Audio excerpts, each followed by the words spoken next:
Welcome to another Vixa Vaughn romance audiobook. We're excited to have you join us. Whether you're into second chance romance, enemies to lovers, fake marriage, or any other trope, Vixa Vaughn offers you the chance to escape into stories that will carry you away into heart-pounding romance and gripping characters. While we want to get you the full experience, some parts of this audiobook are abridged to stay abreast of YouTube's community guidelines. If you want the full experience, you can always head to Vixa Vaughn Romance and use code VIXA40 to get the unabridged version of this audiobook for 40% off. Now sit back and enjoy the show.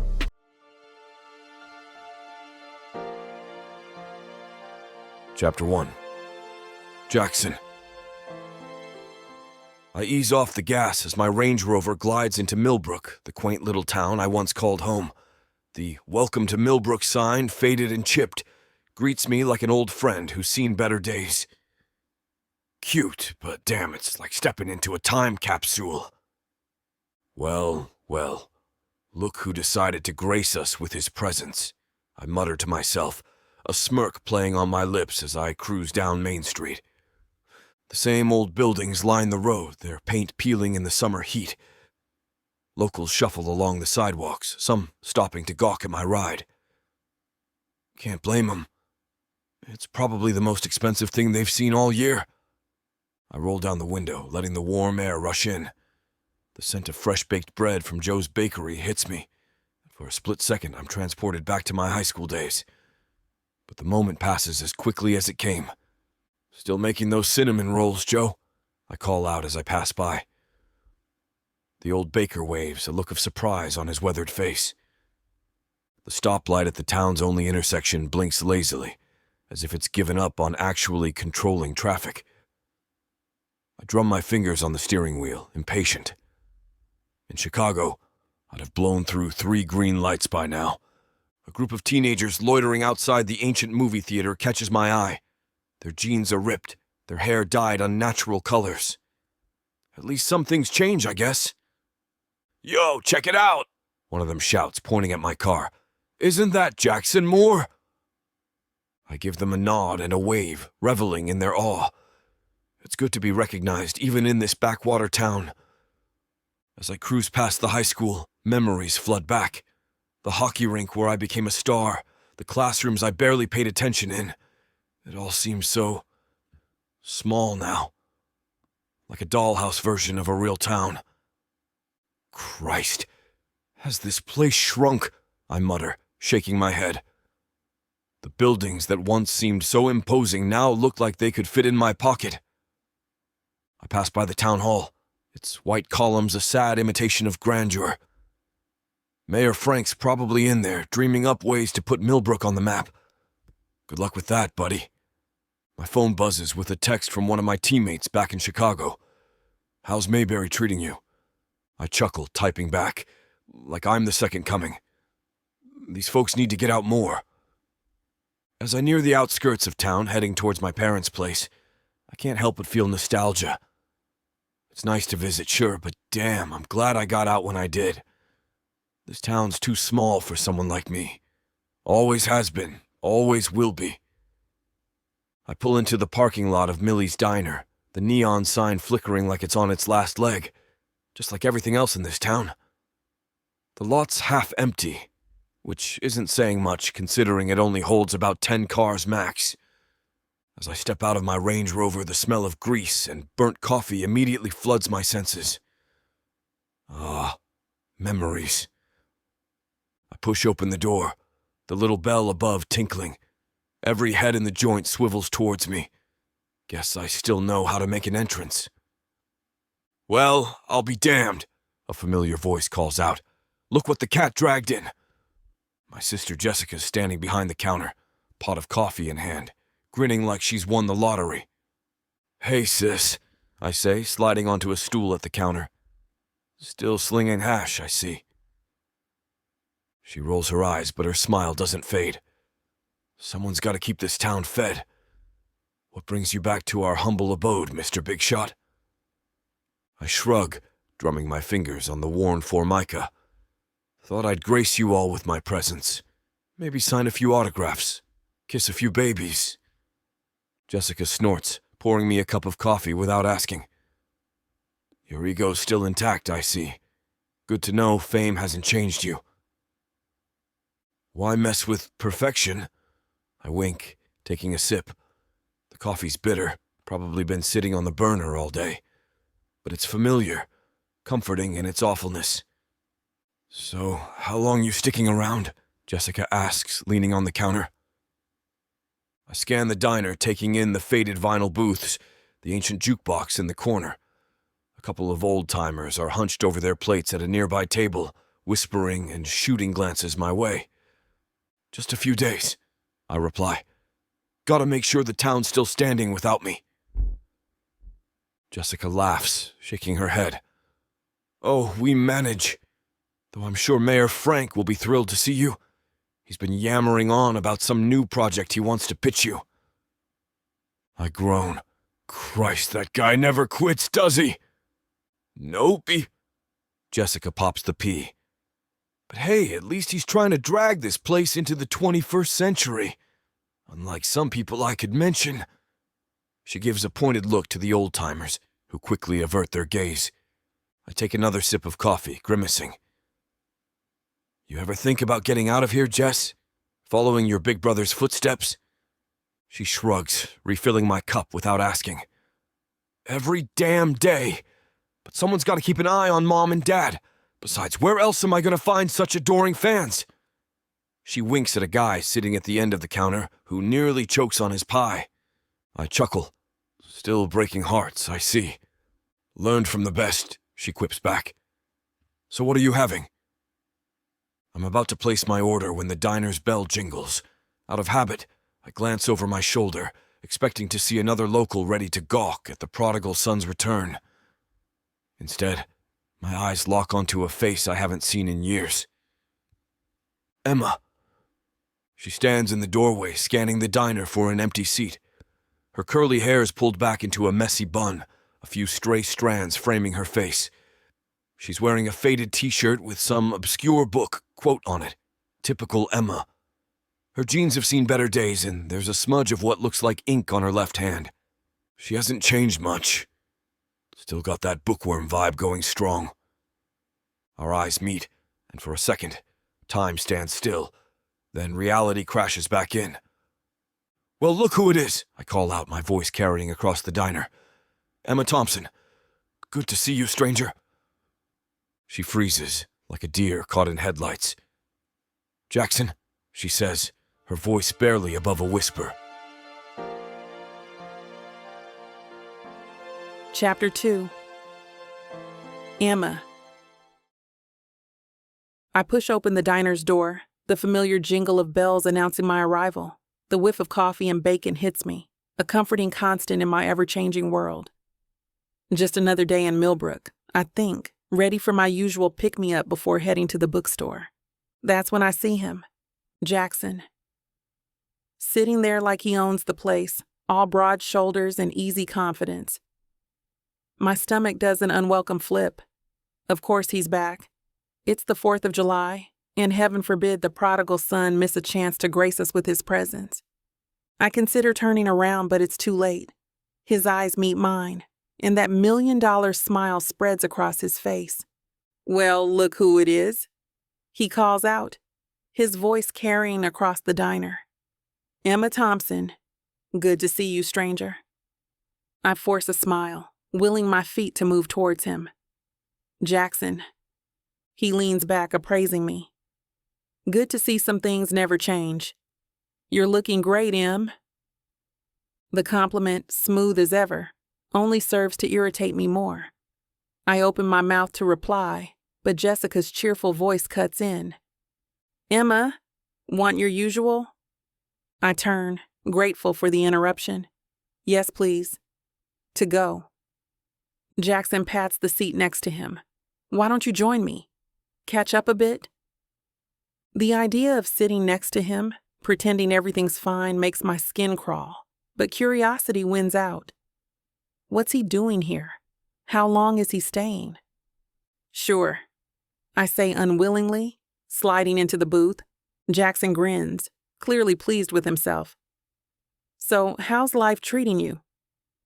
Still running that bookstore of yours? The way he says it, like it's some quaint little hobby, sets my teeth on edge. Yep, still at it. How about you? Still chasing pucks around? He laughs, either missing or ignoring the bite in my tone. You know it. Just signed a new contract with the Wildcats.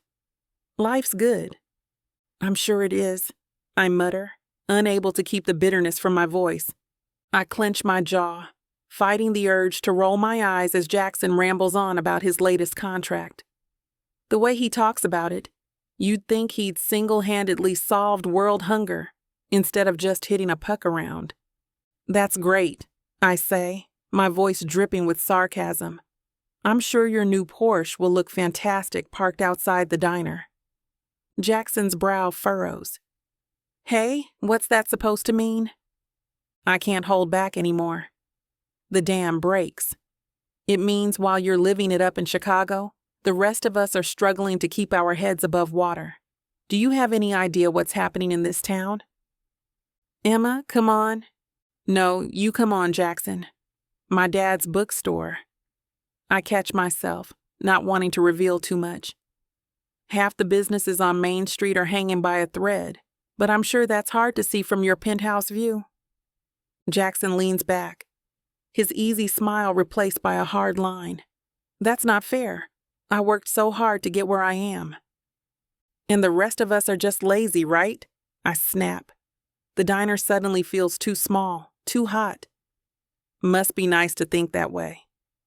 I never said that, Jackson retorts, his voice rising.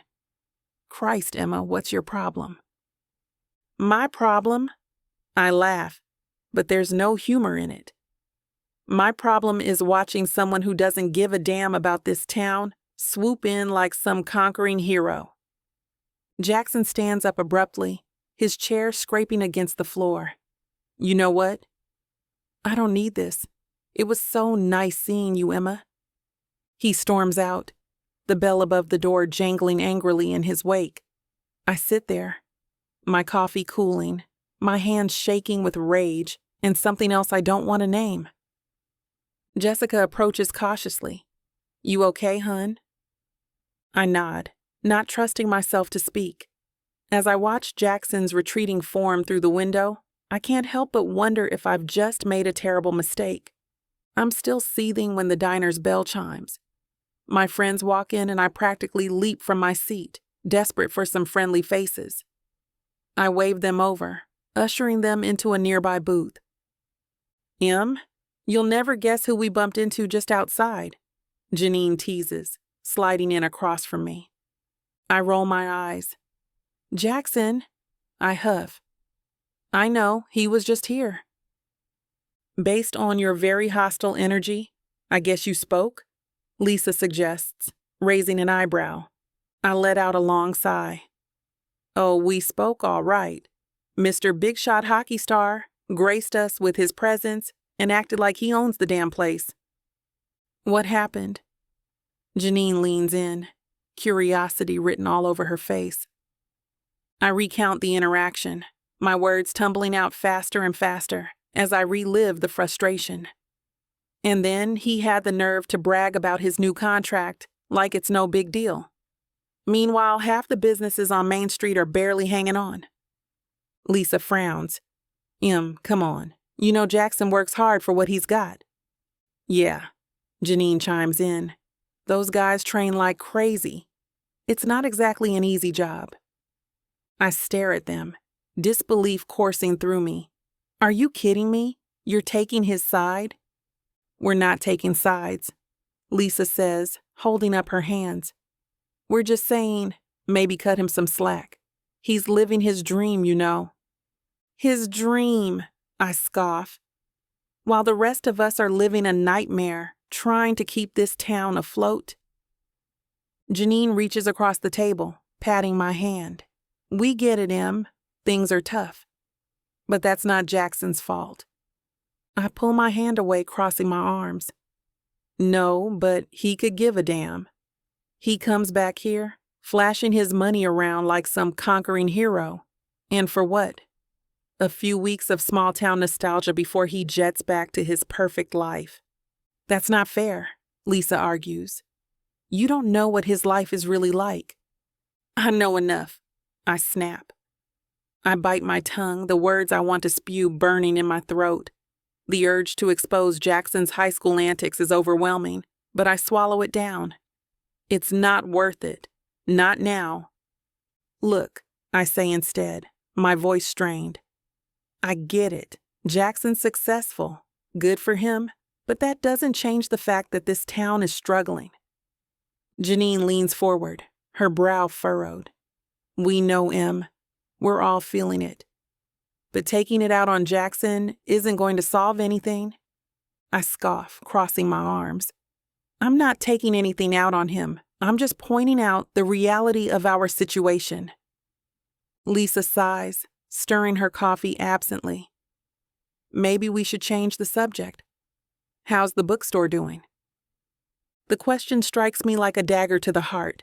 I uncross my arms, my hands falling limply to my sides. It's hanging in there. That bad, huh? Janine's voice is soft, sympathetic. I nod, unable to meet their eyes. Yeah? That bad? The silence that follows is heavy, uncomfortable. I can feel their concern, their pity, and it makes my skin crawl. You know, Lisa starts hesitantly. Maybe Jackson being back isn't such a bad thing. He's got connections now. Maybe he could help. No, I cut her off sharply. Absolutely not. I don't need his help. Janine reaches across the table, her hand covering mine. Em, there's no shame in accepting help when you need it. I pull my hand away, my jaw clenching. I don't need his help. I repeat, each word deliberate and final. The memory of those high school days flashes through my mind, Jackson leaning over my desk. That charming smile on his face as he asked to borrow my homework. The way he'd sweet-talk me into tutoring him, always with the promise that next time he'd do better on his own. Yet he never did. His achievements and his career always felt stemmed from my efforts. But I pushed the thoughts away. It's ancient history now, and dredging it up won't change anything. Can we talk about something else? I ask, suddenly feeling drained. Anything else? My friends exchange a look, but mercifully they let it drop. As they launch into a discussion about the upcoming 4th of July parade, I lean back in my seat, my mind still swirling with thoughts of Jackson and the past we share. I lock up the bookstore, the key sticking in the old rusted lock. With a sigh, I give it an extra jiggle and finally hear the satisfying click. Another day done, another day closer to, what? Bankruptcy? Giving up my dad's dream? The thought twists my gut as I start my walk home. Main Street stretches before me, a shadow of its former self. The hardware store's windows are dark, a for lease sign hanging crookedly in the display. Old Man Johnson's barbershop is still open, but the peeling paint and flickering open sign tell a story of struggle. Evening, Emma? Mr. Peterson calls from his porch. He's smoking his pipe, the sweet scent of tobacco mingling with the summer air. Hey, Mr. Peterson, how's business? He shrugs, a rueful smile on his weathered face. Oh, you know, scraping by, but we're still here. I nod, forcing a smile. That's something, right? Sure is. You take care now. I continue down the street, each closed storefront and dimly lit window a punch to the gut. This used to be such a vibrant place. Now, it's like watching a slow-motion car crash. As I pass the old ice cream parlor, now an empty shell with faded menus still visible in the grimy windows, I can't help but think of Jackson. He probably doesn't even remember the countless afternoons we spent here, studying over melting sundaes. To him, it's just another quaint memory of small-town life, something to reminisce about while he's living it up in Chicago. The anger bubbles up again, hot and fierce. It's not fair. None of this is fair. I've poured my heart and soul into this town, into my dad's store. And for what? To watch it all crumble while Jackson waltzes in with his $1,000,000 smile and his fancy car? I reach my apartment building, another relic of better days. The paint is chipping, the stairwell smells vaguely of mold, but it's home. As I climb the stairs, my phone buzzes. It's a text from Janine. "Hey girl, you okay?" That run-in with Jackson seemed rough. I stare at the message, my thumb hovering over the reply button. Am I okay? No, I'm not. But how do I explain that to someone who doesn't seem to get it? I type out a quick, "I'm fine," and hit send before I can think better of it. As I unlock my apartment door, I can't shake the feeling that everything's about to change, and not for the better. Chapter 3. Jackson. I stride into the Rustic Spoon, Millbrook's fanciest restaurant, which isn't saying much. The hostess's eyes widen as she recognizes me, and I flash her my signature grin. "Table for 4, please. Somewhere private." She nods eagerly, leading us to a secluded corner booth. My old buddies, Mike, Steve, and Tom, slide in after me. "Damn, Jackson," Mike whistles, eyeing the menu. "This place has gotten pricey." I wave off his concern. "It's on me, guys. Order whatever you want." The waiter approaches, and I don't even glance at the menu. "I'll have the prime rib, rare, and a bottle of your best red for the table." As we wait for our food, we catch up on old times. The conversation flows easily, punctuated by laughter and good-natured ribbing.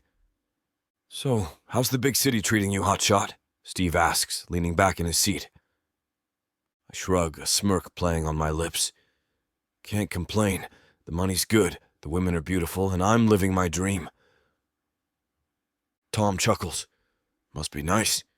Meanwhile, we're stuck here in good old Millbrook." "Hey, nothing wrong with that," I say, though I can't quite keep the patronizing tone out of my voice. "Someone's got to keep this place running." The waiter returns with our food, and conversation pauses as we dig in. I'm halfway through my steak when Mike clears his throat. "Speaking of Millbrook, heard you ran into Emma yesterday." I raise an eyebrow. "Yeah, at the diner. Why?" Mike shifts uncomfortably. "Well, word is, she was pretty pissed after you left. Apparently she was venting to some friends about you." "What?" I set down my fork, my jaw clenching. What is her problem? Steve holds up his hands. "Whoa, easy there, big guy. You know how Emma is. She's always been a bit intense." I snort. "Intense is one word for it. Ungrateful is another. I worked so hard to get where I am. It's not my fault she's still stuck in this town." Tom leans in, lowering his voice. "Look, man, I get it, but maybe cut her some slack. Her dad's store isn't doing so hot, and that's my problem. How?" I interrupt, my voice sharp. "I didn't force her to stay here and run that dusty old bookshop." The table falls silent for a moment. I take a deep breath, trying to rein in my anger. "Whatever. Let's talk about something else. Anyone catch the game last night?" As the conversation shifts, I can't help but feel a twinge of annoyance. Who the hell does Emma think she is? Talking trash about me behind my back. If she's got a problem, she should say it to my face. Maybe it's time I paid her a visit and set the record straight. I step out of the Rustic Spoon, my wallet a bit lighter, but my ego still intact. The sun beats down on Main Street, and I decide to take a stroll. Maybe pick up some souvenirs for the folks back in Chicago. As I walk, I notice things I hadn't before. The paint on Mr. Johnson's hardware store is peeling. The neon sign at Cindy's Cafe flickers weakly. And wasn't there a toy shop here last time? Damn, I mutter, pausing in front of an empty storefront. The windows are dusty. A "for lease" sign hanging crookedly in the corner. A voice behind me startles me out of my thoughts. "Sad, ain't it?"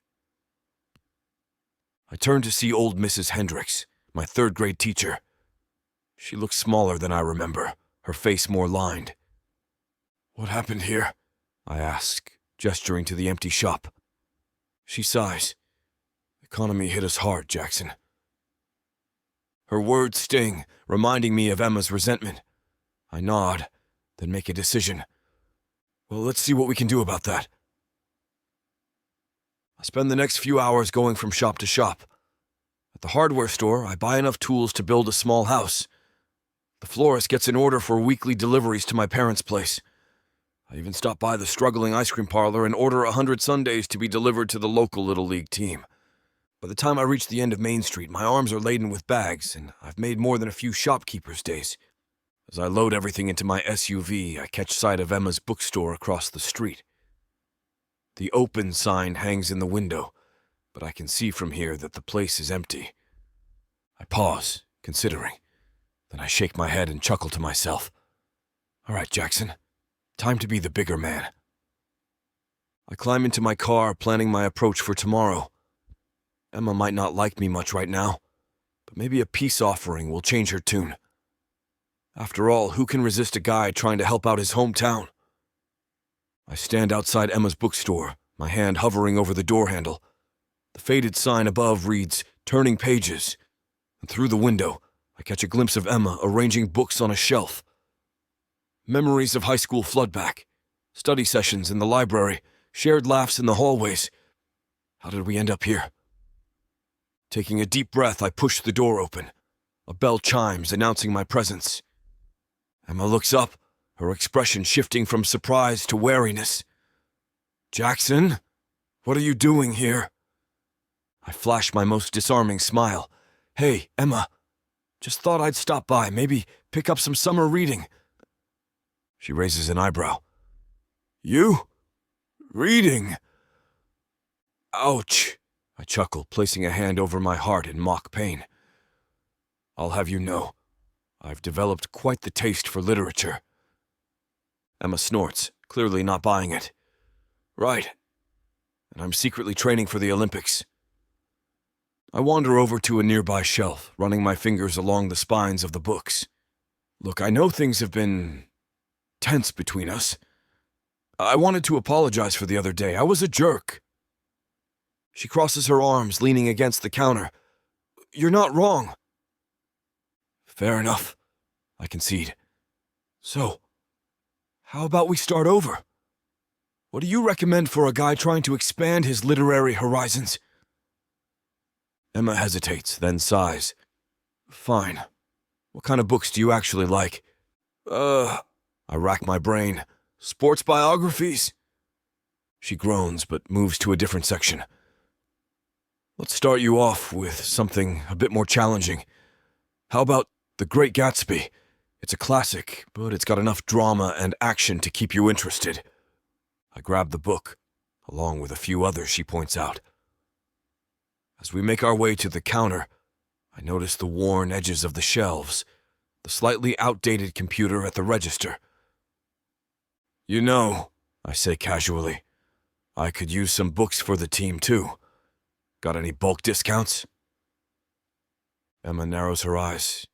"Jackson, what are you doing?" I shrug, trying to keep it light. "Just supporting a local business. Isn't that what small towns are all about?" "I don't need your charity," she snaps. I lean against the counter, meeting Emma's fiery gaze. "It's not charity, Em. Think of it as me giving back to the community that supported my dream." She scoffs, crossing her arms. "Right, because Millbrook was just dying to see you make it big." "Come on. You know that's not fair," I say, keeping my voice level. "This town, these people, they believed in me when no one else did. Is it so wrong to want to return the favor?" Emma's expression softens slightly, but her guard is still up. "And how exactly do you plan on doing that? By throwing money at us?" I run a hand through my hair, thinking, "Look, I've got some ideas. What if we set up a little free library? Or maybe we could donate books to the community center." She raises an eyebrow, intrigued despite herself. "Go on. Hell, we could even set up a credit account for the elementary school librarian. Let them buy whatever books they need, I continue, warming to the idea. What do you think? Emma chews her lip, considering. That actually doesn't sound terrible. I grin, sensing a breakthrough. See? I'm not just a pretty face and a mean slapshot. Emma shakes her head. Nevertheless, she nods in agreement, which is a promising beginning. I've spent the last few weeks working with Emma on our community plans, but it's like trying to skate through molasses. Every time I think we're making progress, she throws up another wall. Take last Tuesday, for instance. We're setting up the little free library outside the community center, and I'm cracking jokes, trying to lighten the mood. Hey, Em, remember when we used to sneak behind this building to smoke? She barely looks up from the pile of books she's arranging. I never smoked, Jackson. That was you and your jock friends. Right. I chuckle, undeterred. You were too busy being a goody two-shoes. Emma's head snaps up, her eyes flashing. Some of us actually cared about our futures. Ouch. I let that one slide, focusing on hammering the library box into place. Then there was yesterday at the middle school. We're donating a bunch of books, and I'm feeling pretty good about myself. I spot a copy of To Kill a Mockingbird and can't resist. Now this brings back memories. Didn't you tutor me on this one? Emma nods, her expression guarded. You needed a lot of help. Come on. I wasn't that bad. I grin, nudging her with my elbow. She steps away, her voice cool. You copied my paper and got an A. I got accused of plagiarism.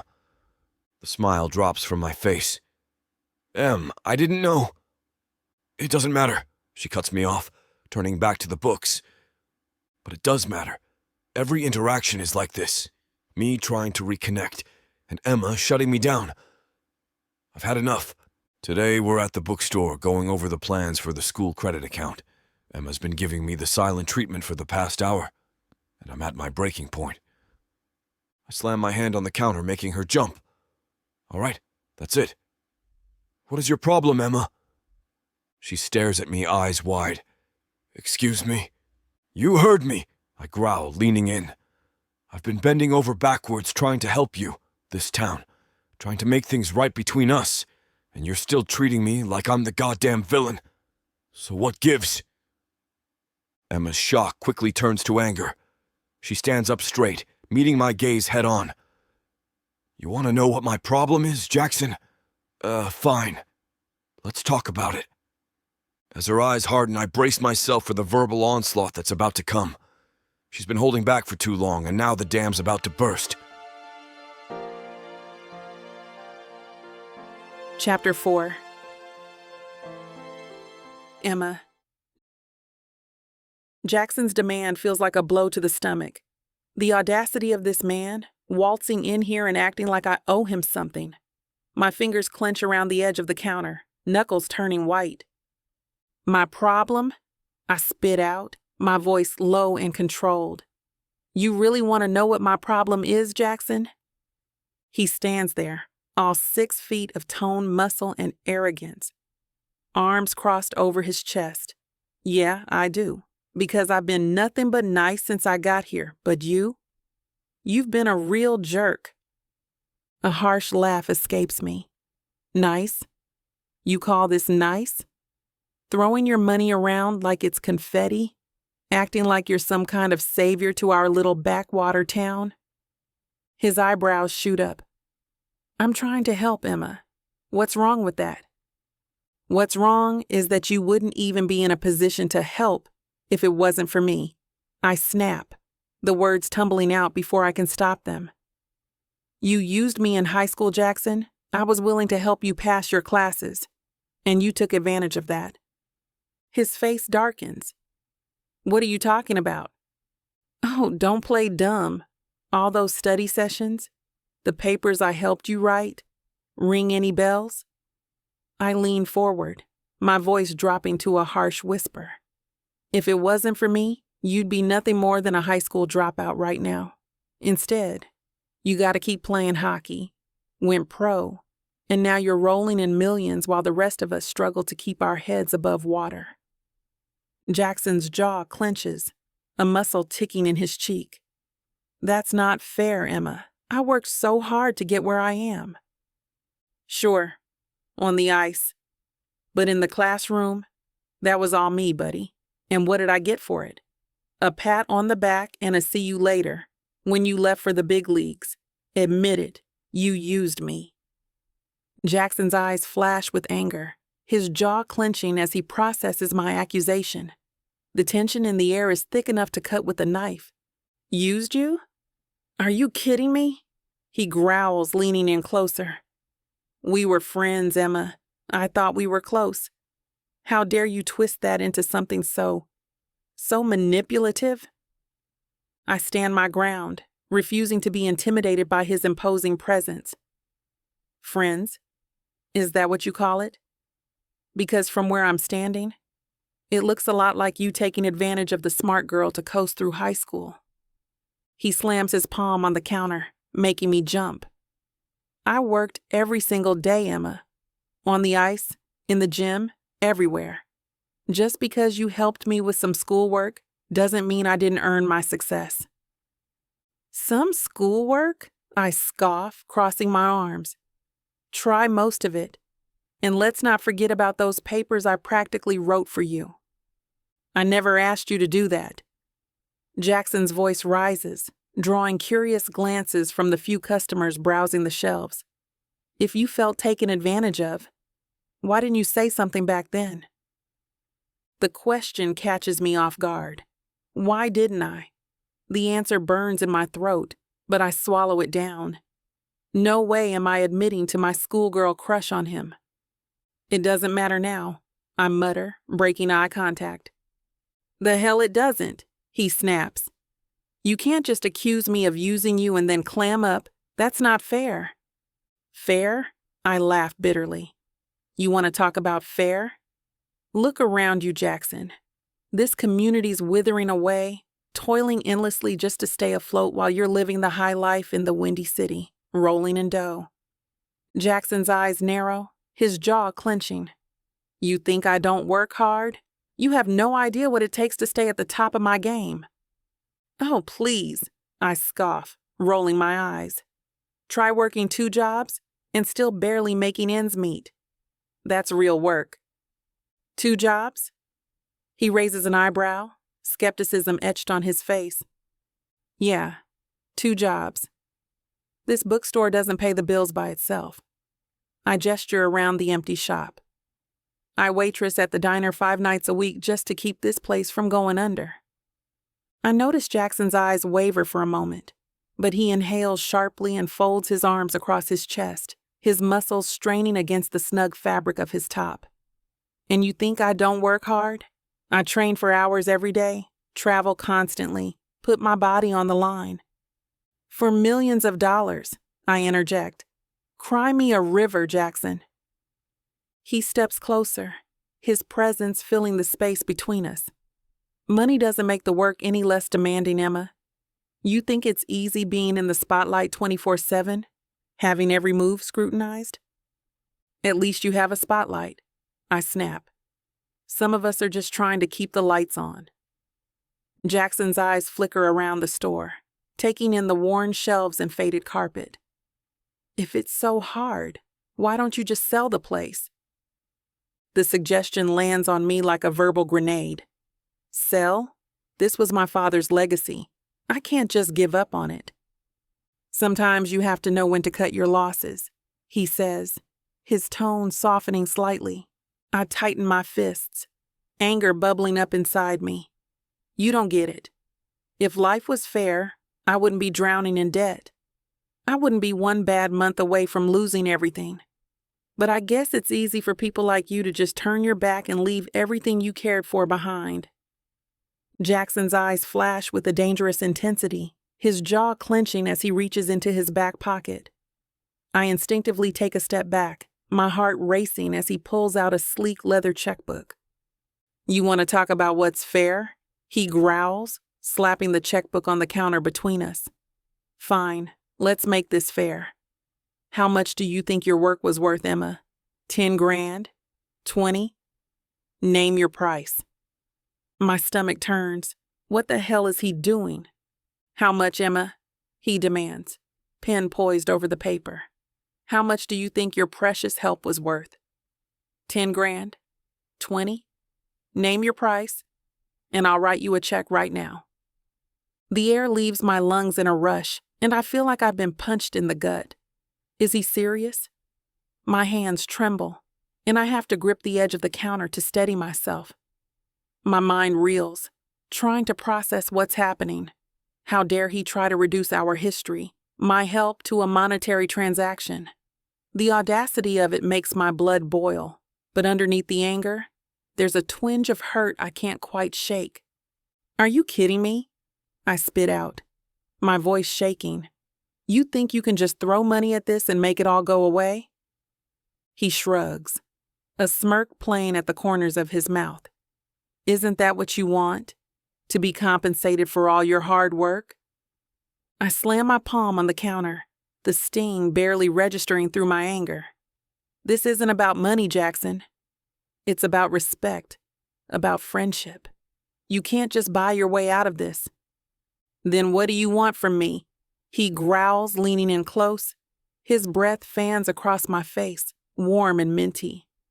Because I'm trying to make things right, and you're throwing it back in my face. I stand my ground, glaring up at him. I want you to understand that not everything has a price tag. My integrity, my principles, they're not for sale. Oh, come on, he scoffs. Everyone has a price. The words hit me like a slap, their impact reverberating through my body. I step back, my heel catching on the worn floorboard. As I shake my head in disgust, my stomach churns, anger and disappointment swirling inside me. How could he say that? How dare he say that?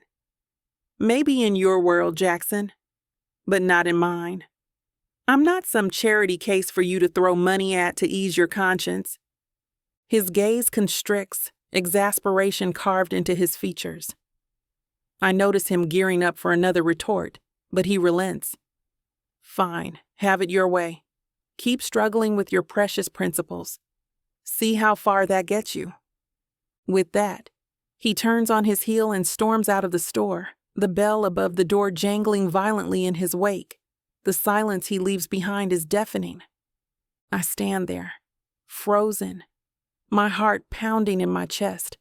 The nerve of him, thinking he could just write a check and erase the past, as if our friendship, my feelings, could be reduced to a price tag. My eyes burn with unshed tears, but I refuse to let them fall. I won't give him the satisfaction, even if he's not here to see it. Chapter 5. Jackson. I storm out of Emma's bookstore, my blood boiling. The nerve of that woman. I've worked so hard to get where I am, and she has the audacity to claim I couldn't have done it without her. Screw that. The streets of Millbrook feel suffocating. I need a drink. Spotting O'Malley's, I push through the door, the familiar scent of stale beer and peanuts hitting me. It's early, but I don't give a damn. Jack, that you? I turn to see Will, an old teammate from high school, nursing a beer at the bar. Perfect. Someone who might actually understand. Will, my man. I clap him on the shoulder, sliding onto the stool next to him. Bartender, whiskey? Neat. Will eyes me. Rough day? I down half the whiskey in one gulp. You could say that. Just had a run-in with Emma. You remember her? Emma! Yeah, sure. Smart girl. Tutored half the team. Yeah, well, apparently she thinks I owe her for that now. Can you believe it?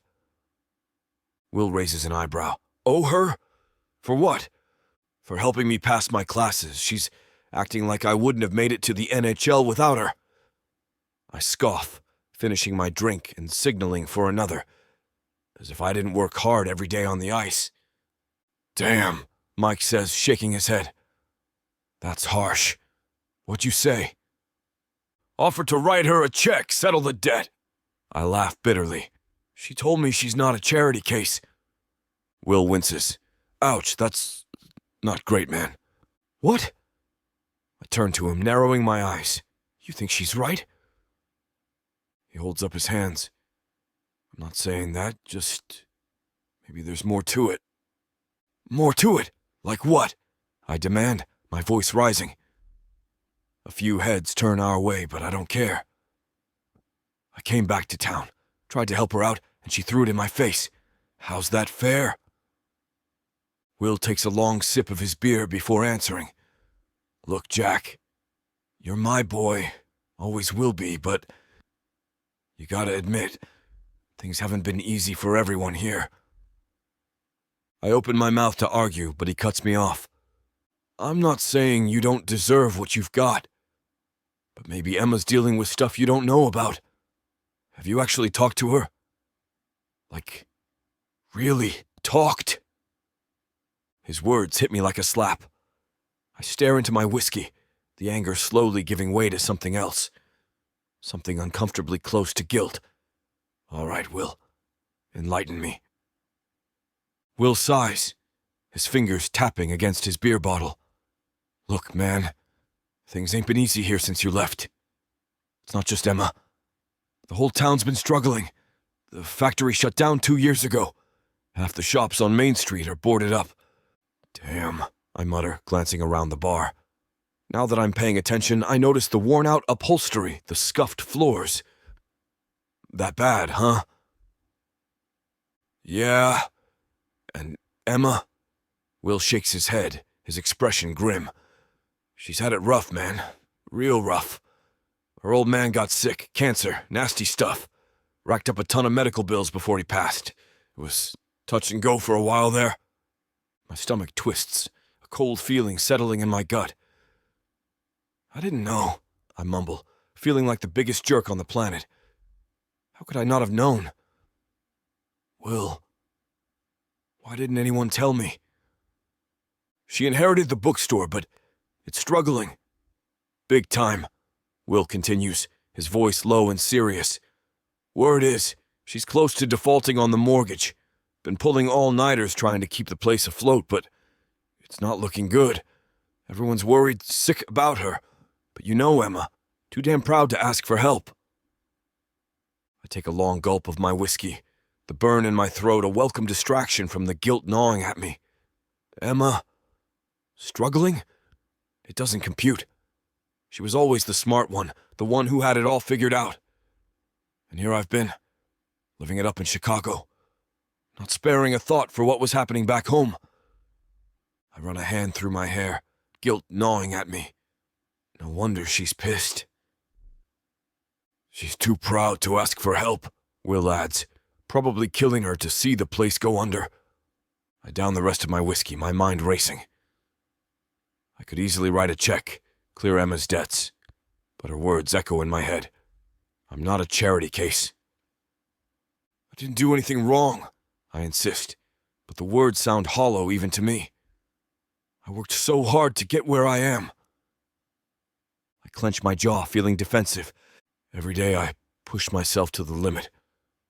Early mornings, late nights, grueling practices. I sacrificed everything for this career.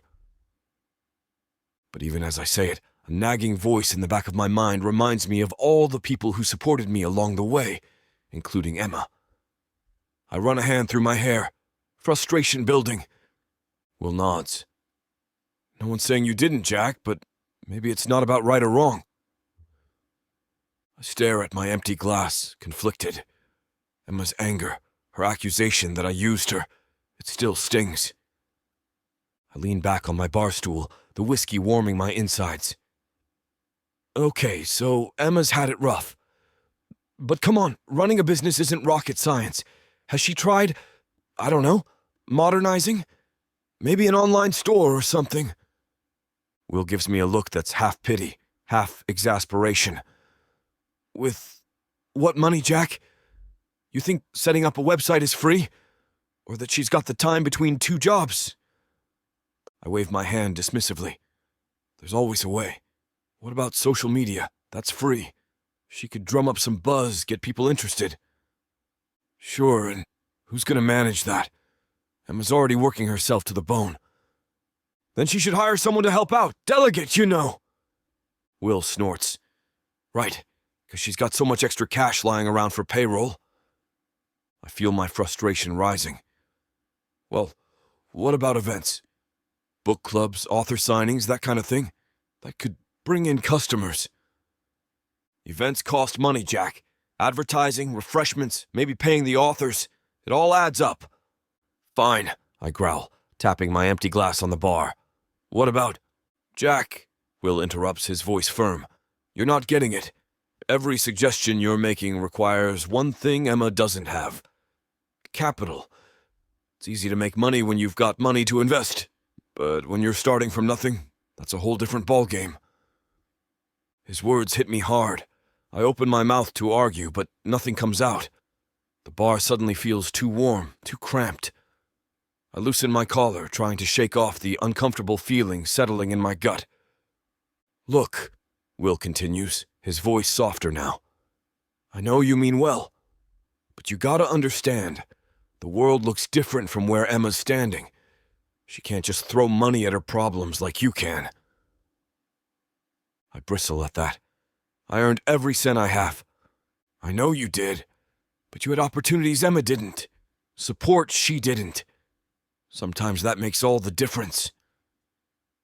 I stare into my empty glass, Will's words echoing in my head.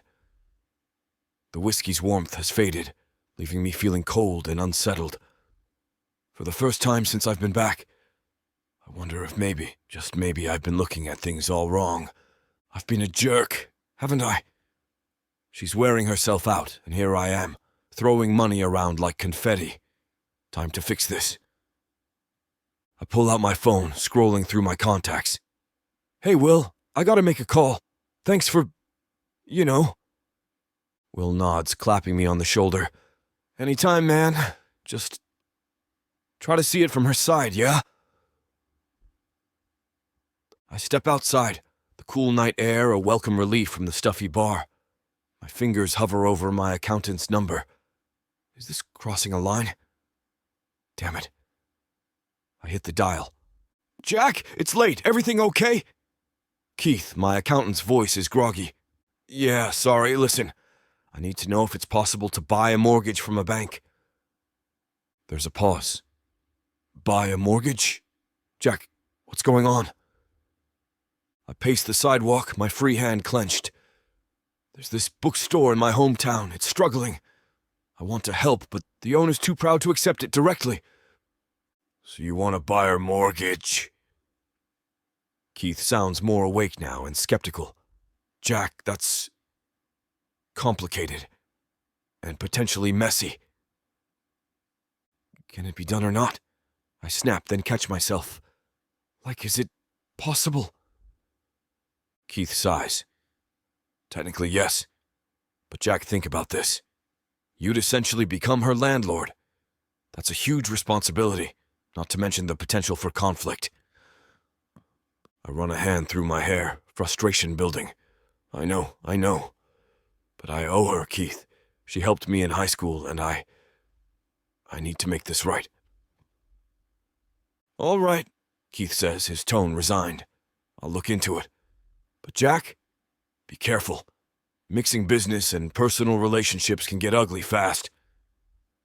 Yeah, got it. Thanks, Keith. I owe you one. I hang up, staring at my phone. This is crazy, right? But the image of Emma's face, tired and angry, flashes through my mind. I can't just sit back and watch her lose everything. My thumb hovers over Emma's contact. Should I tell her? Nah, she just shut me down again. Better to ask forgiveness than permission, right? I take a deep breath, steeling myself. Time to be the bigger person, whether Emma likes it or not. I've got the means to help, and damn it, I'm going to use them. Even if it means becoming her landlord without her knowing it. As I walk back to my parents' place, the quiet streets of Millbrook seem different now. Every closed shop, every faded sign is a reminder of what's at stake. I've been living in my own world for too long. Time to step up and make a difference. Tomorrow I'll start the ball rolling. Emma might hate me for it at first, but if it saves her dad's bookstore, worth it. I just hope she'll see it that way eventually. Chapter 6. Emma. I'm restocking shelves when the bell above the door chimes. Mrs. Thompson, the elementary school librarian, bustles in, her eyes bright behind her thick-rimmed glasses. Emma, dear, I'm here to pick out some books for the school. Isn't it wonderful what Jackson's done? My stomach clenches at the mention of his name. It's been 3 weeks since our fight, and I haven't seen or heard from him since. At first, I was relieved. Now, I'm not so sure. Yeah, it's great, I mumble, forcing a smile. Mrs. Thompson doesn't seem to notice my lack of enthusiasm. She starts browsing the shelves, chattering away. Such a generous young man. Did you know he set up a credit account for us? We can get new books whenever we need them. I nod, my throat tight. That's thoughtful of him. Oh, it's more than thoughtful, she gushes. It's a godsend. Our budget's been so tight lately. The children will be thrilled. As she talks, I can't help but think about Jackson. The anger I've been nursing starts to fade, replaced by a gnawing guilt. Maybe I was too harsh on him. He's clearly trying to help the community. You two were friends in high school, weren't you? Mrs. Thompson asks, interrupting my thoughts. We were, I admit, my voice barely above a whisper. She smiles warmly. Well, it's lovely to see him giving back. Shows he hasn't forgotten where he came from. Her words wash over me like a wave. I'd accused him of exactly that, forgetting his roots, using people. But here he is, proving me wrong. As Mrs. Thompson continues to pick out books, chattering about how excited the kids will be, I find myself lost in thought. Did I overreact? Jackson's gesture seems genuine, not just a way to throw his money around. The guilt grows stronger, settling in my chest like a heavy weight. I should have given him a chance to explain, to show me who he's become. Instead, I lashed out, letting old resentments cloud my judgment. Mrs. Thompson struggles to balance her stack of books as she makes her way to the counter. I hurry over to help, steadying the teetering pile. Oh, thank you, dear, she says, beaming. These will keep the children busy for weeks. I force a smile, ringing up her purchases. I'm glad we could help. As I hand her the receipt, Mrs. Thompson pauses, her eyes twinkling. Before I forget, could you pass along my thanks to Jackson? His generosity is truly remarkable. My stomach twists. I'll try. I manage, not meeting her gaze. Wonderful. Have a lovely day, Emma. With a final wave, she's out the door, leaving me alone in the suddenly too quiet shop. I slump against the counter, Mrs. Thompson's words echoing in my head.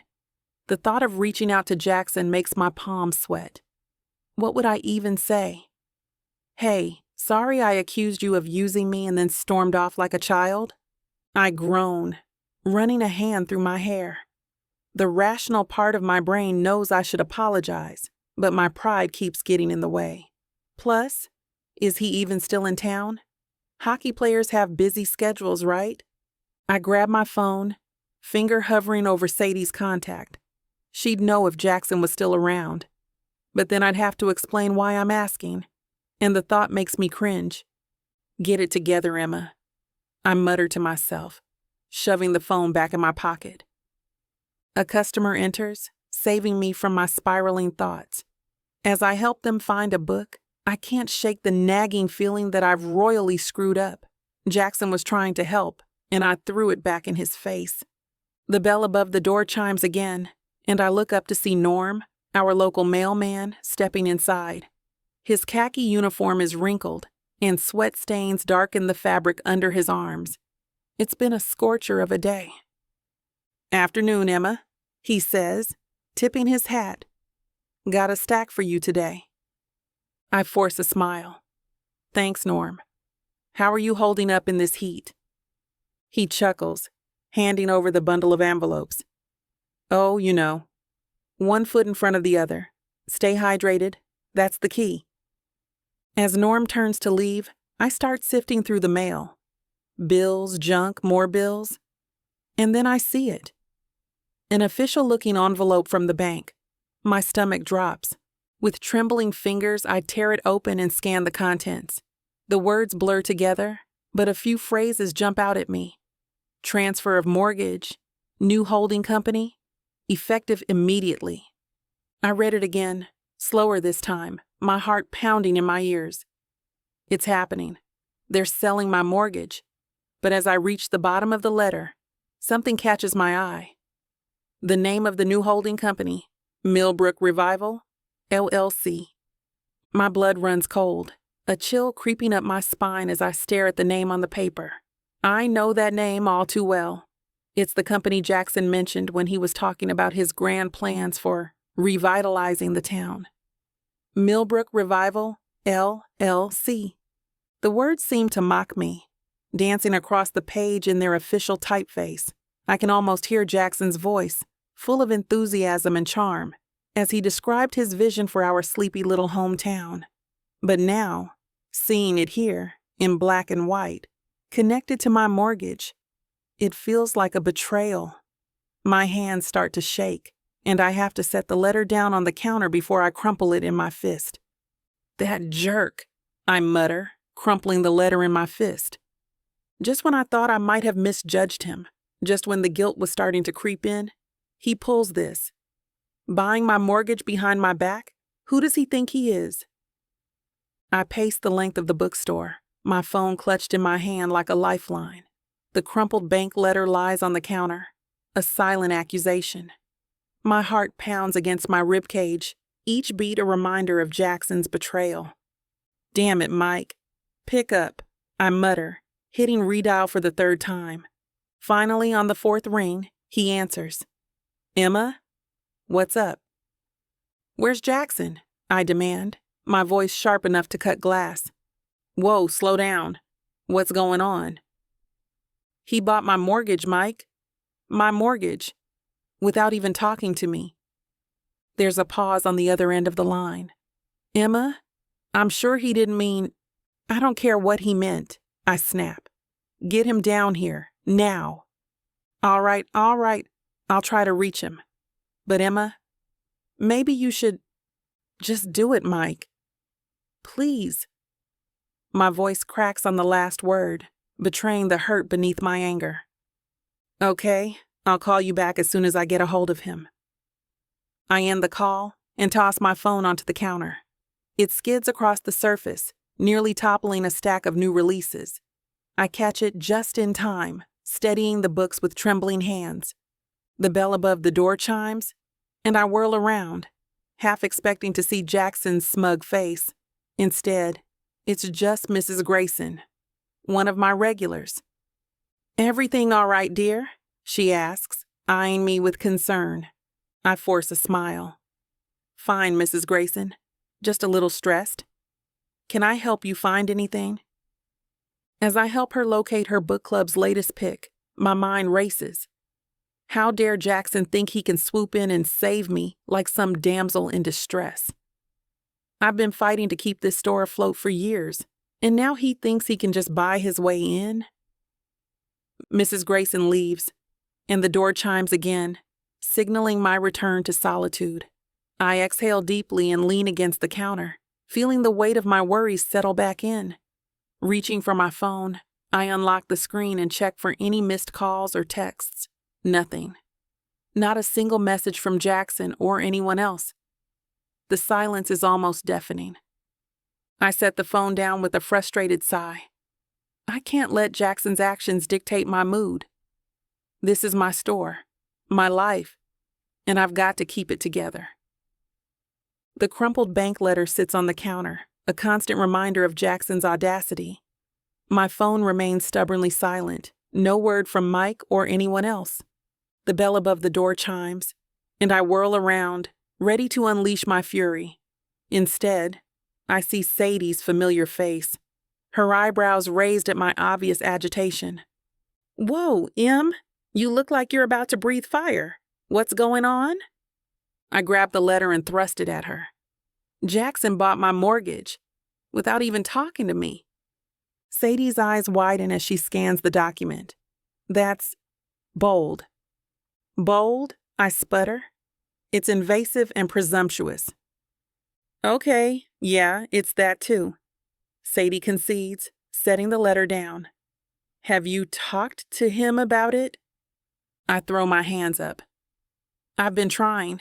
I called Mike to track him down, but... The bell chimes again, cutting me off mid-rant. And there he is. Jackson himself, strolling in like he owns the place. Which I suppose, in a way, he now does. His lips curl into that infuriatingly charming smile. Ladies, he drawls, his eyes twinkling with amusement. I hear someone's been looking for me. My anger, momentarily tempered by Sadie's arrival, roars back to life.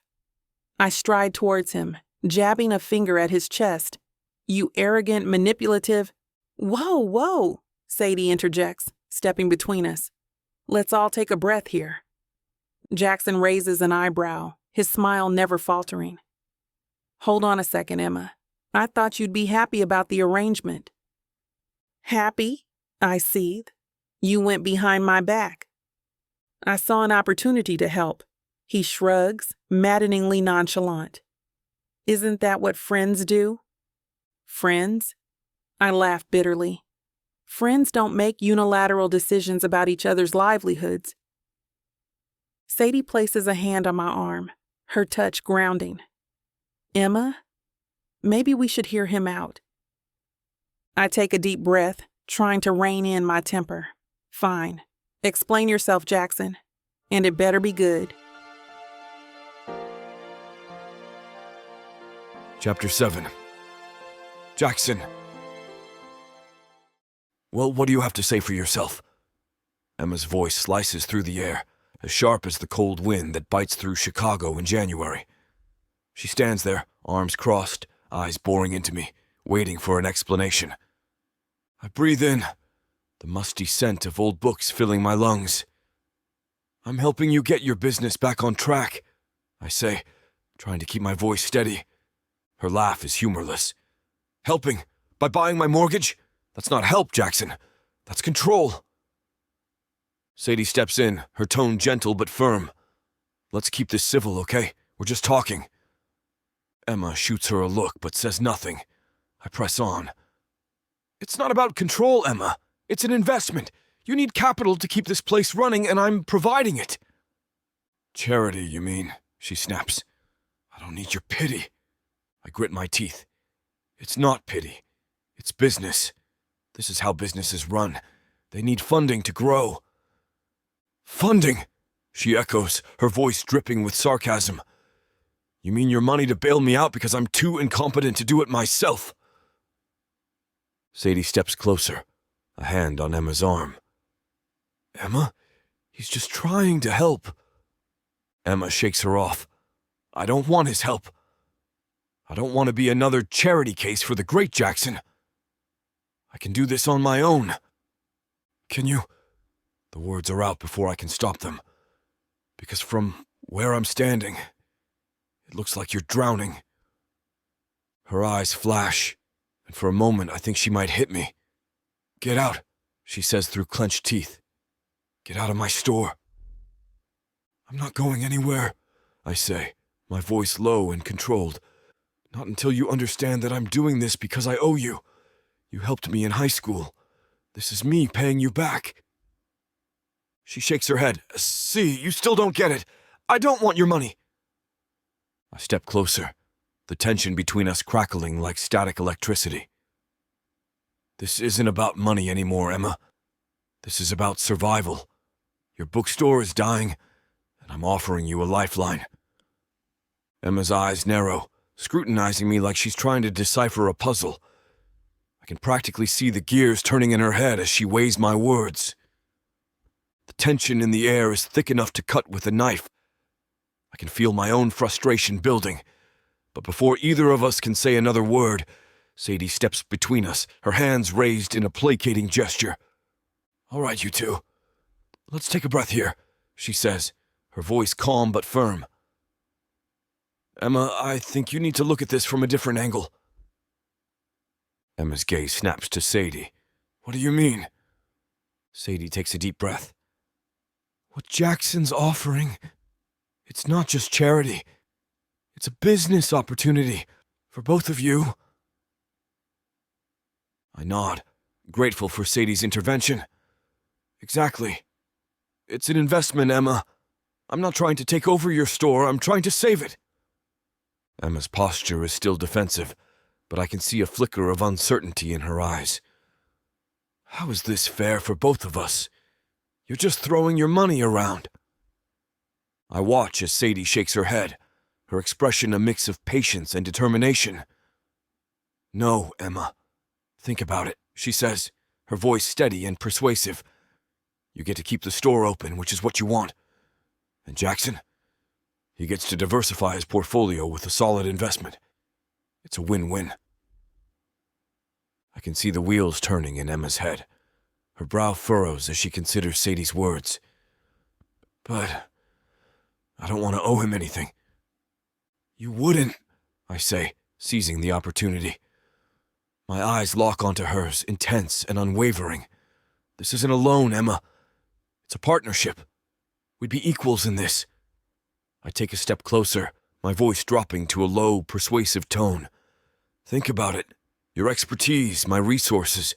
We can make this place thrive like never before. No debt, no favors owed. Just two people working together to build something amazing." Emma's eyes meet mine, and for the first time since I walked in, I see a hint of something other than anger. Curiosity, maybe. Or hope. "A partnership?" she asks, her voice softer now. I nod, feeling a surge of optimism. "Yeah. You know books, I know business. Together, we could make this place thrive." Sadie smiles encouragingly. "It's a good opportunity, Emma. At least consider it." I take a step back, giving Emma the space she needs to process everything.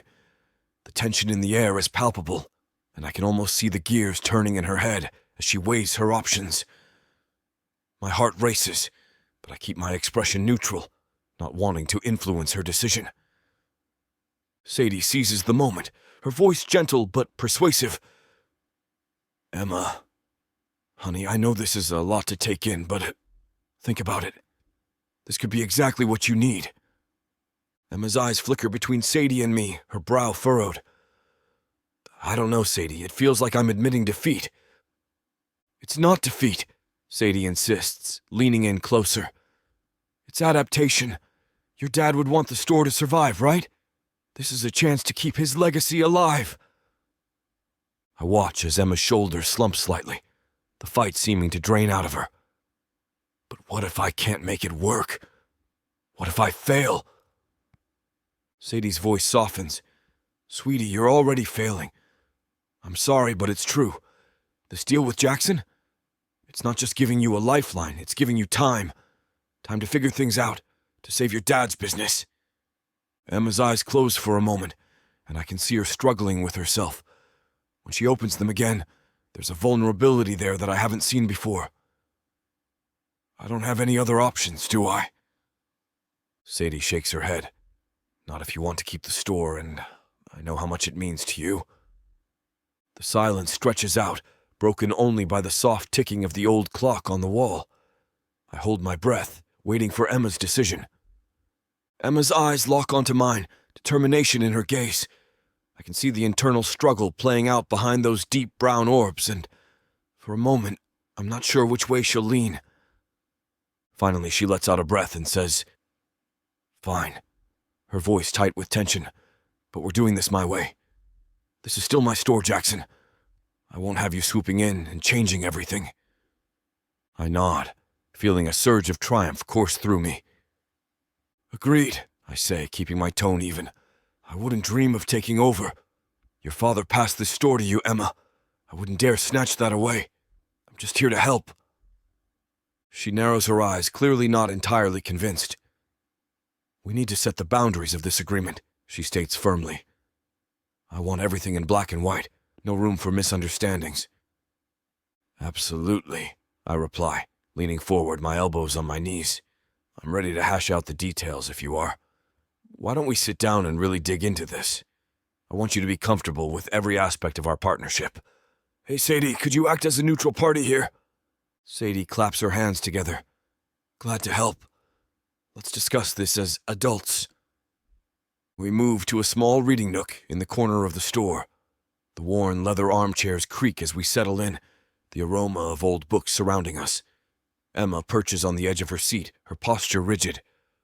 All right, I begin, leaning forward. Let's start with the basics.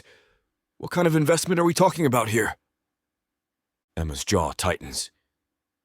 I need enough to cover the mortgage and some renovations. Maybe $200,000. I whistle low. That's a hefty sum, but doable. In return, I'd want a 40% stake in the business. 30, Emma counters immediately, and I retain full creative control. I can't help but smirk. She's a tough negotiator.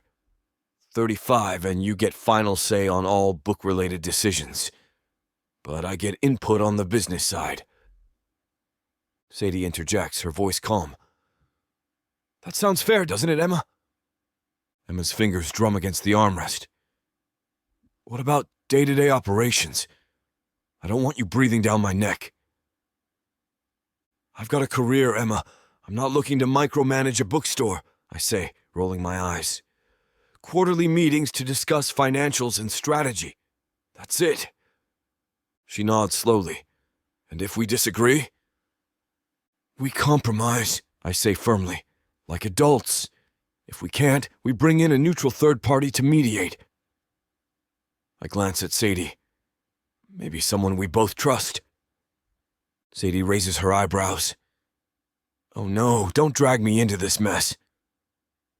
We all chuckle, the tension in the room easing slightly. Emma takes a deep breath.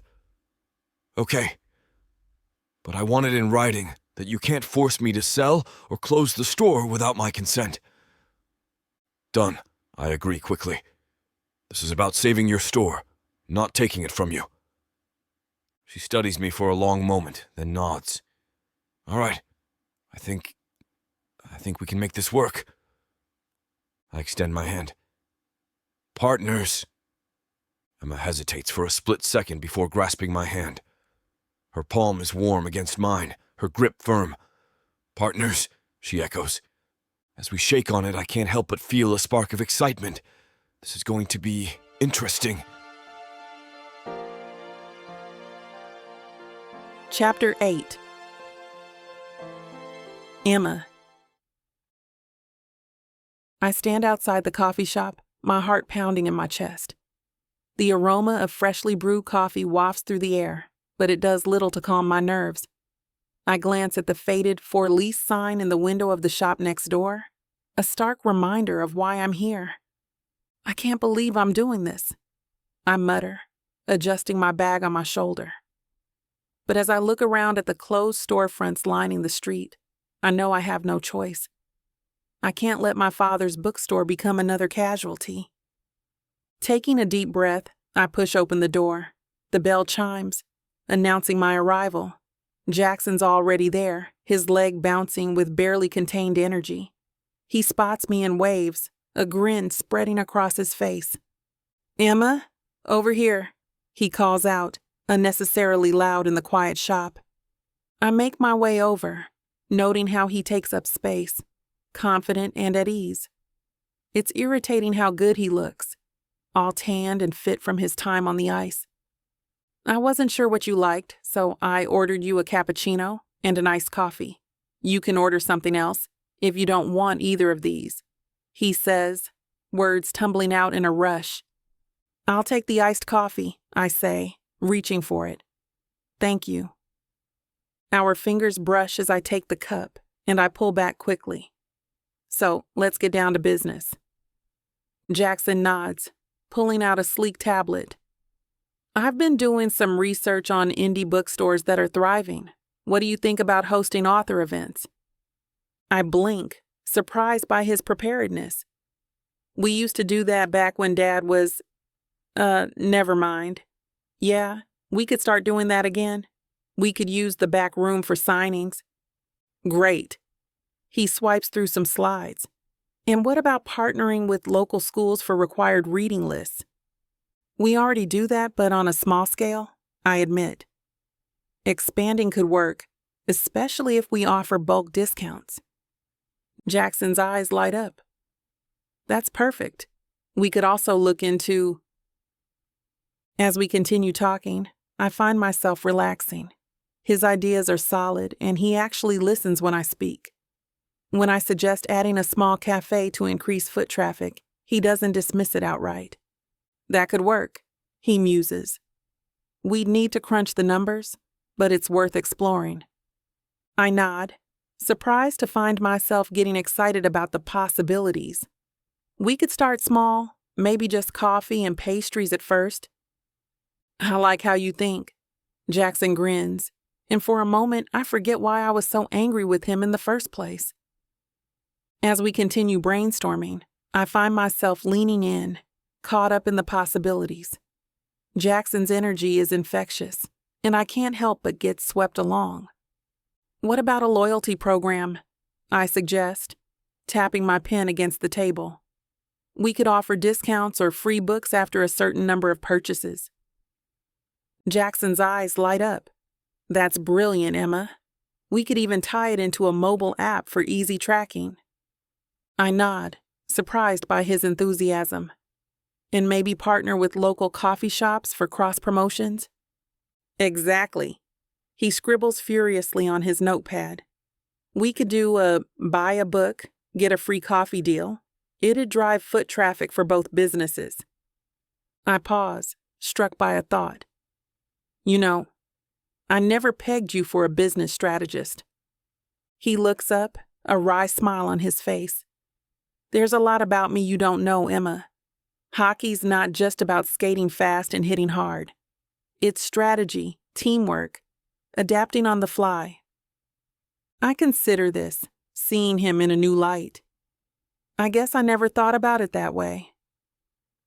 Most people don't, he shrugs. But enough about me. Tell me more about your ideas for author events. You mentioned using the back room. As I launch into my thoughts, I realize I'm actually enjoying this conversation. There's an unexpected spark of excitement as I share my ideas, and to my surprise, Jackson listens intently. He's not just nodding along, he's asking insightful questions that make me think deeper about my plans. When he builds on my suggestions, I find myself impressed by his business acumen. It's a far cry from the self-absorbed jock I remember from high school. Back then, I never would have imagined having such an engaging discussion with him. As we bounce ideas back and forth, I can't help but wonder what else I might have misjudged about Jackson. This new side of him is intriguing, and I find myself genuinely curious to learn more. You know, I admit, some of your ideas aren't half bad. He grins, a playful glint in his eye. High praise indeed from Emma Thompson. I'll take it. I shake my head but can't help smiling back. Don't let it go to your head, hotshot. Too late. He winks. But seriously, Emma, I think we make a good team. Your local knowledge and my business experience, we could really turn this place around. I hesitate, torn between my lingering resentment and the undeniable potential of our collaboration. Maybe you're right, I concede. But let's take it one step at a time, okay? Jackson nods, his expression serious. Absolutely. Your bookstore, your rules. I'm just here to help however I can. As we dive back into our planning, I find myself wondering if maybe, just maybe, I've misjudged Jackson after all. I tap my pen against the notepad, mulling over Jackson's latest suggestion. Community events, huh? That could work. What did you have in mind? Jackson leans forward, his eyes sparkling with enthusiasm. How about a Stories Under the Stars night?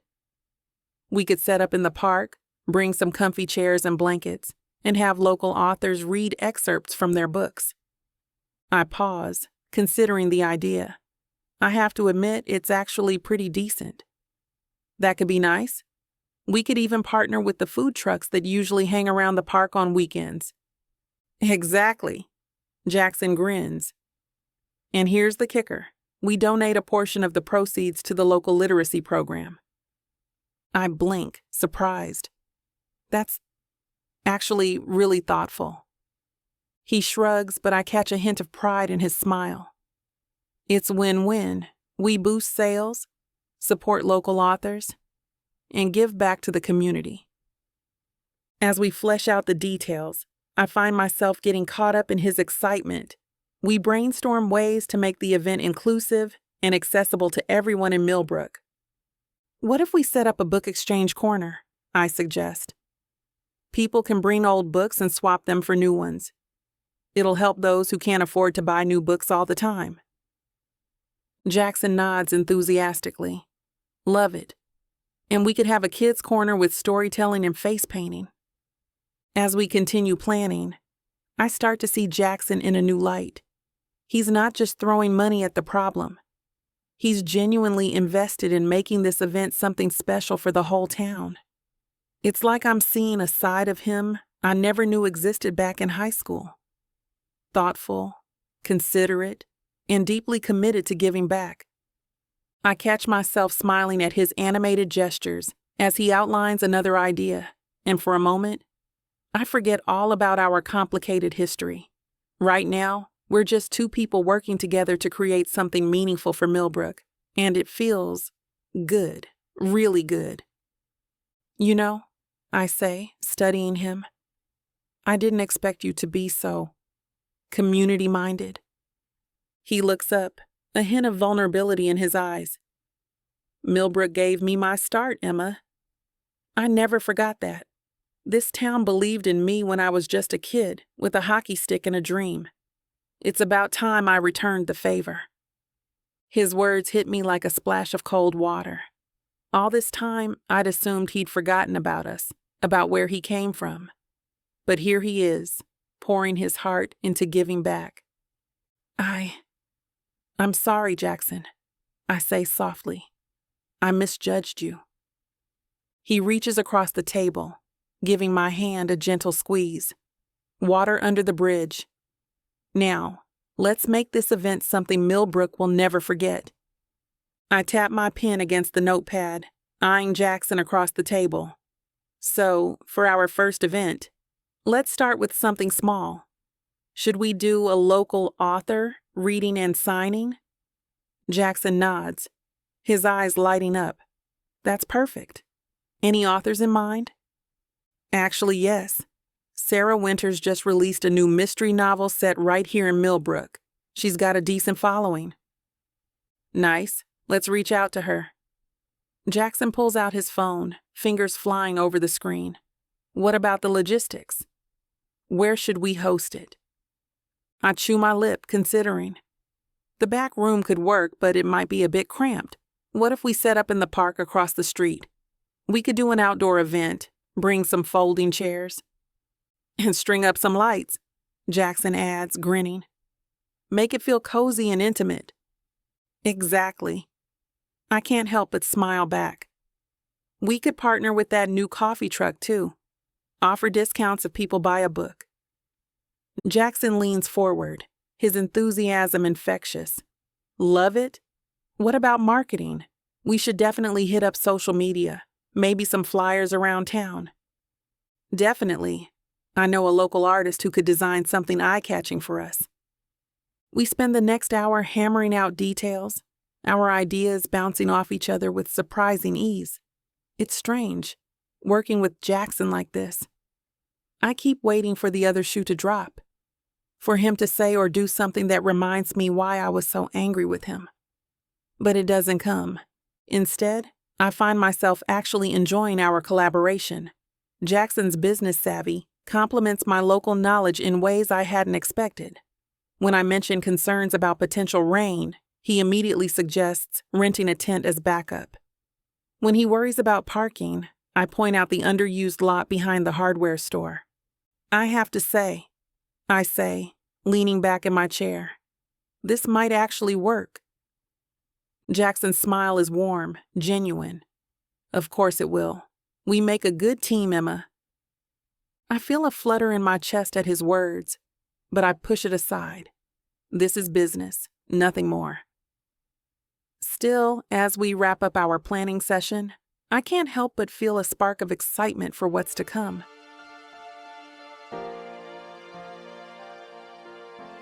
Chapter 9. Jackson. I stride into the bookstore, the bell chiming overhead. The place looks different already. Gone are the dusty shelves and cramped aisles. In their place, an open floor plan greets me with cozy reading nooks and a small cafe area in the corner. Emma's at the counter, arranging a display of bestsellers. She looks up as I approach, a hint of a smile on her face. Well, I say, taking in the transformation. Looks like someone's been busy. She nods, gesturing around the store. Your ideas weren't half bad, Jackson. Come on, I'll give you the grand tour. We walk through the store, and I can't help but feel a sense of pride. This is what I had envisioned when I suggested the changes. The cafe's a hit, Emma explains, leading me to a corner where the aroma of fresh coffee mingles with the scent of new books. People actually hang out here now, instead of just grabbing their books and leaving. That's the idea, I reply, grinning. A bookstore should be a destination, not just a pit stop. We pause by a newly created children's section, complete with tiny chairs and colorful rugs. Emma's eyes light up as she talks about it. This was your best suggestion, she admits. The kids love it. We've had more families come in this week than in the last month combined. I nod, pleased. It's all about creating an experience. People can buy books online, but they can't get this. Emma turns to face me, her expression serious. I owe you an apology, Jackson. I misjudged your intentions, but now I see that you really put thought into this. That's water under the bridge now, I say, meeting her gaze. Besides, your execution of these ideas is what's making it work. This wouldn't have worked without your effort. She looks away, but I catch the smile tugging at her lips. Well, it's not over yet. We've still got work to do. That we do, I reply, chuckling. So, what's next on the agenda, boss? I know it's still a week away, but should we start preparing for the book signing? I detect a hint of unease in Emma's tone as she suggests. It's always good to be prepared ahead of time, I reply, nodding approvingly. Where do we start? Emma pulls out a notepad, her curls bouncing as she looks up at me. Well, I've already got the permit to use the park across the street. Nice work, I say, impressed. And I've made a deal with that local construction company to put up the lights. They owe me a favor for my last charity game. Perfect, Emma says, jotting it down. Oh, and I booked the coffee truck. They're excited to be part of it. I lean against the counter, crossing my arms. Looks like we've got the basics covered. What else do we need?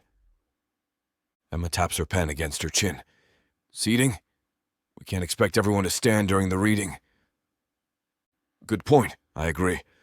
I can call in a rental for chairs. How many do you think we'll need? She considers for a moment. Let's say 100? Better to have too many than not enough. I nod, pulling out my phone to make a note. Done. What about sound equipment? We want to make sure everyone can hear the author. Damn, Emma mutters. I didn't even think of that. Do you know anyone who could help with that? I grin, remembering an old connection. Actually, I do. Remember Pete from high school? He runs a small audio company now. I'll give him a call. Emma's eyes light up. Pete, of course. That's perfect. We continue brainstorming, the ideas flowing freely between us. It's surprising how well we work together when we're not at each other's throats.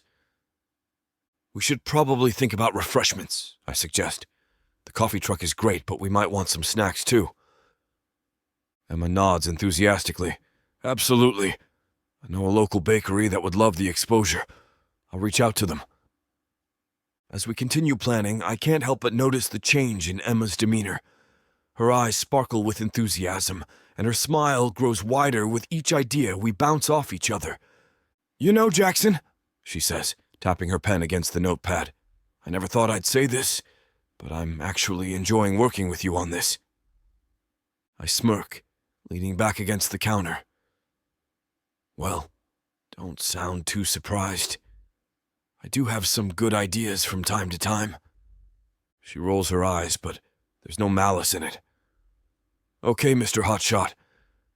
Let's not get carried away, but seriously, thanks for all of this. It's making a real difference. That's what I'm here for, I reply, winking at her. Now, about those refreshments, you mentioned a local bakery? Emma nods, her curls bouncing.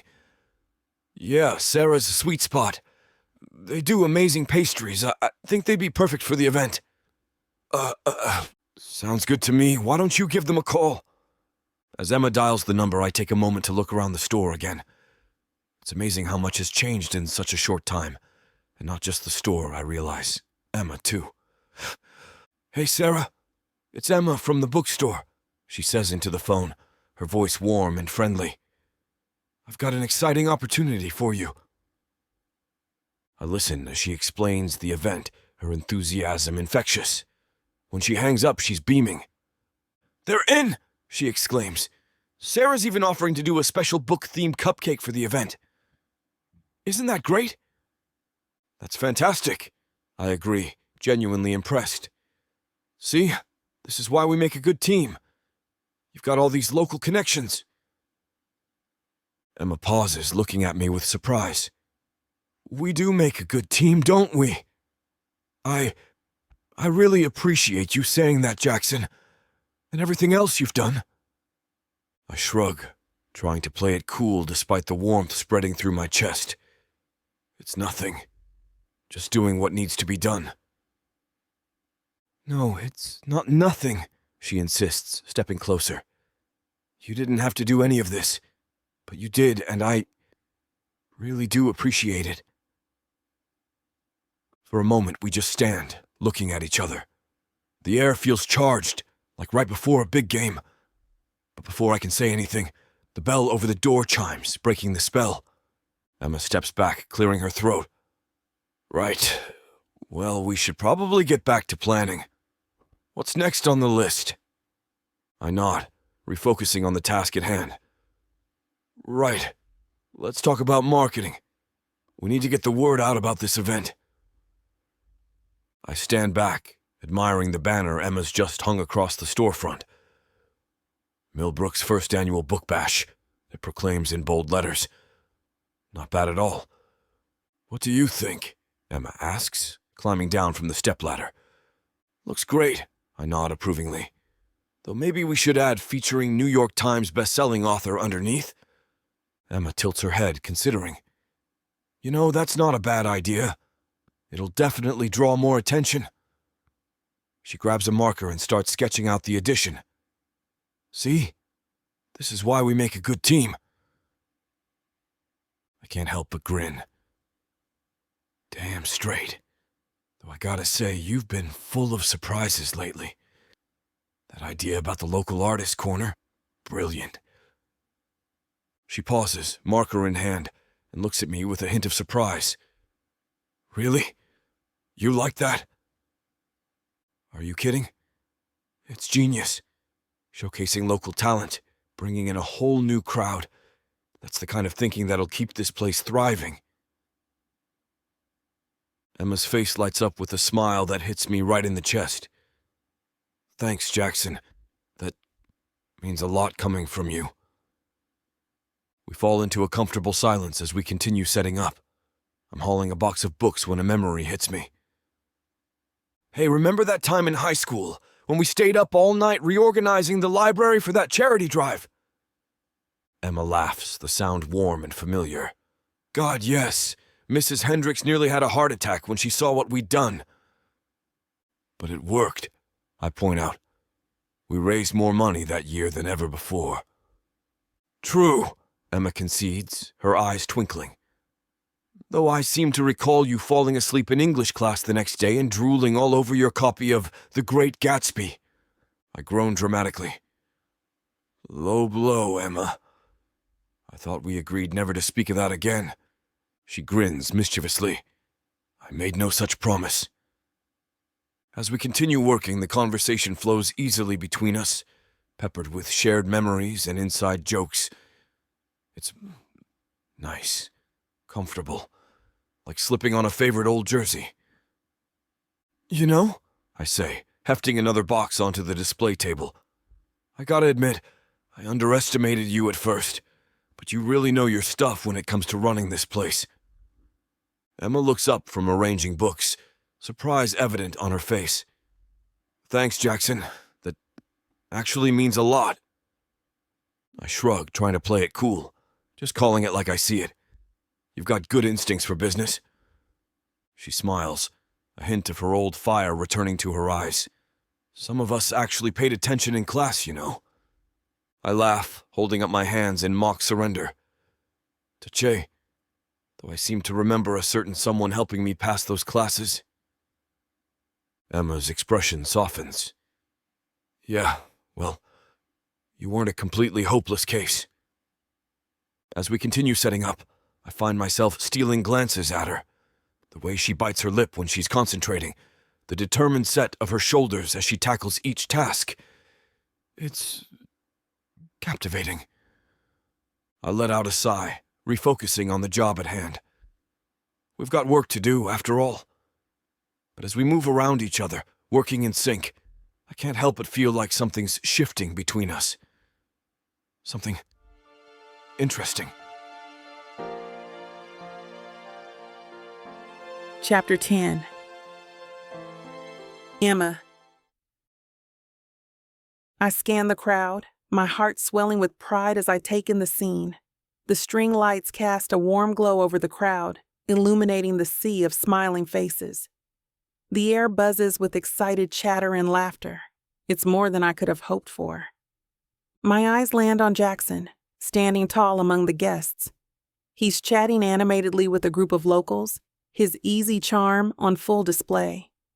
I make my way through the crowd, nodding and smiling at familiar faces. Jackson, I say as I sidle up to Jackson, look at this turnout. I think we might be onto something here.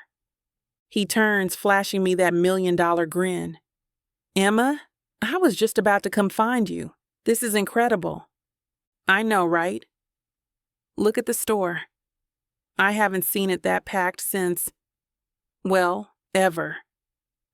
Jackson leans in, his voice low. You know what I think? This town's been dying for something like this. A place to gather, to connect. I nod, surveying the park. You might be right. I mean, look at Mrs. Henderson over there. I swear I haven't seen her leave her house in months. He chuckles. And now she's debating Hemingway with the high school English teacher. Who would have thought? Certainly not me, I admit. I guess I underestimated how much people were craving this. Jackson's eyes meet mine, a hint of smugness in his expression. What did I tell you? I knew this partnership would work.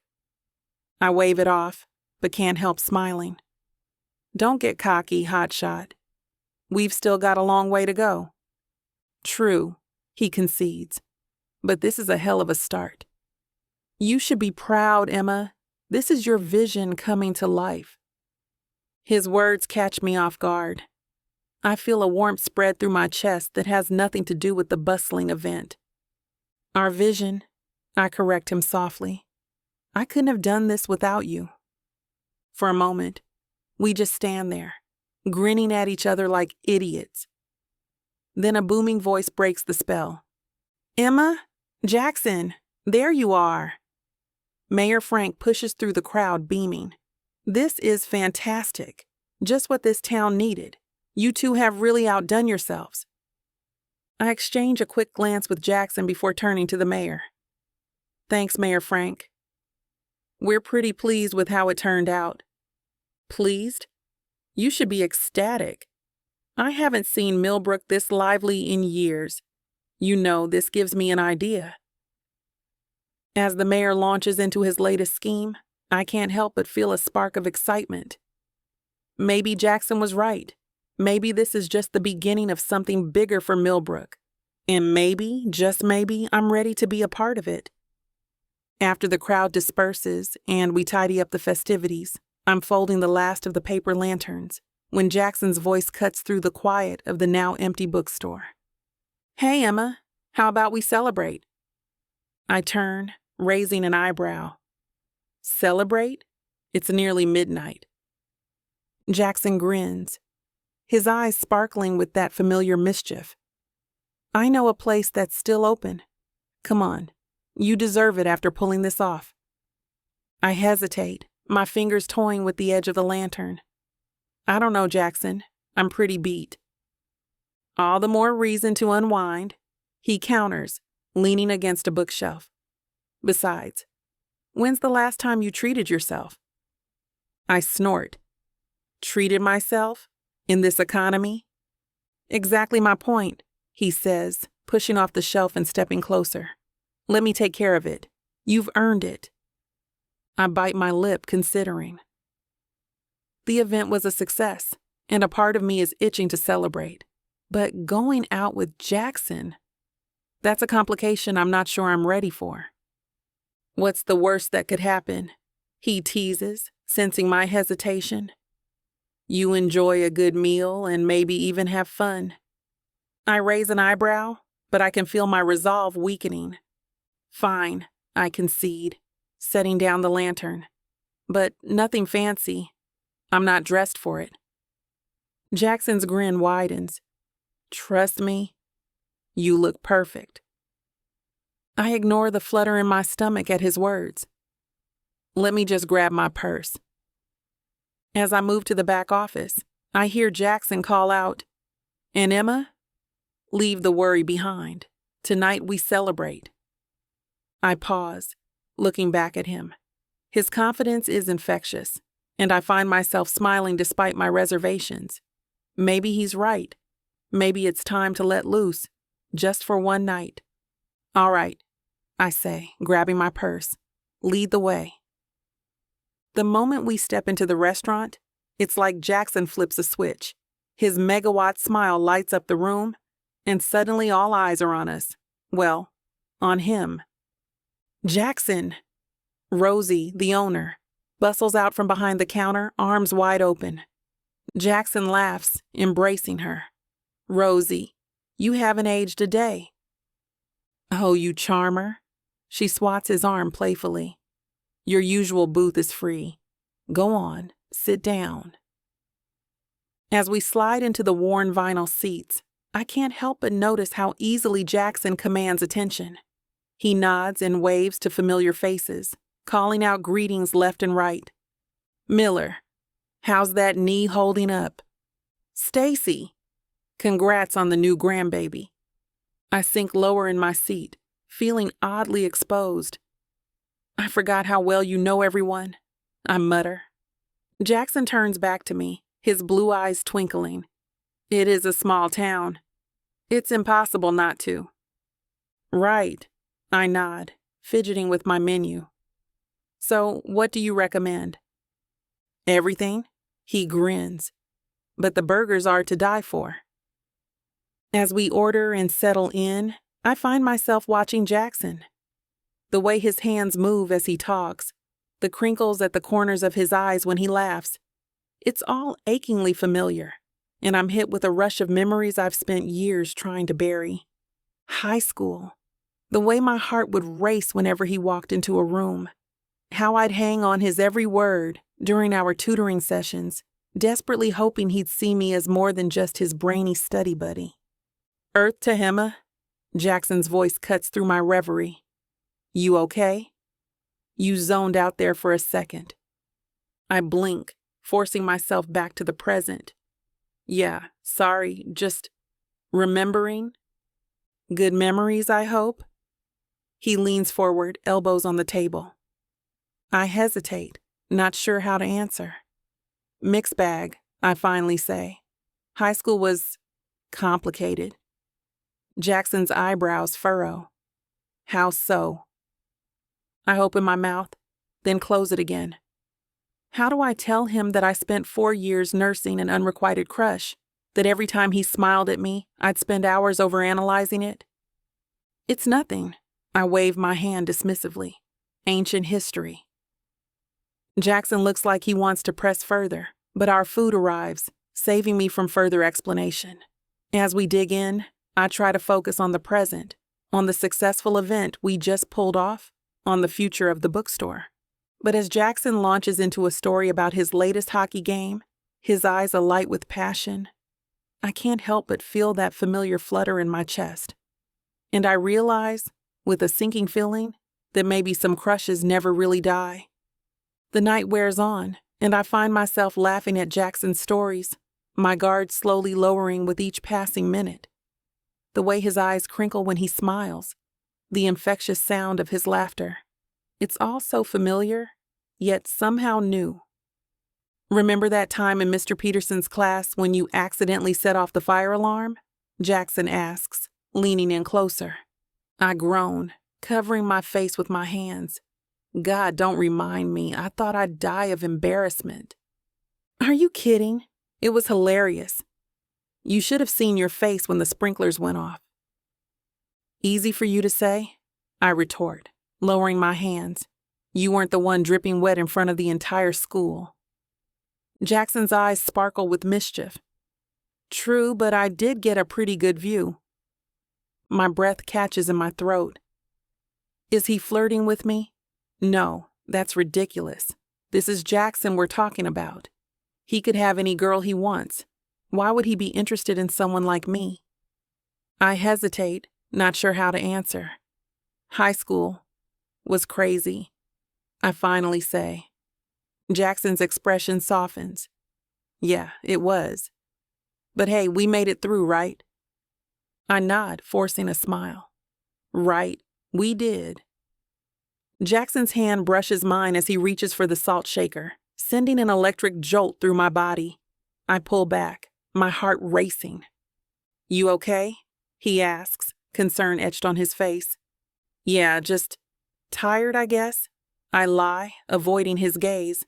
He leans back, studying me. You know, Em, it's been great catching up like this.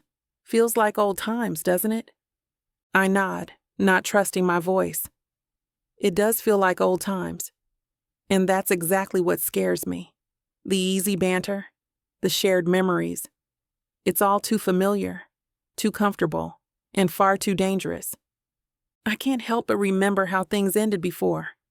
How crushed I felt when Jackson left town without a backward glance. Now here he is, acting like nothing's changed, while my heart's doing somersaults in my chest. I fidget with my napkin, trying to ground myself in the present moment, but his presence is overwhelming, filling up every corner of the diner. We should do this more often, Jackson continues, oblivious to my inner turmoil. I've missed this. Missed you. My stomach churns with dread. I want to believe him, want to think that maybe, just maybe, I mean more to him than just a trip down memory lane. But the rational part of my brain screams caution. It's like a blaring siren, warning me not to fall for his charm again. I've been down this road before, and I know how it ends. Still, I can't help but wonder if things could be different this time. Maybe we've both grown, changed, or maybe I'm just setting myself up for another heartbreak. As we step out of the restaurant, the cool night air hits my face, a welcome respite from the warmth of the interior. Jackson's hand finds the small of my back, guiding me down the dimly lit street. His touch sends a jolt through my body, and I struggle to keep my composure. Remember when we used to walk home like this after study sessions? Jackson asks, a hint of nostalgia in his voice.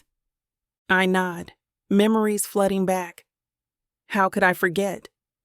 You'd always insist on walking me home, even though it was out of your way. Well, I couldn't let anything happen to my star tutor, could I? He grins, nudging me playfully with his shoulder. I let out an exasperated sigh, but can't help the smile that tugs at my lips. Right, because Millbrook is such a dangerous place after dark. Hey, you never know, he teases. There could have been a rogue deer or something. We both laugh, the sound echoing in the quiet street. The streetlights cast a soft glow, illuminating Jackson's profile. He looks different, older, more mature, but still unmistakably the boy I fell for all those years ago. You know, Jackson says, his voice low and intimate. I've really missed this. Just hanging out with you, Em. I glance up at him, searching his face for any sign of insincerity. But all I see is warmth and genuine affection in those piercing blue eyes. Yeah? I manage, my voice embarrassingly breathy. I've missed it too. We walk in companionable silence for a moment, the only sound the soft tap of our footsteps on the sidewalk. After a few strides, I realize we've reached my apartment building. Jackson's hand drops from my back, and I immediately miss its warmth. Well, this is me, I say, gesturing to the building. Jackson nods, his eyes never leaving mine. Thanks for tonight, Em. It was really great. There's something in his voice, a depth of emotion that makes my heart skip a beat. Before I can overthink it, I step forward and wrap my arms around him in a hug. He stiffens for a moment, surprised, before his arms encircle me, pulling me close. We stand for a moment, neither of us wanting to let go. I breathe in his scent, a mix of cologne and something uniquely Jackson. It's intoxicating, and I find myself fighting the urge to bury my face in his chest. Finally, reluctantly, we pull apart. Jackson's hands linger on my arms, his touch sending tingles through my skin. Good night, Emma, he says softly, his eyes intense. Good night, Jackson, I reply, my voice barely above a whisper. As I watch him walk away, my mind is a whirlwind of conflicting emotions. The warmth of his embrace, the look in his eyes, it all points to something more than friendship. But can I trust it? Can I trust myself not to fall for him all over again? I unlock my apartment door, my heart still racing. As I step inside, I can't help but wonder, what just happened? And more importantly, what happens next? Chapter 11. Jackson. I stride into Emma's bookstore, feeling like I'm walking on air. The bell above the door chimes as I make my entrance. The smell of old books and fresh coffee hits me, a combination I'm starting to associate with success and something else I can't quite put my finger on. Well, look who's got a spring in his step today. The mailman Norm chuckles as he sorts through a stack of envelopes at the counter. I grin, unable to contain my good mood. What can I say? We knocked it out of the park with that first event. Norm raises an eyebrow, a knowing smirk playing on his lips. Uh-huh. Are you sure it isn't anything else? You're practically floating in here like some lovesick teenager. Don't be silly, Norm, I scoff, leaning against the counter. I'm just excited about the business. You know how it is when a plan comes together. Sure. Norm nods, not buying it for a second. And I'm sure it has nothing to do with you and Emma. Having a lot of work to do? Emma's voice cuts in as she emerges from the back room, her arms full of new inventory. As do you, Norm. I'm assuming. Norm tips his hat toward Emma, a knowing grin on his face, before sauntering out of the store. As the door swings shut behind him, I can't help but notice the way Emma's eyes follow him for a moment before she shakes her head and gets back to work. So, I say, breaking the silence, ready to plan our next big hit?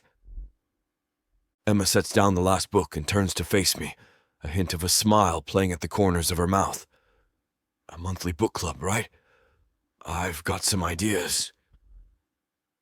Lay 'em on me, I say, pulling up a chair and sitting backwards on it, arms folded over the backrest. I'm all ears. Emma leans against the counter, her eyes sparkling with excitement. So, for the book club, I'm thinking we could start with contemporary fiction. Maybe rotate genres each month? Sounds solid. I nod, drumming my fingers on the counter. We could have themed snacks to match the book, like, I don't know, English tea and scones for a Jane Austen month. She laughs, a sound that sends a weird flutter through my chest. Look at you, Mr. Cultured. I didn't know you had it in you. Hey, I'm full of surprises, I wink, leaning forward on the chair. Speaking of surprises, what if we added some comfy reading nooks? We'll be able to accommodate more people and give them a reason to hang out here longer. Maybe throw in some plush armchairs, soft lighting, even a couple of those fancy electric fireplaces. Make it cozy as hell, you know? Emma's eyes light up. Oh, that's brilliant. We could put them near the windows. Natural light, people watching. It's perfect. And while we're at it, I add, why not set up a game area? Sell some board games, puzzles, give people more reasons to come in and stick around. She nods enthusiastically. I love it. We could even host game nights. It's like, we're not just selling books anymore. We're selling experiences. Exactly, I grin, feeling a surge of pride. We make a damn good team. Just then, my stomach lets out an embarrassingly loud growl. Emma raises an eyebrow, amusement dancing in her eyes. Sounds like someone's hungry, she teases. I shrug, not even slightly embarrassed. All this brainstorming works up an appetite. How about we continue this over lunch? My treat. For a moment, I think she might refuse. But then she smiles, grabbing her purse from behind the counter. Sure, why not? The warm summer breeze carries the trace of freshly cut grass and blooming flowers, a stark contrast to the city air I'm used to. So what if we set up a monthly book-to-movie night? I suggest, gesturing animatedly. We could screen adaptations in the store after hours. Emma's eyes light up. That would be fun. We could even partner with the old cinema down the block. God knows they need the business. Look at you, thinking big picture, I tease, nudging her shoulder playfully. I'm rubbing off on you already. She gives an exasperated sigh, but I catch the hint of a smile. Don't get cocky. I've always had good ideas. Just needed the right partner to back them up. Our laughter echoes off the storefronts, drawing curious glances from passers-by. I notice Mrs. Anderson, my old math teacher, whispering to her friend as we pass. Emma seems to shrink a bit under the attention, but I just grin and wave. As we approach the nearby diner, I hold the door open for Emma. The bell chimes above us, prompting the diners to look our way. Emma tenses beside me, her eyes darting around the diner like a cornered animal. I follow her gaze and catch the not-so-subtle stares and hushed conversations swirling around us. It's like we're the main attraction in some small-town spectacle. Did you hear? They've been spending an awful lot of time together, an elderly woman stage whispers to her companion. About time, if you ask me, her friend replies. That girl needs to get out more. I guide Emma to a booth in the corner, away from prying eyes. As we slide into our seats, I notice her discomfort. She's fidgeting with the menu, avoiding eye contact. Hey, I say, leaning across the table. Is being seen with me really that bad? Yes, I mean no, she stammers, clearly flustered. I'm sorry, it's not that. It's just, I'm not used to getting this much attention. I can't help but chuckle at Emma's flustered response. Her embarrassment is oddly endearing, and I find myself leaning in closer across the table. Come on, Em. A little attention never hurt anyone, I tease, winking at her. Besides, you're with the town's golden boy. Might as well enjoy the spotlight. Emma mutters under her breath, but I catch the hint of a smile tugging at her lips. Your ego is showing, Jackson. Can't help it if it's true. I shrug, picking up the menu. Now, we still have a lot of planning to do. Don't let my charms distract you. She snorts, shaking her head. As our lunch progresses, I can't help but notice the subtle changes in Emma's demeanor. Her initial discomfort has melted away, replaced by a relaxed posture and genuine smile. She leans in closer as we talk, her eyes sparkling with enthusiasm. It's clear she's enjoying this as much as I am, even if she won't admit it. So, for the book club, Emma says, taking a sip of her iced tea. Have any other ideas? I lean back in my chair. Let's spice it up a bit. How about we pair each book with a themed cocktail? Emma raises an eyebrow. Cocktails in a bookstore? Why not? I grin, leaning forward. Picture it, The Great Gatsby with a classic gin Ricky. 100 Years of Solitude with a Colombian aguardiente sour. It'll be classy as hell. She laughs, shaking her head. You're incorrigible, Jackson. You love it. I wink. Admit it, I make your life more interesting. You certainly make it more unpredictable, she concedes, her lips curving into a smile. I can't resist pushing a little further. Speaking of unpredictable, how about we make things even more interesting? Emma eyes me warily. What do you mean? Let's make a bet, I propose, leaning in closer. If our next event is a bigger success than the last one, you have to let me take you out for a proper dinner. No business talk allowed. Her eyes widen slightly, but I catch the hint of excitement in them.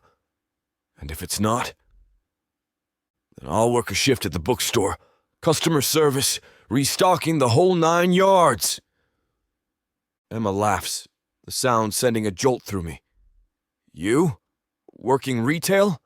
Now that I'd pay to see. So, do we have a deal? I extend my hand across the table. She hesitates for a moment, then takes my hand. Her skin is soft against mine, and I have to resist the urge to hold on longer than necessary. Deal, she says, her voice slightly breathless. I lean back in my chair, a smirk playing on my lips as I watch Emma's reactions to my teasing. She's trying to hide her amusement, but I can see right through her. You know, Em, I'm sure you were quite the heartbreaker in high school, I say, winking at her. All those nerdy boys probably fell at your feet. Emma rolls her eyes, but I catch the slight quirk of her lips. Please, I was too busy studying to notice anyone falling anywhere. Oh, come on, I press, leaning forward. You're telling me there wasn't a single guy who caught your eye? Not even a certain dashing hockey player? I'm expecting her to laugh it off, maybe throw a napkin at me. What I'm not expecting is the way her eyes widen, or how she suddenly becomes very interested in her empty plate. Emma, I prompt, curiosity piqued. What's with the sudden shyness? She takes a deep breath, then meets my gaze. If you must know, there was one guy. Oh, I raise an eyebrow, intrigued. Do tell. Emma hesitates, then blurts out, It was you, okay? I had a crush on you in high school. For once in my life, I'm speechless. You're joking, I finally manage. I wish I was, she mutters, looking anywhere but at me. I lean back, processing this new information. Emma, the girl who's been giving me hell since I got back, had feelings for me back then. It's not an unpleasant thought. Why didn't you ever say anything? I ask, genuinely curious. Emma scoffs. Are you kidding? You were Jackson Miller, star athlete. I was just the nerdy tutor. Besides, you had a new girlfriend every other week. Hey, that's not true, I protest. It was at least every month. That gets a laugh out of her, breaking some of the tension. I find myself grinning back, enjoying the sound of her laughter. As we walk back to the bookstore, the late afternoon sun bathes everything in a golden glow. I can't help but steal glances at Emma. The light catches her curls, creating a halo effect that's damn near mesmerizing. Her olive skin seems to radiate warmth, and I find myself wondering how it would feel under my fingertips. "What?" Emma asks, catching me staring. I grin, not even trying to hide it, just admiring the view. She waves her hand dismissively, but I catch the hint of a smile. "Smooth, Jackson. Real smooth." We reach the bookstore, and as Emma unlocks the door, I'm hit with a realization that knocks the wind out of me. This connection with Emma, it's always been there, deeper than anything I've ever had with anyone else. How the hell did I miss it all these years? "Jackson." Emma waves her hand in front of my face. "You gonna help with these boxes, or just stand there looking pretty?" I snap out of it, following her inside. "Sorry, just thinking." "Don't hurt yourself," she teases. We head to the back room where a stack of boxes awaits us. I grab the heaviest one, showing off a bit as I lift it with ease. "Show off," Emma mutters, but I catch her appreciative glance. As we work, I can't shake this new awareness of her. The way she bites her lip when she's concentrating, the little huff she makes when a box is heavier than expected. It's like I'm seeing her for the first time, and damn if it isn't the best view I've ever had. We're alone in the inventory room, surrounded by the aroma of new books and the faint trace of Emma's perfume. She's reaching up to place a book on a high shelf, and before I can think twice, I'm right behind her. "Let me get that for you," I murmur, my chest brushing against her back as I take the book from her hand. She turns, and suddenly we're face to face, barely inches apart. Her eyes widen, and I can hear her breath catch. In this moment, I know I'm done for. I cup her face in my hands and kiss her, pouring years of unacknowledged feelings into it. For a split second, she tenses, and I think I've made a huge mistake.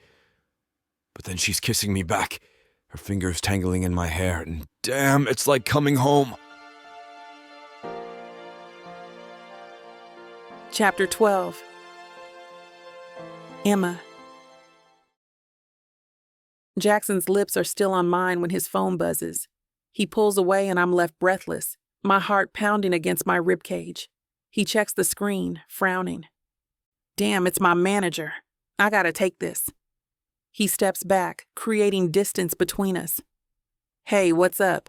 he says into the phone, all business now. I lean against the shelf, trying to steady myself. The kiss lingers on my lips, electric and unexpected.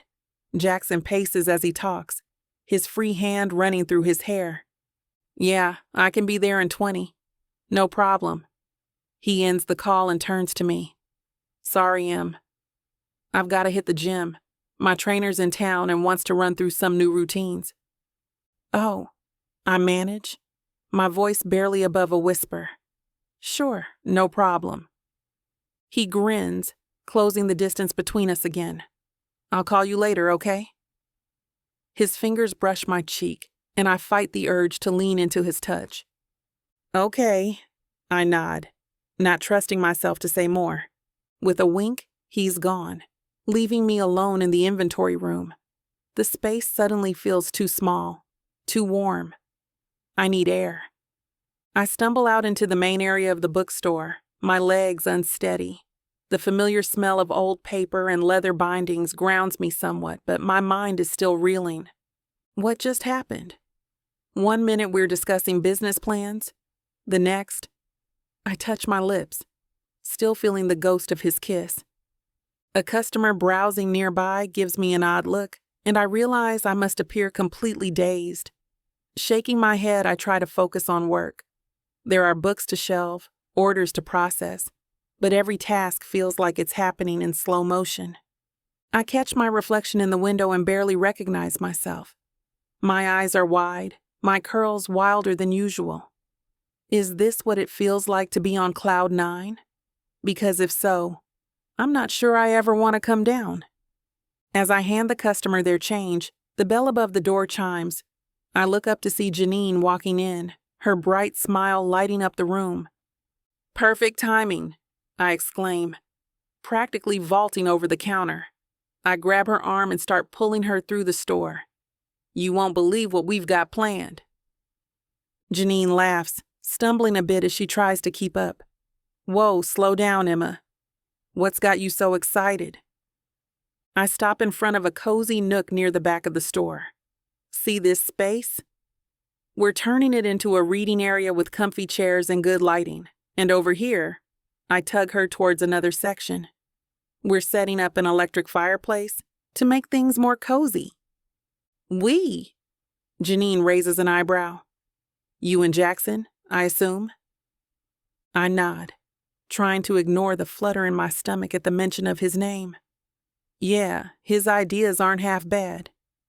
And get this, we're going to start hosting regular events, book clubs, author signings, game nights, the whole shebang. Janine's eyes widen. That sounds amazing, Em. It's exactly what this place needs. I know, right? I can't keep the excitement out of my voice. Oh, and check this out. I lead her to an empty shelf near the front. We're going to stock board games and puzzles here. Give people more reasons to hang out and browse. Smart move.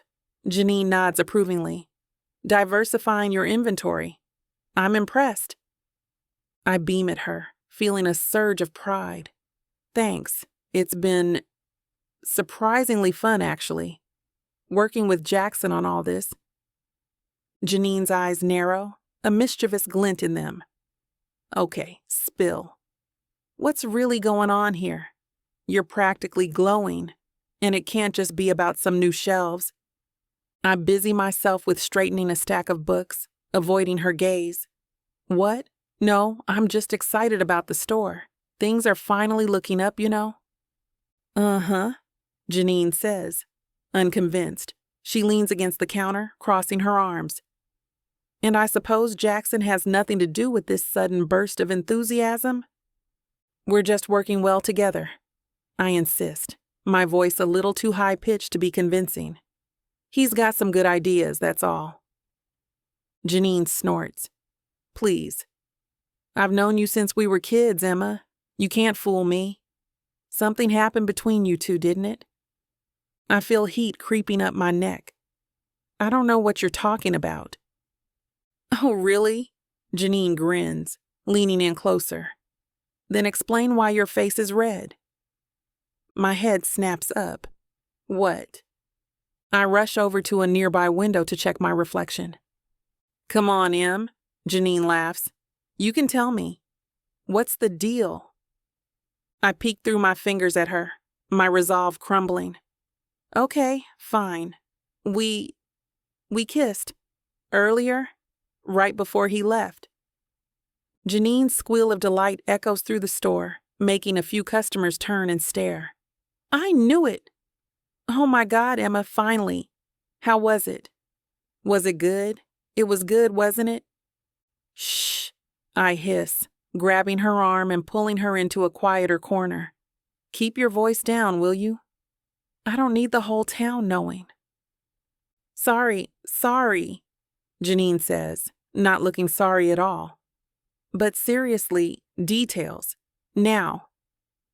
I bite my lip, trying and failing to suppress a smile. It was unexpected, and yeah, it was good. Really good. I bet, Janine says, waggling her eyebrows. So, what happens now? I shrug, excitement bubbling in my chest. I don't know. It was just a kiss, right? People kiss all the time without it meaning anything. Janine sighs. Come on, Em.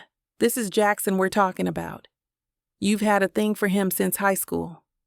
Yeah, and look how well that turned out. I mutter, remembering the years of resentment I've harbored. Maybe it's just, I don't want to get my hopes up, you know? Janine nods, her expression turning serious. That's probably smart. Look, I love you and I want you to be happy, but you're probably right. You remember what Jackson was like in high school? What do you mean? She sighs, choosing her words carefully. He was always a flirt, Em. The star athlete, charming everyone left and right. I'm not saying he's a bad guy, but... But what? I press, feeling a knot form in my stomach. Just be careful. Maybe you should keep your expectations casual. Jackson's the kind of guy women are drawn to. He probably doesn't even realize he's doing it half the time. I nod slowly, processing her words. She's right, of course. Jackson's always had that effect on people, especially women. It's part of what made me fall for him in the first place. You're right, I admit. I shouldn't read too much into it. We're working together. Things are going well. Maybe it was just a heat of the moment thing. Janine reaches out, squeezing my hand. Hey, I'm not saying write it off completely. Be open to seeing where things go. Just protect your heart, okay? I nod, pushing down the flutter in my stomach. You're right, Janine. This partnership with Jackson is about saving the bookstore, nothing more. Janine grins, grabbing a stack of books. That's my girl. Now, where do you want these? Romance section, I say, pointing to the far corner. And thanks for offering to help. There's still so much to do. We fall into a comfortable rhythm, shelving books and rearranging displays. The familiar scent of paper and ink fills the air, grounding me. This is what matters. The bookstore, my father's legacy. As I sort through a box of new arrivals, my mind wanders. Images of Jackson flash unbidden, his smile, the warmth of his lips on mine. I shake my head, trying to focus on the task at hand. Hey, Em. Janine's voice breaks through my reverie. Where should I put these mystery novels?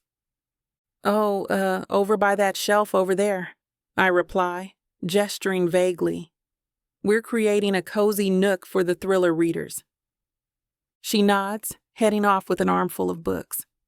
I watch her go, my thoughts still a jumble. Back in high school, I would have given anything for Jackson to notice me. Now here he is, back in my life, and I'm pushing him away. Am I making a mistake? Or is this just self-preservation? The memory of our kiss lingers, a phantom touch I can't shake. Part of me wants to throw caution to the wind, to see where this could go. But the rational side, the one that remembers the years of hurt and resentment, holds me back.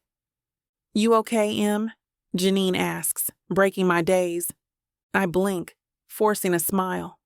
Yeah, all good, I respond, ignoring the turmoil in my heart. Just thinking about where to put the new science fiction arrivals. Janine raises an eyebrow, clearly not buying it. But she doesn't push, and for that I'm grateful. How about we take a break? She suggests. I could use a coffee. You in? I nod, grateful for the distraction. Sounds perfect. Let's hit up the cafe. I hear they've got a new barista who makes a mean latte. As we head out, I cast one last glance at the store. It's coming together, slowly but surely. Just like my life, I suppose. One step at a time. Chapter 13. Jackson. I push through the burn in my muscles, the familiar ache a welcome distraction from the thoughts swirling in my head. The local gym isn't as fancy as the one back in Chicago, but it gets the job done. Plus, there's something comforting about the worn equipment and the faint smell of sweat mixed with disinfectant. Looking good, Jackson. My trainer, Jim, calls out as I finish another set of squats. Whatever you're doing, keep it up. Your form's never been better. I grunt in acknowledgement, focusing on my breathing. As I move to the bench press, I can't help but think about Emma. The kiss we shared earlier replays in my mind, her soft lips against mine, the surprise in her eyes. All right, let's see what you've got, Jim says, spotting me as I lie back on the bench. I grip the bar, feeling its cold metal against my palms. As I start my reps, my mind wanders. Emma and I have always had a connection, even back in high school. But now, after spending these weeks together, working on the bookstore, it feels different, deeper. Damn, Jackson, you're crushing it today! Jim exclaims as I rack the weights. What's got you so fired up? I sit up, grabbing my water bottle. Just feeling good, I guess, I reply with a smirk. As I move through the rest of my workout, I can't shake the feeling that something's shifted. Emma isn't just my old high school friend anymore. She's become more. The idea of a relationship with her feels natural, like we're picking up where we left off years ago.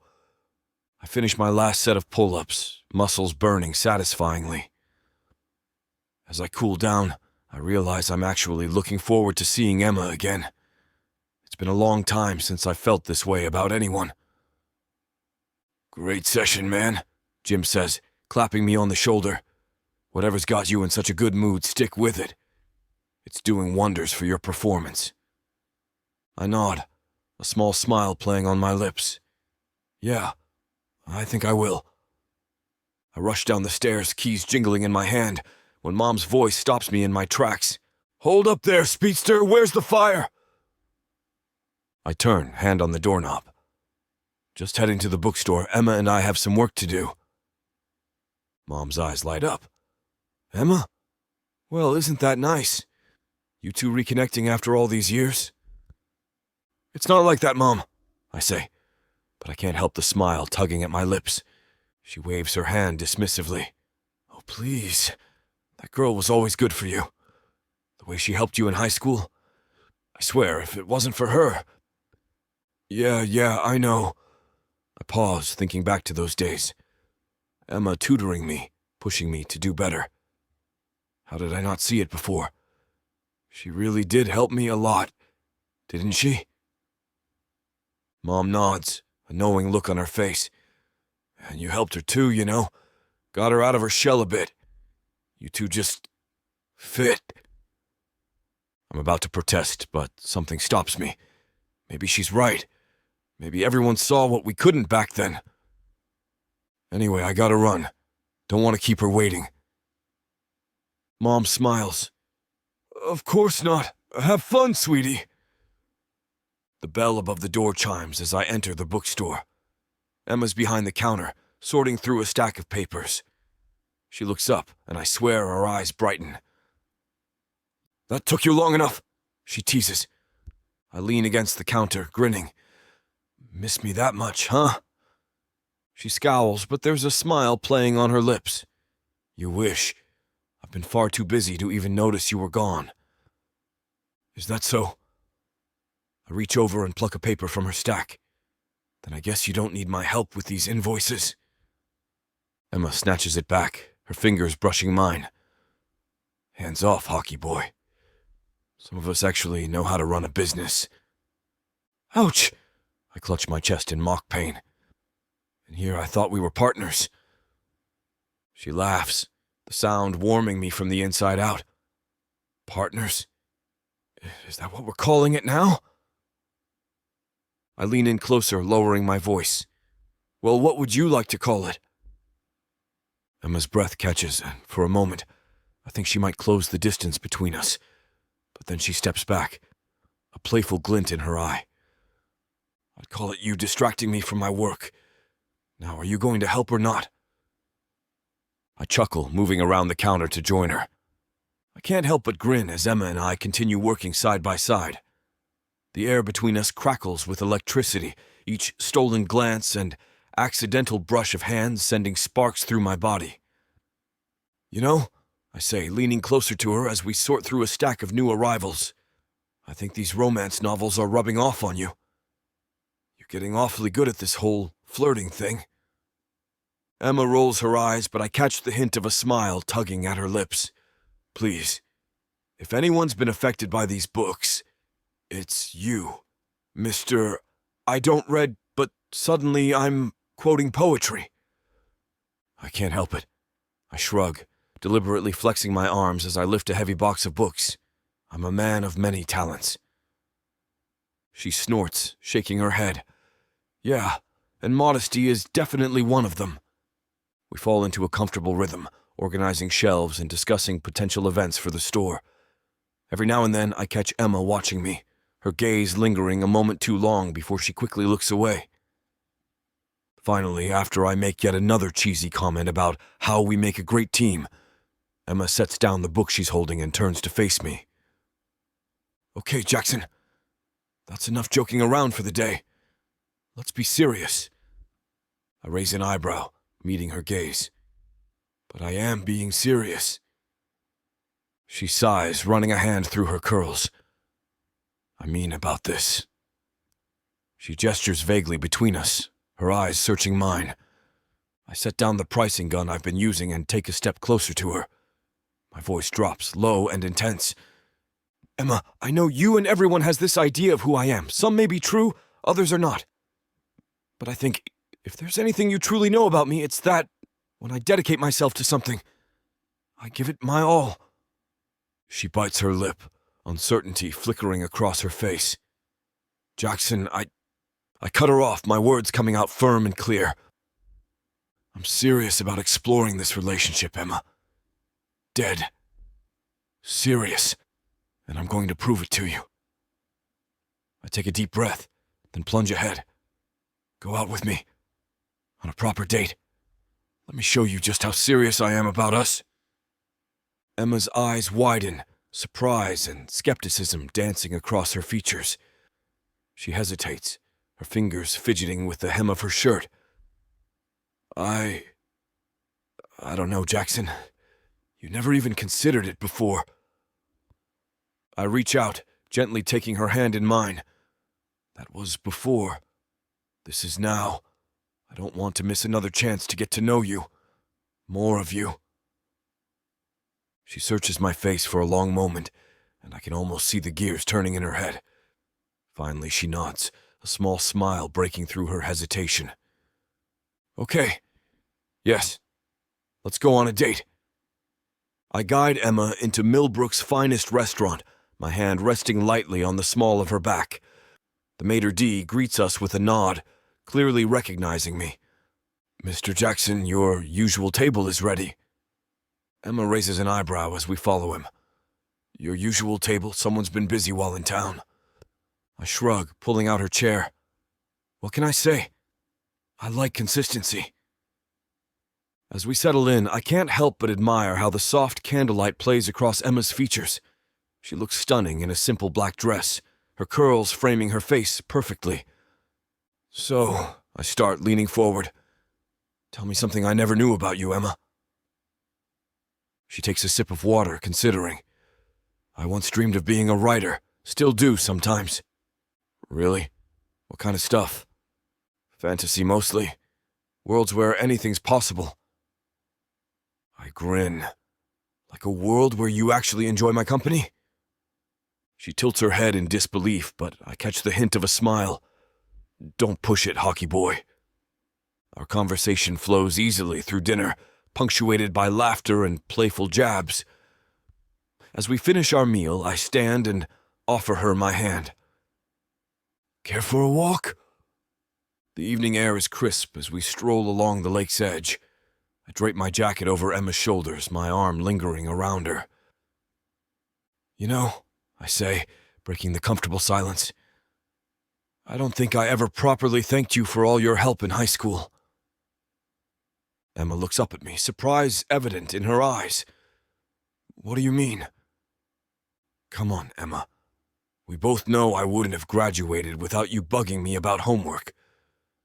She laughs softly. Well, someone had to keep that ego in check. I pull her closer, my voice dropping low. Seriously, though, you saw something in me when no one else did. Not even myself. Emma's quiet for a moment. I guess I just wanted you to see what I saw, that you were more than just a jock.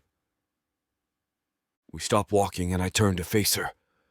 And you were more than just the bookworm everyone thought you were. You pushed me to be better, Emma. On and off the ice. Her eyes search mine, and I can see the walls she's built starting to crumble. I never realized. I hold her hand tighter, my thumb gently tracing circles against her skin. We've both grown up a lot since then, but some things haven't changed. In this moment, it's just us, rediscovering what we almost missed all those years ago. I guide Emma up the steps to her front door, my hand resting lightly on the small of her back. The night air is cool, but I barely notice it. My mind's too preoccupied with the woman beside me and the realization that's been slowly dawning on me all evening. "Well, this is me," Emma says, turning to face me. The porch light casts a soft glow on her face, highlighting the curve of her cheek, the warmth in her eyes. "Thanks for tonight, Jackson. It was unexpected." I grin, leaning against the porch railing. Good unexpected or bad unexpected? She rolls her eyes, but I catch the smile tugging at her lips. I'm still deciding. "Fair enough," I chuckle. "I'll take it as a challenge to make the next one even better." Emma's eyebrows shoot up. "Next one? Getting a little ahead of yourself, aren't you?" I step closer, my voice dropping low. "Come on, Emma. You can't tell me you didn't have a good time."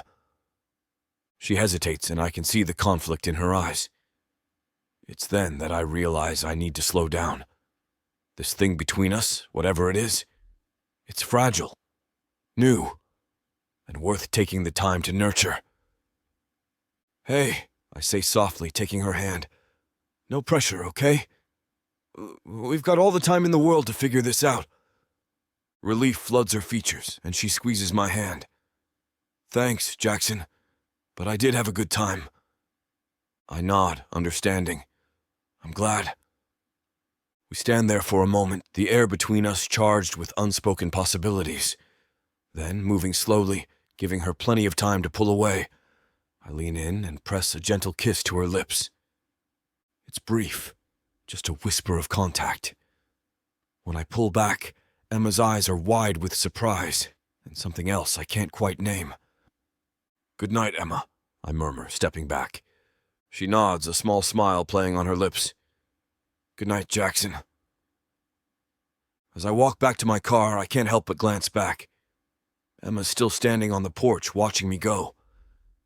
And in that moment, I know with absolute certainty that whatever this is between us, it's been there all along. We just needed the right moment to see it. Chapter 14. Emma. I lean against the counter, my fingers absently tracing the worn wood grain as my mind drifts back to last night. Jackson's laugh echoes in my memory, rich and warm like honey. The way his eyes crinkled at the corners when he smiled at me across the table. The gentle brush of his hand against mine as we walked by the lake. It all feels like a dream. For years I've kept my walls up, convinced that someone like Jackson could never truly see me. But last night as we sat on that moonlit bench, he looked at me with such intensity, such genuine interest, that I felt truly seen for the first time in forever. "You know, Em," he'd said, his voice low and intimate, "I can't believe I never noticed how amazing you are back in high school." My heart had skipped a beat. Better late than never, I guess. I'd quipped, trying to mask how much his words affected me. He'd chuckled, leaning in closer. "Trust me, I'm making up for lost time now." The memory of his lips on mine sends a shiver down my spine. It wasn't just a kiss. It was a promise. A new beginning. Maybe I've been too quick to judge him, too stuck in the past to see the man he's become. A small smile tugs at my lips. For the first time in years, I feel a flicker of hope, a spark of excitement for what the future might hold. Maybe, just maybe, Jackson and I. The bell above the door jingles violently, yanking me from my reverie. A cacophony of high-pitched voices fills the air as a swarm of children bursts into the store, their excitement palpable. "Miss Emma! Miss Emma!" they chant, surrounding me like a flock of eager birds. "Is it time for story hour?" I blink, momentarily disoriented as I shift from daydreams to reality. "Oh, yes, of course," I manage, plastering on a smile. "Everyone find a spot in the reading nook, okay?"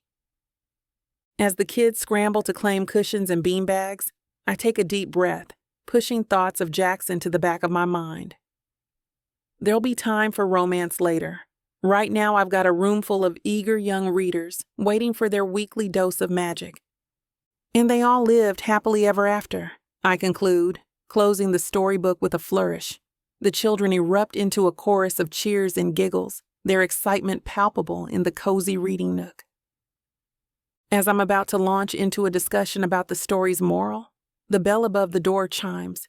I crane my neck, curiosity getting the better of me, and my heart skips a beat. Jackson's tall frame fills the doorway, his presence commanding attention even as he tries to slip in quietly. "All right, kiddos," I say, tearing my eyes away from him. "Let's wrap this up. What did we learn from today's story?" A cacophony of answers fills the air, but I'm only half listening.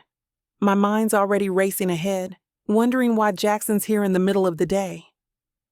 "Great job, everyone," I manage once the chatter dies down. "Now, don't forget to pick out a book to take home before you leave." As the kids scatter, I make my way over to Jackson, unable to keep the smile off my face. "Well, this is a surprise. I thought you had practice today." "Got out early," he says with a wink. "Thought I'd stop by and see how things are going." His eyes sweep across the bustling store. I gotta say, it's looking great. I can't help but preen a little at his words. Yeah, it's been pretty crazy lately. The cafe, the reading nook, the community events, they've all been a hit. Jackson's hand finds the small of my back, sending a shiver up my spine. "Of course they are. They were your ideas." "Our ideas," I correct him, leaning into his touch. "I couldn't have done this without you." His eyes lock with mine, intense and full of something I can't quite name. For a moment, we just stand there, taking in the scene around us.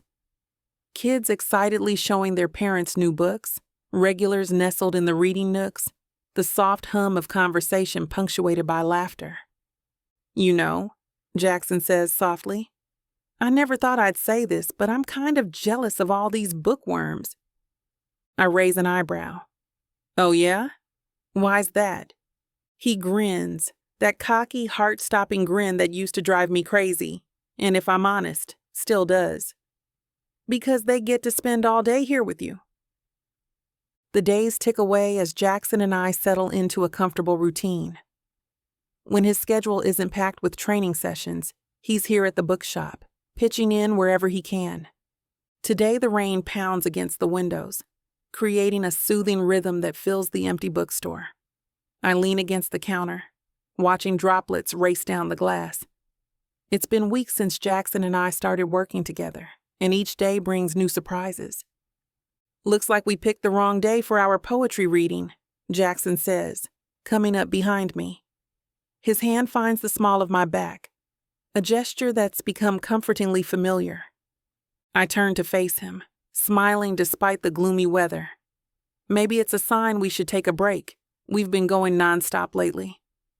"You saying you're tired of me already, Emma?" He grins, that cocky smile that used to irritate me now sending a flutter through my stomach. "Never," I reply, surprising myself with my honesty. It's nice to have a moment to breathe, you know." Jackson's expression softens. He pulls me closer, and I let myself lean into his warmth. "I think I know what you mean, but I'd love to hear it from you." I hesitate, old instincts warring with the trust we've built. It's just, all this success. It's amazing, but sometimes I feel like I'm waiting for the other shoe to drop. "Why's that?" Jackson asks, his voice gentle. I take a deep breath, deciding to let him in. After my dad died, everything fell apart so quickly. The medical bills, the mortgage. I was drowning before I even realized I was in over my head. Jackson's arms tighten around me. "Why didn't you say something?" "Pride, I guess," I admit with a rueful laugh. "I thought I could handle it on my own. By the time I realized I couldn't, it felt too late to ask for help." "Well, you're not alone anymore," Jackson says firmly. We're in this together now, right? I look up at him, seeing the determination in his eyes. Yeah, we are. I agree, feeling a weight lift from my shoulders. Thanks for sticking around, even when I was being stubborn. Jackson laughs, the sound rumbling through his chest. Well, lucky for you, I've always had a thing for stubborn women. I playfully swat his arm, but I can't hide my smile. The rain continues to patter against the windows as Jackson and I settle into the cozy reading nook. The bookstore is empty, giving us a rare moment of privacy. I curl up on one end of the plush sofa, while Jackson sprawls out on the other, his long legs stretching towards me. Remember that time in high school when you tried to teach me about Shakespeare? Jackson asks, a mischievous glint in his eye.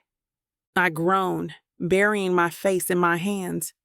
Oh God, don't remind me. You were impossible. Hey, I wasn't that bad, he protests, nudging my leg with his foot. You kept insisting Romeo and Juliet was a comedy, I counter, peeking through my fingers.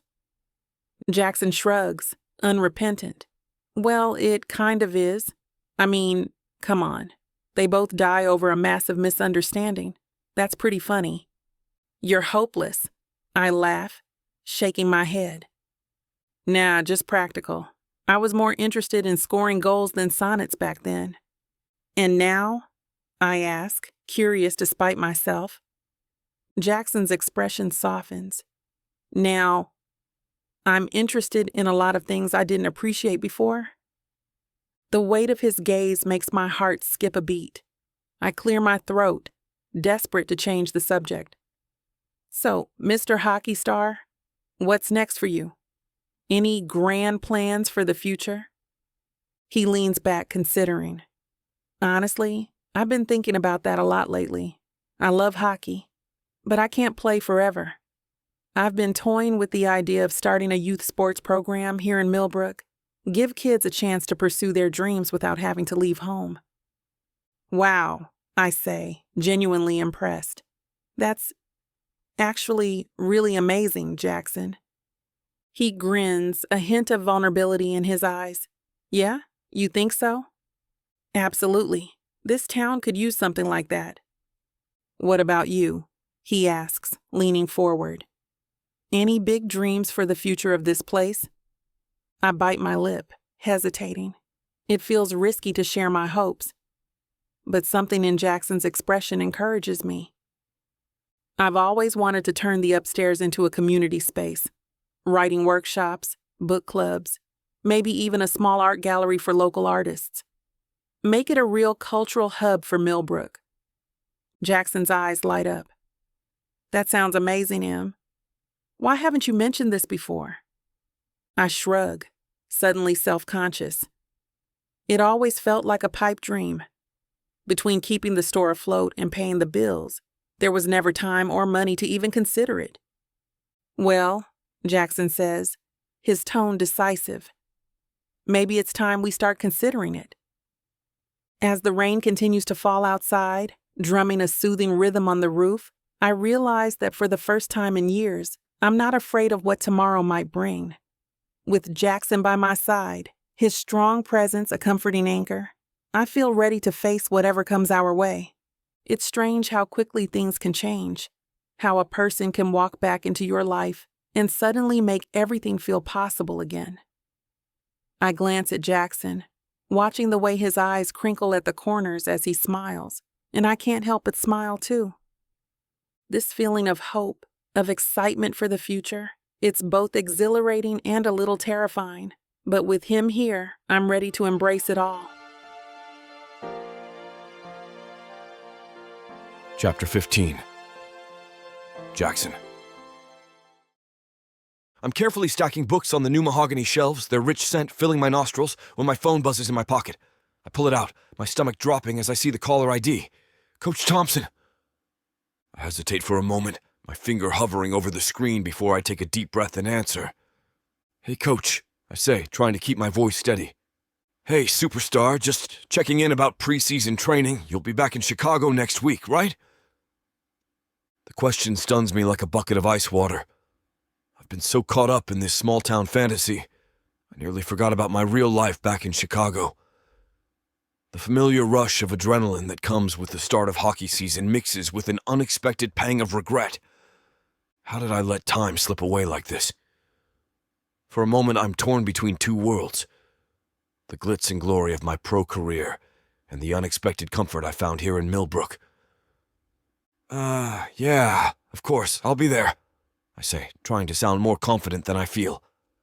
Great. We've got some new drills planned.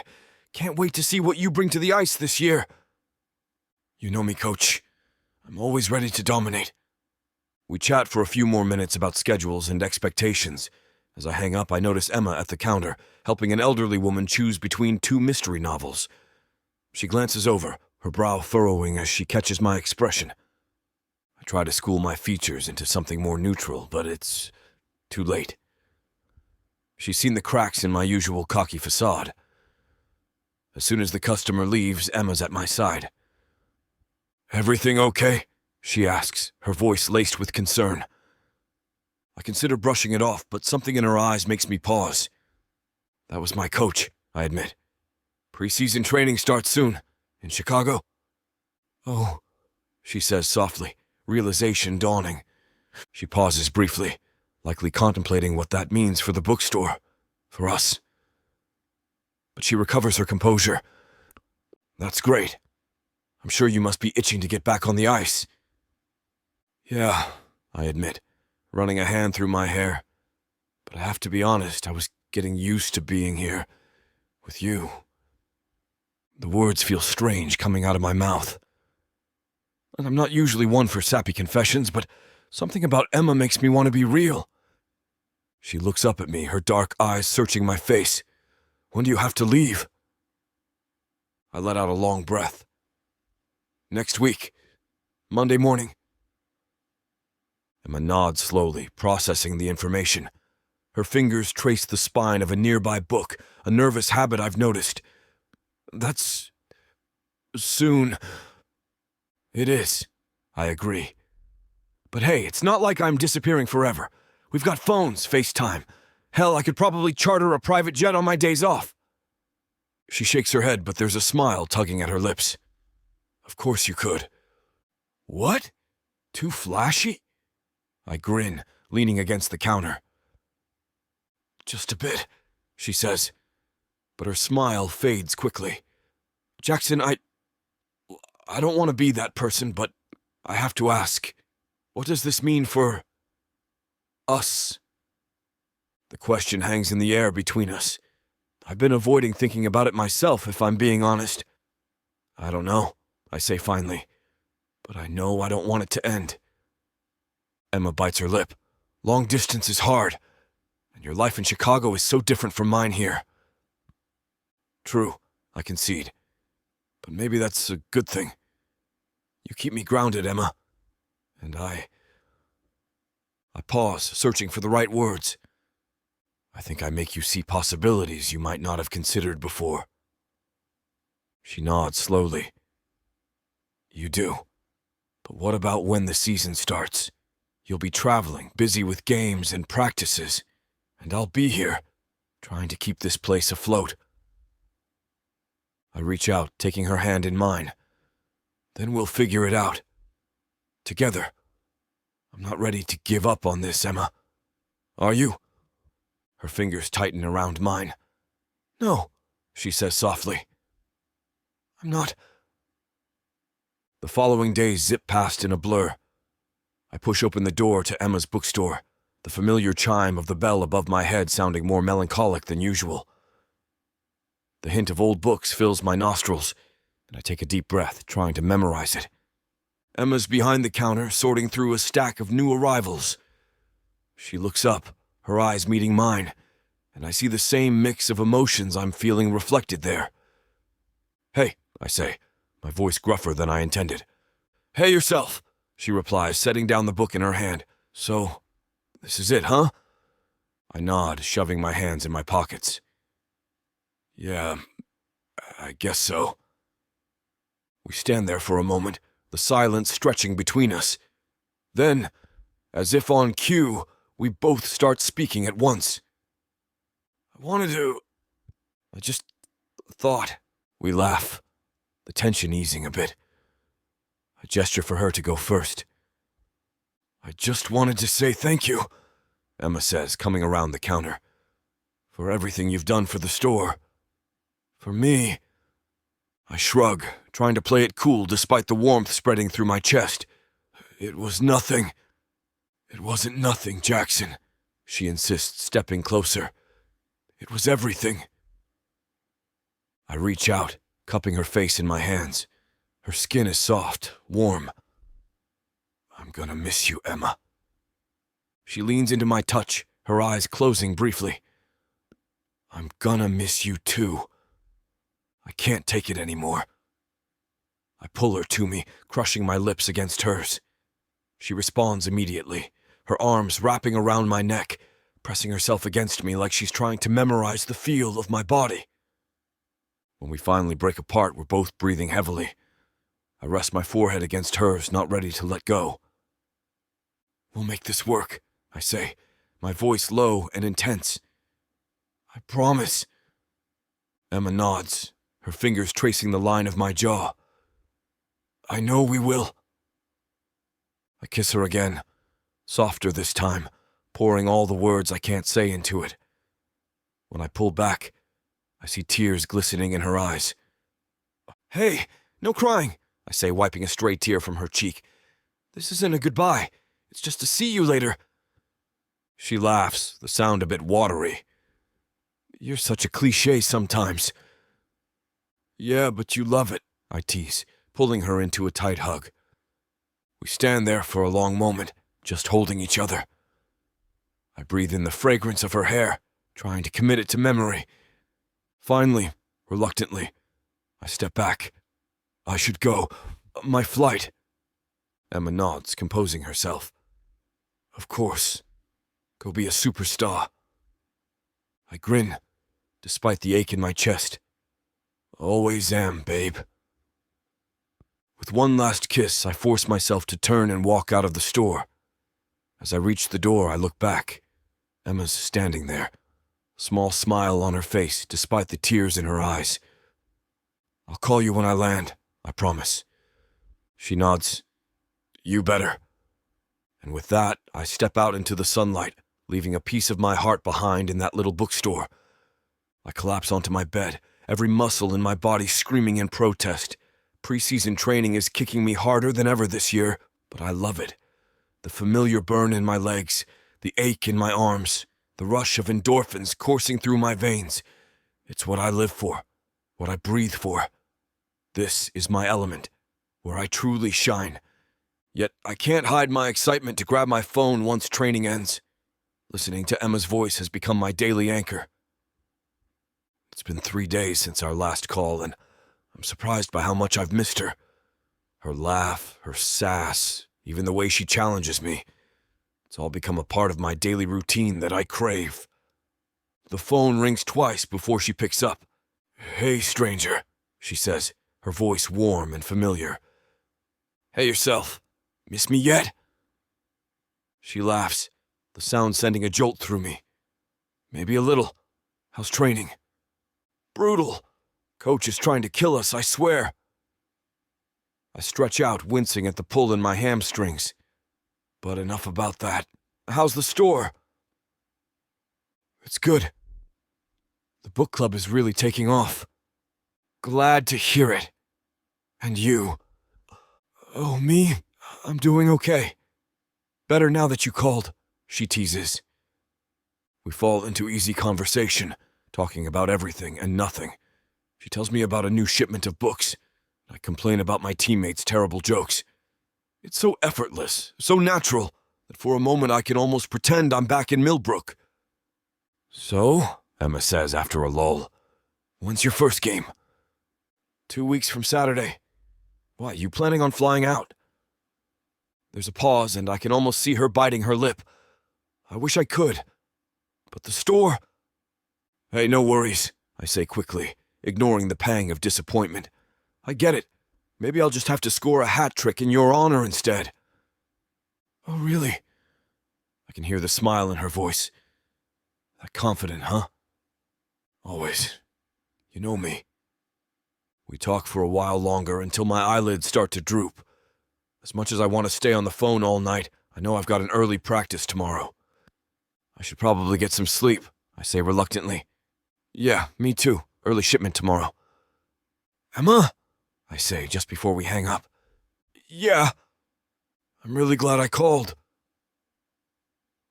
There's a soft pause before she replies. Me too, Jackson. Me too. As I set my phone down, I can't help but smile. The ache in my muscles seems a little less intense, the emptiness of my apartment a little less noticeable. Maybe this long-distance thing won't be so bad after all. As I lay back on my bed, the thought of seeing Emma's smile in person again makes the miles between us seem less daunting.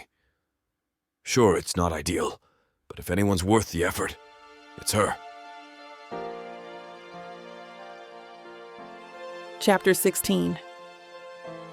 Emma. The phone buzzes on my desk, Jackson's name flashing on the screen. My heart skips a beat, but I hesitate before answering.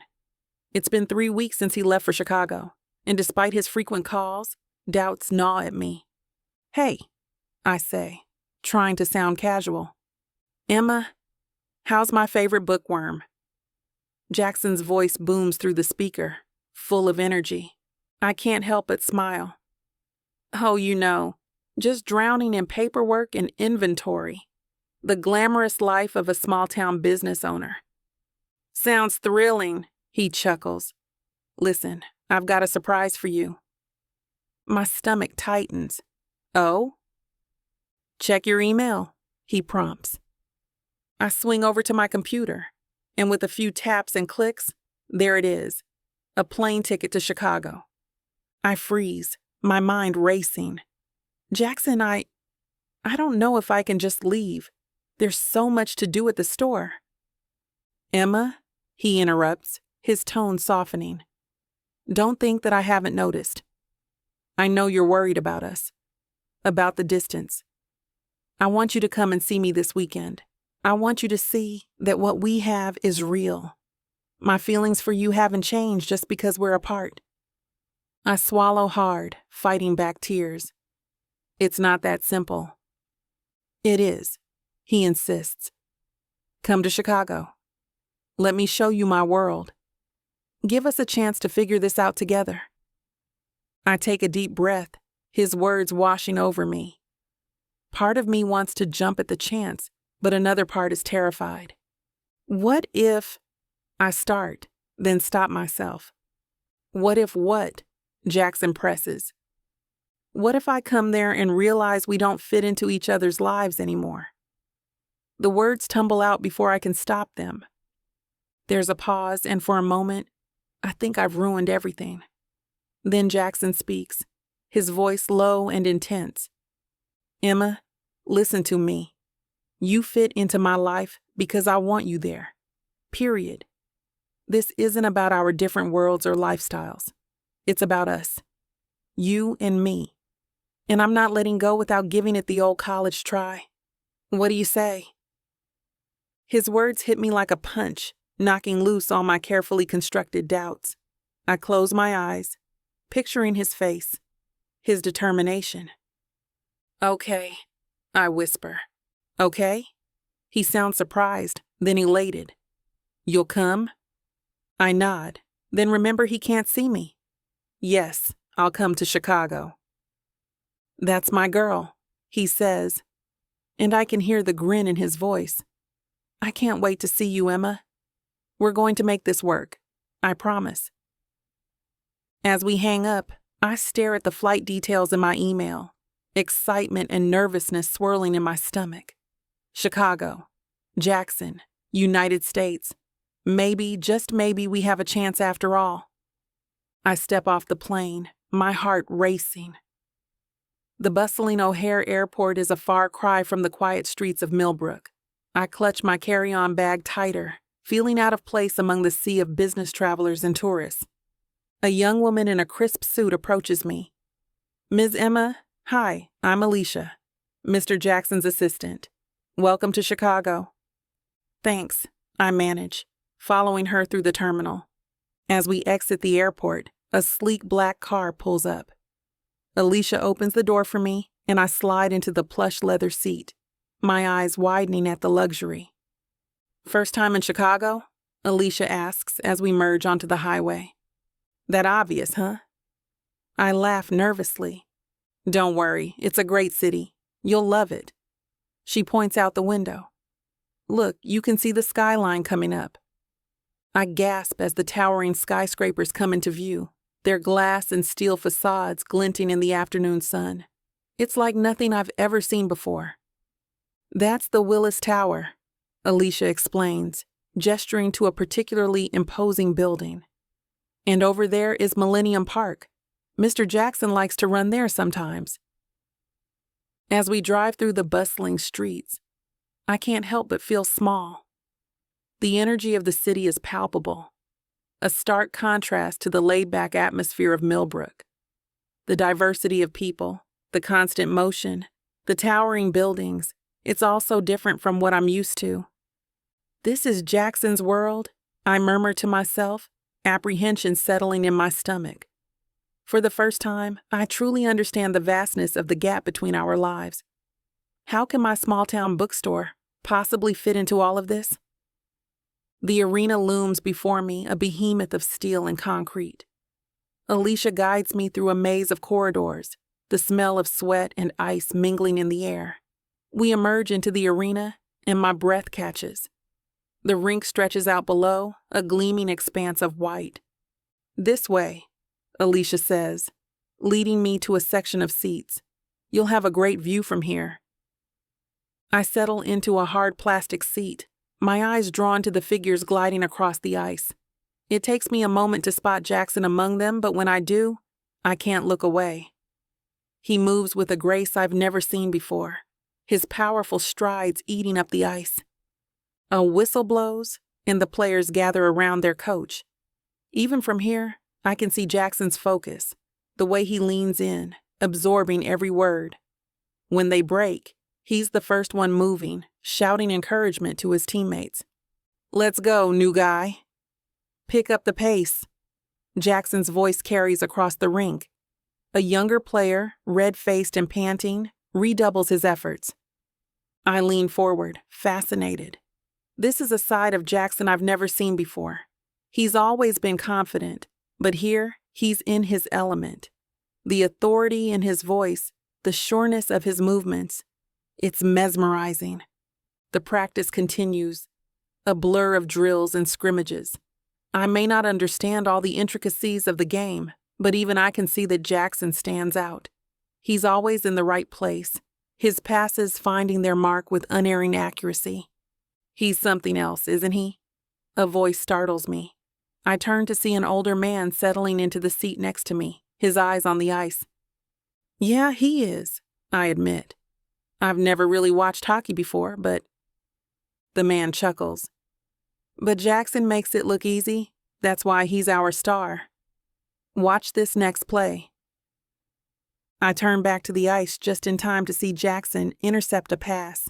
He weaves through the opposing players like they're standing still, then fires the puck into the net with a resounding clang. Wow, I breathe. That's one way to put it, the man says. But he's grinning. But yeah, that about sums it up. You must be Emma. I'm Coach Davis. I shake his offered hand, surprised. How did you? You're all Jackson has talked about since he came back, Coach Davis says with a wink. It's nice to finally put a face to the name. Before I can respond, another whistle blows. The practice is over. As the players file off the ice, Jackson looks up, his eyes finding mine. Even from this distance, I can see his smile, bright and genuine. He raises a hand in greeting, and I find myself waving back, a warm feeling spreading through my chest. I grip the edge of my seat, my heart pounding as Jackson strides towards me, a group of towering athletes in tow. The smell of sweat and ice grows stronger, and I fight the urge to bolt. What was I thinking, coming here? Emma, Jackson calls out, his face lit up with a grin. "Come meet the guys." I stand on shaky legs, smoothing my shirt. As they approach, I catch snippets of their conversation. "So this is the famous Emma," a red-headed player says, elbowing Jackson. Jackson's arm slides around my waist, pulling me close. "Damn right she is." "Emma, this is Zach, our goalie, and that's Tim and Chris, our defensemen." I manage a weak smile. "Hi, nice to meet you all." "Jackson hasn't shut up about you since he got back," Tim says with a grin. "It's like he forgot how to talk about hockey." I glance at Jackson, surprised. He shrugs, unapologetic. What can I say? I've got better things on my mind these days. "So, Emma," Chris leans in, "Jackson tells us you run a bookstore back home. That's pretty cool." "Oh, yeah. It's nothing fancy, just a small place." "Are you kidding?" Jackson interrupts. "Emma's store is the heart of our hometown. She's got the best selection of books for miles, and she runs these amazing community events." I blink, taken aback by his enthusiasm. "You told them that?" "Of course. I've been bragging about you to these guys for weeks." He turns to his teammates. "Emma and I go way back. She used to tutor me in high school. Smartest person I know." Zach whistles. "No wonder you've been reading so much lately. Trying to impress the lady, huh?" Jackson laughs, but I notice a hint of color in his cheeks. Maybe I'm just broadening my horizons. As they continue to chat, my nervousness starts to fade. Jackson isn't just showing me off to his teammates. He's bridging the gap between our worlds, making me feel like I belong here. And maybe, just maybe I do. The city lights twinkle around us as Jackson leads me into a swanky rooftop restaurant. My eyes widen at the panoramic view of Chicago's skyline. "Jackson, this is... wow." I breathe, taking it all in. He grins, pulling out my chair. "Only the best for you, Emma." As we settle in, a waiter approaches with menus. "Good evening, Mr. Jackson. Your usual table, I see." "Thanks, Wilson. We'll start with a bottle of the Chateau Margaux." I raise an eyebrow. "Trying to impress me with your wine knowledge?" "Is it working?" he asks, a mischievous glint in his eye. "Maybe a little," I admit, laughing. We order, and as we wait for our food, Jackson reaches across the table, taking my hand. "I'm really glad you came, Emma. I've missed you." His touch sends a shiver through me. I've missed you too. More than I thought I would. Our conversation flows easily, punctuated by laughter and lingering glances. As we finish our meal, Jackson stands, offering his hand. "Dance with me?" I hesitate. "Here, there's no dance floor." He winks. "Who needs one?" He pulls me close, swaying gently to the soft music playing in the background. I rest my head on his chest, breathing in his scent. "This is nice," I murmur. "It is," he agrees, his voice low. "You know, I've been thinking about doing this since high school." I look up at him, surprised. "Really?" He nods, his eyes intense. "Really. I was just too stupid to realize it then." My heart races as he leans in, his lips meeting mine in a soft, tender kiss. Later, we stumble into Jackson's penthouse apartment, breathless and giddy. He flicks on the lights, revealing a sleek modern space with floor-to-ceiling windows. "Make yourself at home," he says, shrugging off his jacket. I wander to the window, gazing out at the city below. This view is incredible. Jackson comes up behind me, his arms wrapping around my waist. "Not as incredible as you." I turn in his arms, ready with a witty retort, but the words die on my lips as I meet his gaze. The intensity in his eyes takes my breath away. "Emma," he murmurs, his hand cupping my cheek. I don't want to rush this, but God, I want to kiss you again. My heart pounds as I lean into him. So kiss me. His lips crash into mine, passionate and urgent. I melt into him, my fingers tangling in his hair as the kiss deepens. All my doubts and fears fade away, replaced by a burning desire for more. Chapter 17. Jackson. I pull Emma closer, my hands roaming her curves as desire courses through me. Her touch ignites something primal, a hunger I didn't realize I'd been harboring since our high school days. Those late nights studying together flash through my mind. The tension. The electricity between us that I'd never fully acknowledged until now. Emma. I breathe against her lips. I've wanted this for so long. She responds with a soft moan, her fingers threading through my hair. Me too, Jackson. God, me too. I capture her mouth in a searing kiss, pouring years of pent-up passion into it. My tongue teases hers as I back her against the wall, pinning her with my body. She arches into me and I growl low in my throat.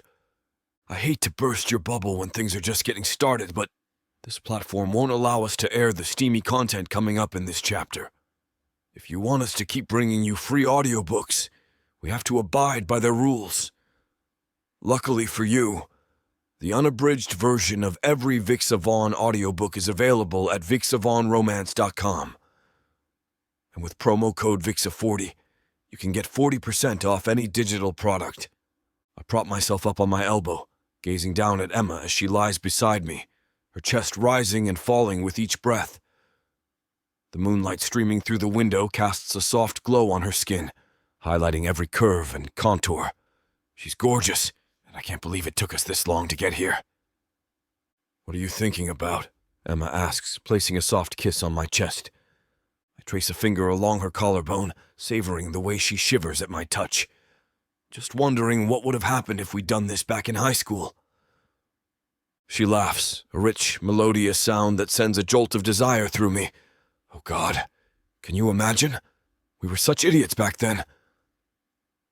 Speak for yourself, I tease, leaning down to plant a kiss on her shoulder. I was a stud. Emma gives a frustrated eye roll, but I can see the smile tugging at her lips. You were a cocky jock who couldn't tell the difference between calculus and algebra. That's why I had you, I murmur, nipping at her earlobe. My sexy little tutor. She turns to face me, her eyes sparkling with mischief. Is that what you used to think about during our study sessions? Me in a sexy teacher outfit. The image floods my mind and I groan. Emma, don't put that in my head now. Why not? She purrs, running her hand down my chest. We could always play a little catch-up, make up for lost time. I capture her lips in a searing kiss, my body already responding to her touch. You're gonna be the death of me, you know that? Emma grins against my mouth. But what a way to go, right? As I pull her closer, I can't help but think how different things might have been if we'd gotten together in high school. But then again, maybe we needed this time apart to truly appreciate what we have now. And damn, do I appreciate it. I hope you're enjoying this audiobook by Vixa Vaughn. If you want to keep hearing more audiobooks, then please hit that subscribe button and like the video. It may seem insignificant, but the more people that subscribe, the easier it is to produce more audiobooks in the future. So please help us out and subscribe to our channel. Thank you for listening, and now back to your book. Chapter 18. Emma. I stand behind the counter of my bookstore, absently flipping through a well-worn copy of Pride and Prejudice. The bell above the door chimes, and I look up to see Janine breezing in, her dark hair swinging as she makes her way to me. Hey, Emma. How's it going? She asks, leaning on the counter. I force a smile. Oh, you know, same old, same old. Janine raises an eyebrow. Uh-huh. And how's the long-distance thing with Jackson? I sigh, closing the book. It's fine. We talk when we can, but he's so busy with training. Must be tough, Janine says sympathetically.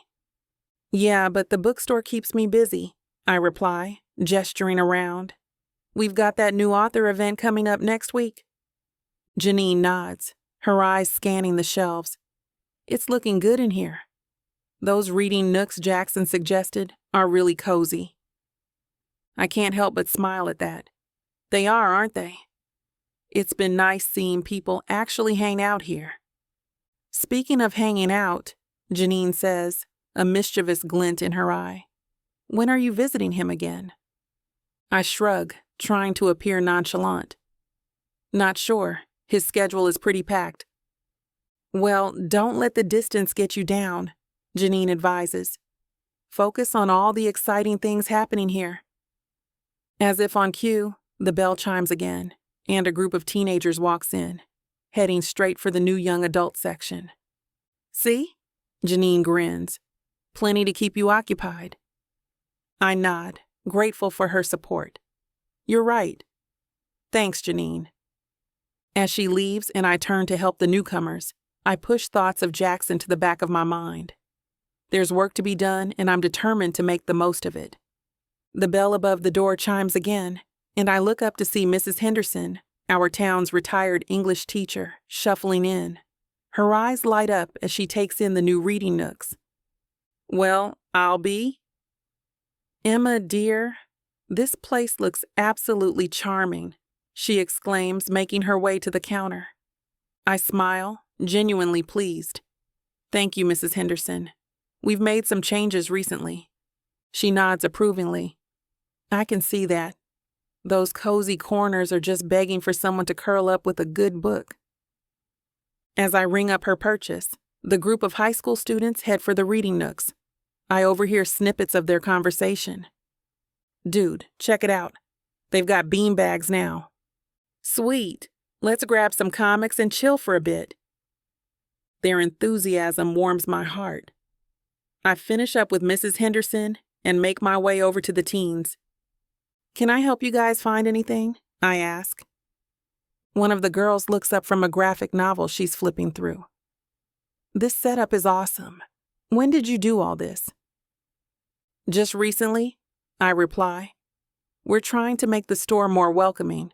Any suggestions? They all start talking at once, their ideas tumbling over each other. I laugh, holding up my hands. Whoa! One at a time. How about you write them down for me? As I grab a notepad, the bell chimes again. This time, it's Mayor Frank, looking around with interest. Emma, the place looks great. I heard you were making some changes, he says, approaching the counter.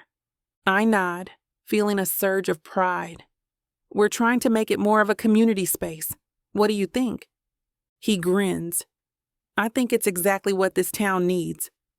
A place for people to gather, share ideas, and buy books, of course. Speaking of gathering spots, Mayor Frank continues. We're excited about Jackson's latest proposal. I blink, trying to process Mayor Frank's words. I'm sorry, what proposal? Mayor Frank's eyebrows shoot up. Oh, I thought... Well, I suppose I shouldn't have assumed. It's probably best if Jackson tells you himself. My stomach twists. No, please. Tell me what you know. He hesitates, then leans in closer. Well, it's not finalized yet, but Jackson's been talking about investing in a new sports complex for Millbrook. It would be a huge boost for the town's economy. A sports complex?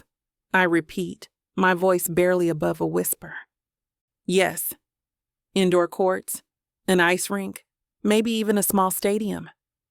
It's quite ambitious, Mayor Frank continues, oblivious to my growing unease. Of course, we'd need to rezone some areas, maybe even acquire a few properties. My mind races, thoughts tumbling over each other like books falling off a shelf. Properties? Like my bookstore? Is that why Jackson's been so interested in helping me? A cold feeling settles in my stomach as I consider the possibility. Was his unexpected return, his charisma, his willingness to help, was it all just a scheme to grab Millbrook real estate? Suddenly it dawns on me. My mortgage. He bought my mortgage. Emma, are you all right? Mayor Frank's voice cuts through my thoughts. I force a smile. Yes, sorry, it's just a lot to take in. Of course, but isn't it exciting? Jackson's really giving back to his hometown. I nod mechanically, not trusting myself to speak. Well, I should be going. Remember, mum's the word for now. Mayor Frank winks and heads for the door.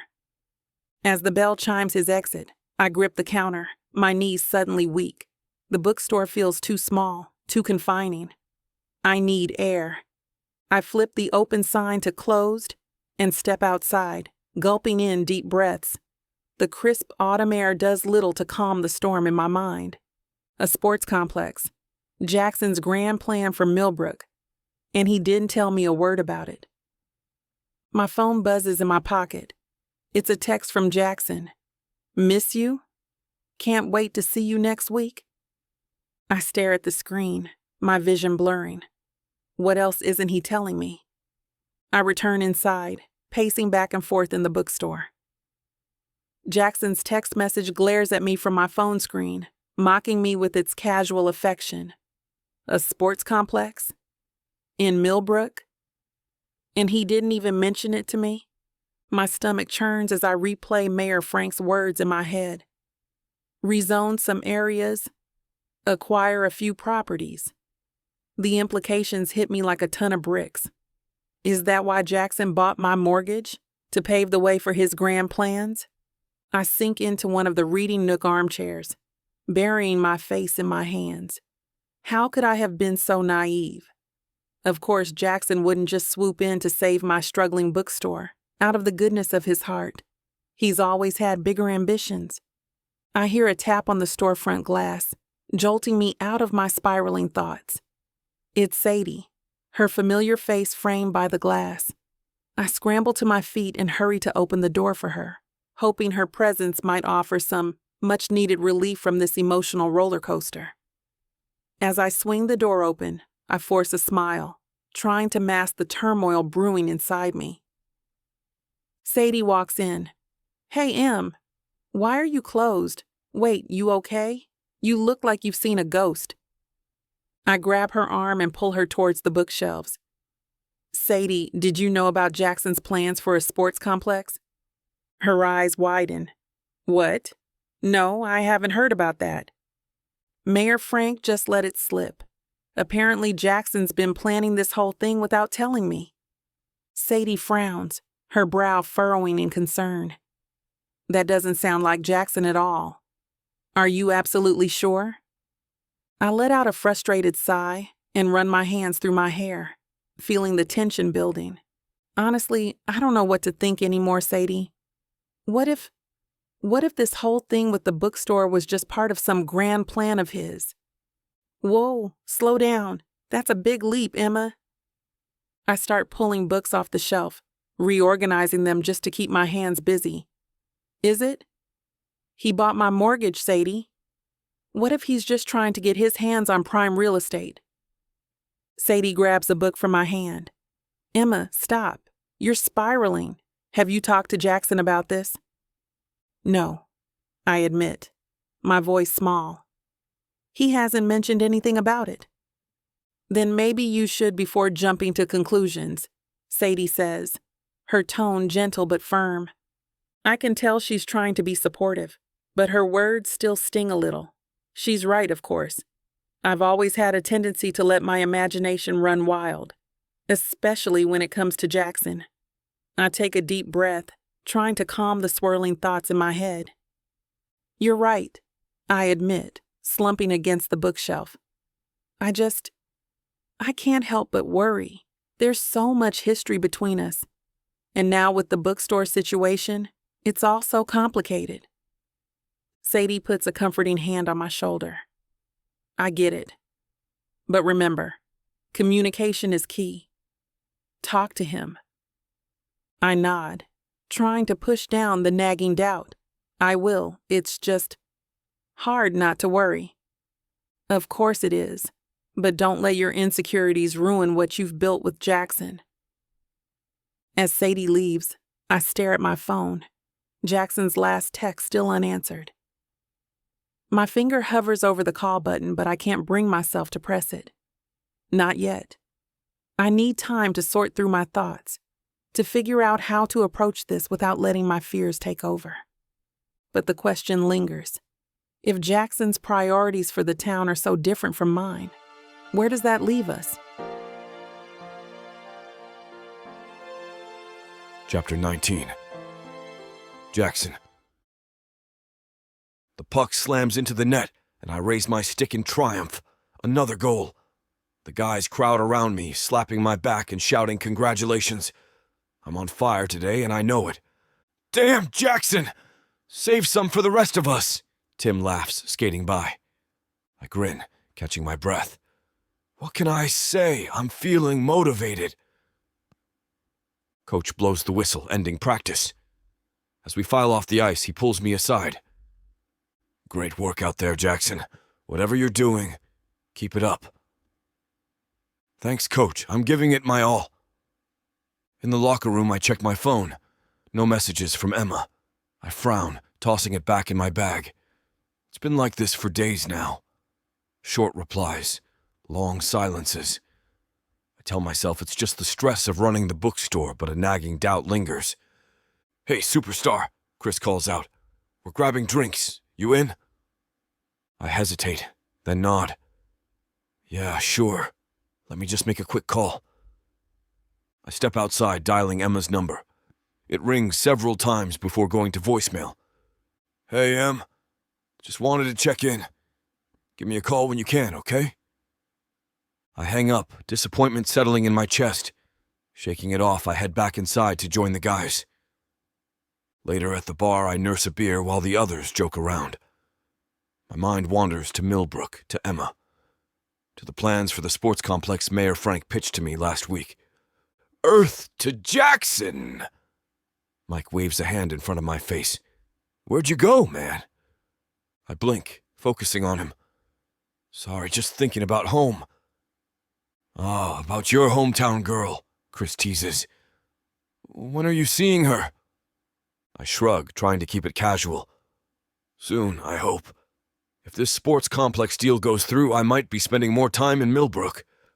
Sounds serious, Tim observes. It could be good for the town, I explain. Create jobs, you know? Back in my penthouse, my phone buzzes. I snatch it up, hoping it's Emma. Instead, Mayor Frank's name flashes on the screen. I sigh, answering the call. Jackson, I know it's late, but got a minute to talk about the sports complex? I lean back in my chair, running a hand through my hair. Sure, Mayor Frank. What's up? We've got some updated plans I think you'll love. The architect added a community center to the design. It'll be perfect for Millbrook. As Mayor Frank rambles on about square footage and multi-purpose rooms, my mind drifts to Emma. Her last text was days ago. A simple, busy at the store. Talk later. I shake off the nagging worry and refocus on Mayor Frank's enthusiasm. Sounds great, I interject when he pauses for breath. When can I see these plans? I'll email them over right now. And Jackson, we're thinking of naming the complex after you. The Jackson Hayes Sports and Community Center. Has a nice ring to it, don't you think? I chuckle. Let's not get ahead of ourselves, Mayor Frank. I haven't committed to anything yet. Of course, but think about it, would you? This could really put Millbrook on the map. After hanging up, I stare at my phone, thumb hovering over Emma's name. I should call her and tell her about this. I'm sure she would love to hear about it. My email pings with Mayor Frank's message. I open it, scrolling through renderings of sleek buildings and manicured grounds.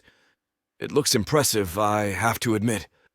This could be exactly what Millbrook needs. I fire off a quick text to Emma. Hey, got some exciting news about a project in Millbrook. Call me when you can. As I wait for a response, I dive into the plans, my mind racing with the possibilities. This could be my chance to give back to the town that gave me my start. I picture kids playing in the new sports complex, the stands packed with cheering families, and the local businesses booming from the influx of visitors. It's more than just a project, it's a legacy. I'm overjoyed, envisioning myself immersing in a new project, with Emma right there with me. I really want to hear her thoughts on it. I'm certain she'll be excited. Perhaps this is exactly what we need to rekindle the flame between us. Finally, Emma's text lights up my phone. I'm free now if you want to talk, it reads. My heart races, a surge of adrenaline not unlike what I feel on the ice. This is it, the moment I've been waiting for. I can't wait to share the news about the sports complex with her. It's going to change everything for Millbrook. I pace my living room, phone in hand, rehearsing how I'll break the news. Should I lead with the community center aspect? Or maybe start with the economic benefits? Emma's always been passionate about helping the town. She'll love this. My mind wanders to our last conversation in person, her smile as we said goodbye. This project could mean more time in Millbrook, more time with her. The thought sends a warm rush through me. I take a deep breath, steadying myself. It's just Emma. We've known each other forever. Why am I so keyed up? But I know why. This isn't just about the project. It's about us, about our future. This could be the thing that brings us closer, that shows her I'm committed to Millbrook and to her. I hit the call button, my confidence surging. I've got this. She's going to have some opinions, but I know Emma's going to love the idea. I'm sure of it. And who knows? Maybe this is the start of something even bigger for us. The phone rings and I straighten up, ready to share my excitement. This is going to be great. I can feel it. Emma, you're not going to believe this! I burst out as soon as she picks up. My words tumble out in a rush. Remember how I mentioned wanting to do a project for Millbrook? Well, it's happening, but bigger. We're building a sports complex. Oh? Her voice is flat, lacking the enthusiasm I expected. I plow on, undeterred. Yeah, it's gonna be amazing. State-of-the-art facilities, a community center, the works. Mayor Frank's even talking about naming it after me. Can you believe it? We're looking at the old factory site for the location. You know, that eyesore on Main Street? This'll really revitalize the area, I explain, my voice brimming with excitement.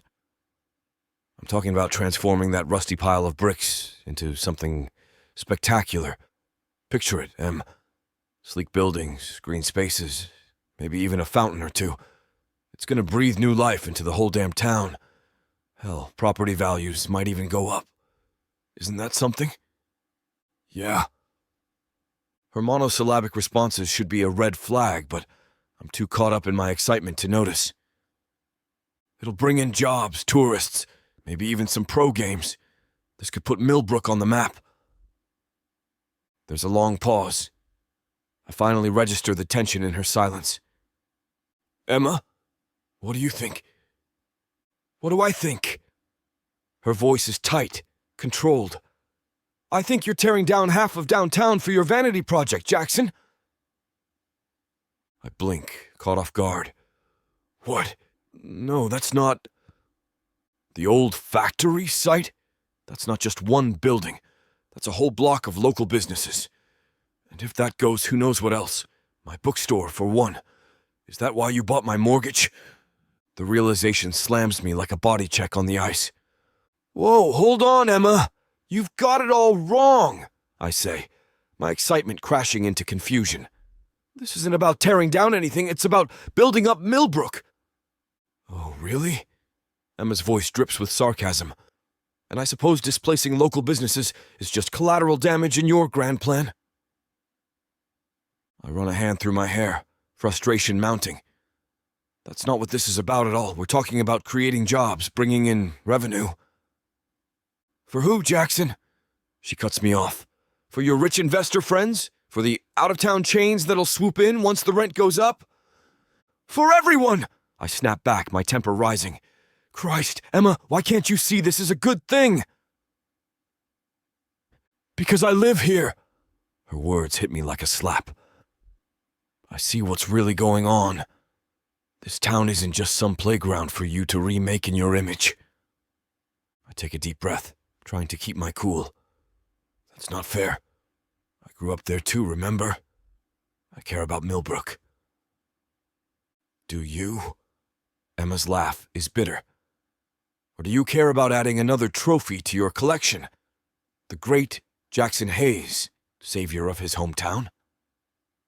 Her words sting, but I push back. You're being ridiculous.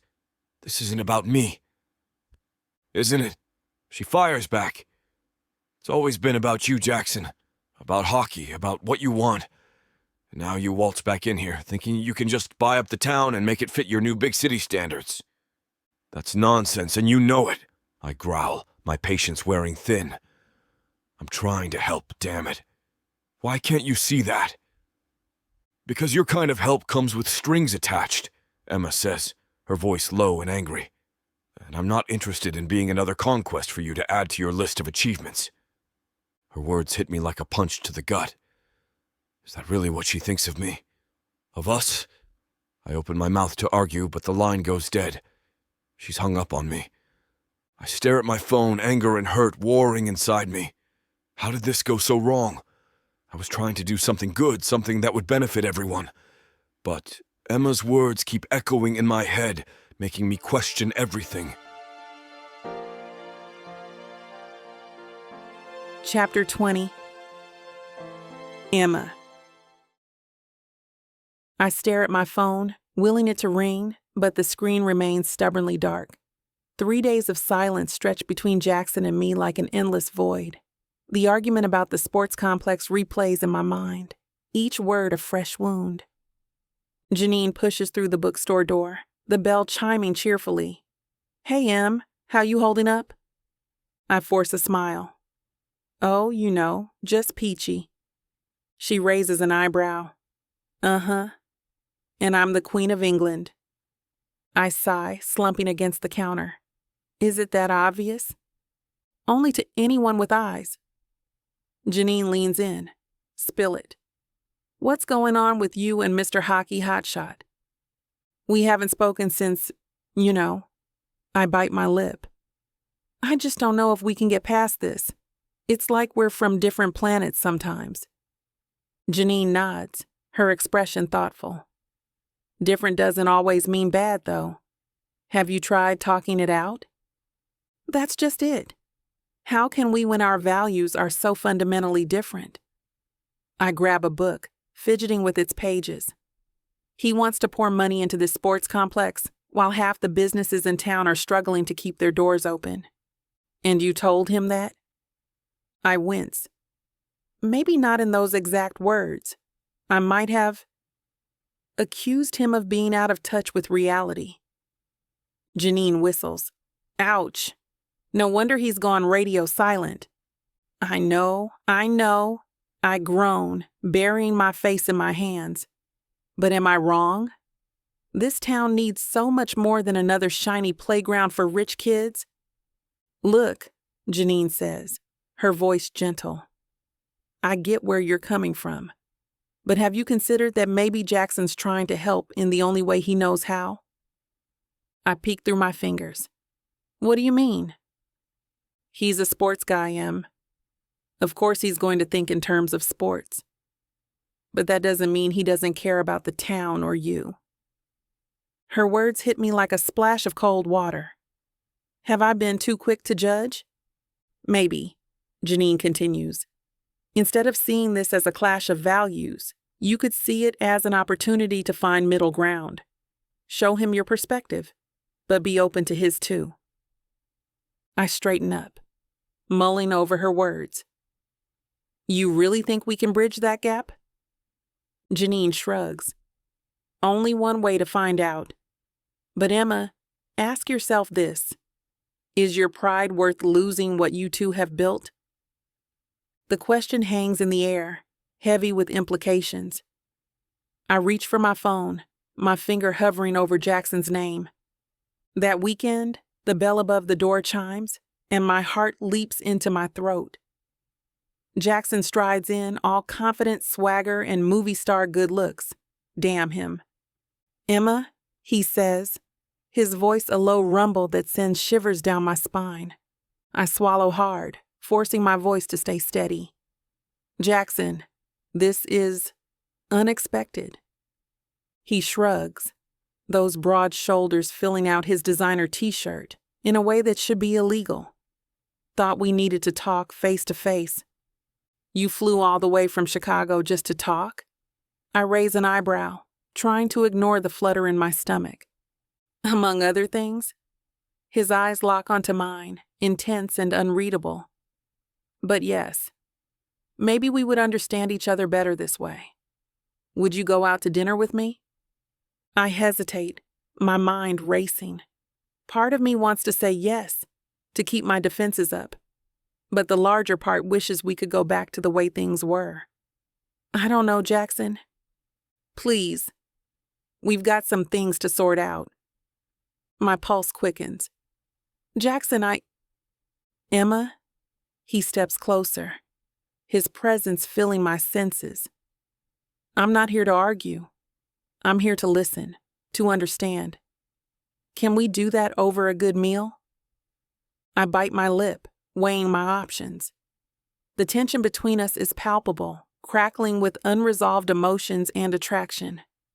"Okay," I finally say, my voice barely above a whisper. "Dinner it is." A ghost of a smile plays at the corners of his mouth. "Great. I'll pick you up at 7. As he turns to leave, I call out, "Jackson?" He pauses, looking back over his shoulder. I'm glad you came." His smile widens, genuine and warm. "Me too, Em. Me too." The bell chimes again as he exits, leaving me alone with a whirlwind of thoughts and a nervous excitement I can't quite shake. I fidget with my napkin, the crisp white linen a stark contrast to the tension crackling between us. Jackson sits across from me, his presence both comforting and unnerving. The restaurant's soft lighting casts shadows across his chiseled features, making him look even more devastating than usual. "So," I begin, desperate to break the silence. "How's training going?" Jackson shrugs, his broad shoulders stretching the fabric of his shirt. "Same old. Pushing limits, breaking records. You know how it is." I don't actually, but I nod anyway. "That's great." The waiter arrives with our appetizers, providing a brief reprieve from the awkwardness. As we pick at our food, I steel myself for the conversation we need to have. "Jackson," I say, setting down my fork, "I think we need to talk about what happened." He leans back, his blue eyes piercing. "I'm all ears, Emma." I take a deep breath. I may have overreacted earlier, and I'm sorry for that. But I'm concerned about our different perspectives on what this town needs. "Different perspectives?" His eyebrow arches. "You mean how you think my ideas are worthless?" That's not what I said. I struggle to keep my voice calm. I just think there are more pressing issues than a sports complex.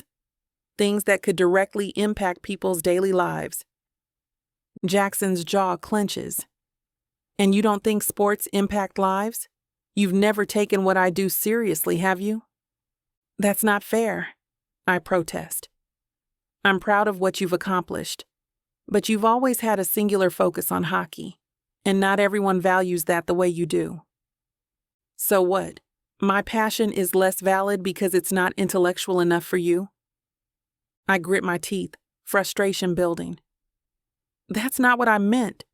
Look, this town is struggling. People are losing their businesses, their homes. A sports complex feels indulgent." "Indulgent?" Jackson's voice rises slightly. "Sports bring people together, Emma. They teach discipline, teamwork. They can revitalize a community. just like what we've been doing at the bookstore. I understand that, I say, trying to bridge the gap between us. But what about more immediate needs? Food banks, job training programs, affordable housing? Jackson leans forward, his intensity palpable. Who says we can't do both? The complex could bring in revenue, create jobs. It's not just about the sport, it's about investing in the future of Millbrook. I pause, considering his words. Maybe I have been too quick to dismiss his idea. I hadn't thought of it that way, I admit. His expression softens slightly. I know we see things differently, Em, but I'm not the enemy here. I want to help, in the best way I know how. The tension between us crackles like static electricity, making the hair on my arm stand on end. Jackson's jaw clenches, a muscle ticking beneath his skin. I can't help but notice how the dim restaurant lighting accentuates the sharp angles of his face, making him look both dangerous and irresistibly attractive. Emma, he says, his voice low and controlled. I'm trying to understand your perspective, but it feels like we're speaking different languages here. I sigh, pushing my half-eaten meal away. I know, I'm trying too, Jackson, but every time we talk about this, we end up going in circles. He leans back, running a hand through his hair. So what does this mean for us? For everything we've built? The question hangs heavy in the air between us.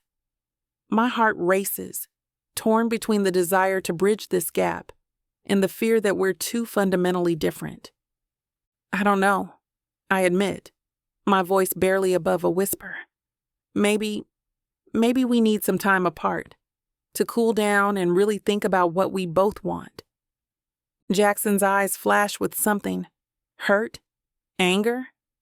It's gone before I can decipher it. Time apart, he repeats, the words tasting bitter on his tongue. Is that what you really want, Emma? I swallow hard, fighting back the urge to reach across the table and take his hand. I think it's what we need. This isn't just about the sports complex anymore, is it? It's about our values, our visions for the future. We need to figure out if they're compatible. He nods slowly, his expression unreadable. All right. If that's what you think is best. Jackson, He holds up a hand, cutting me off. No, you're right. We both need some space to clear our heads, figure out where we stand. The finality in his voice sends a chill through me. This isn't how I wanted the evening to end, but I can't see any other way forward right now. How long? He asks, his tone businesslike. I shrug, feeling lost. A week? 2? I don't know, Jackson. Just until we can talk about this without it turning into an argument. He nods again, signaling for the check.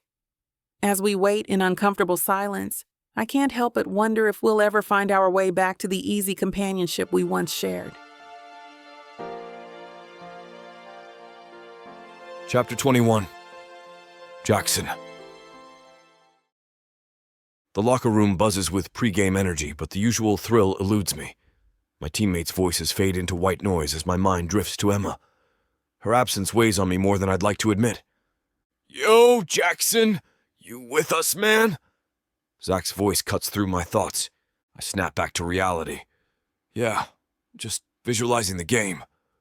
Better be visualizing that hat trick you promised. He grins, slapping my shoulder. I force a smirk. 3 goals?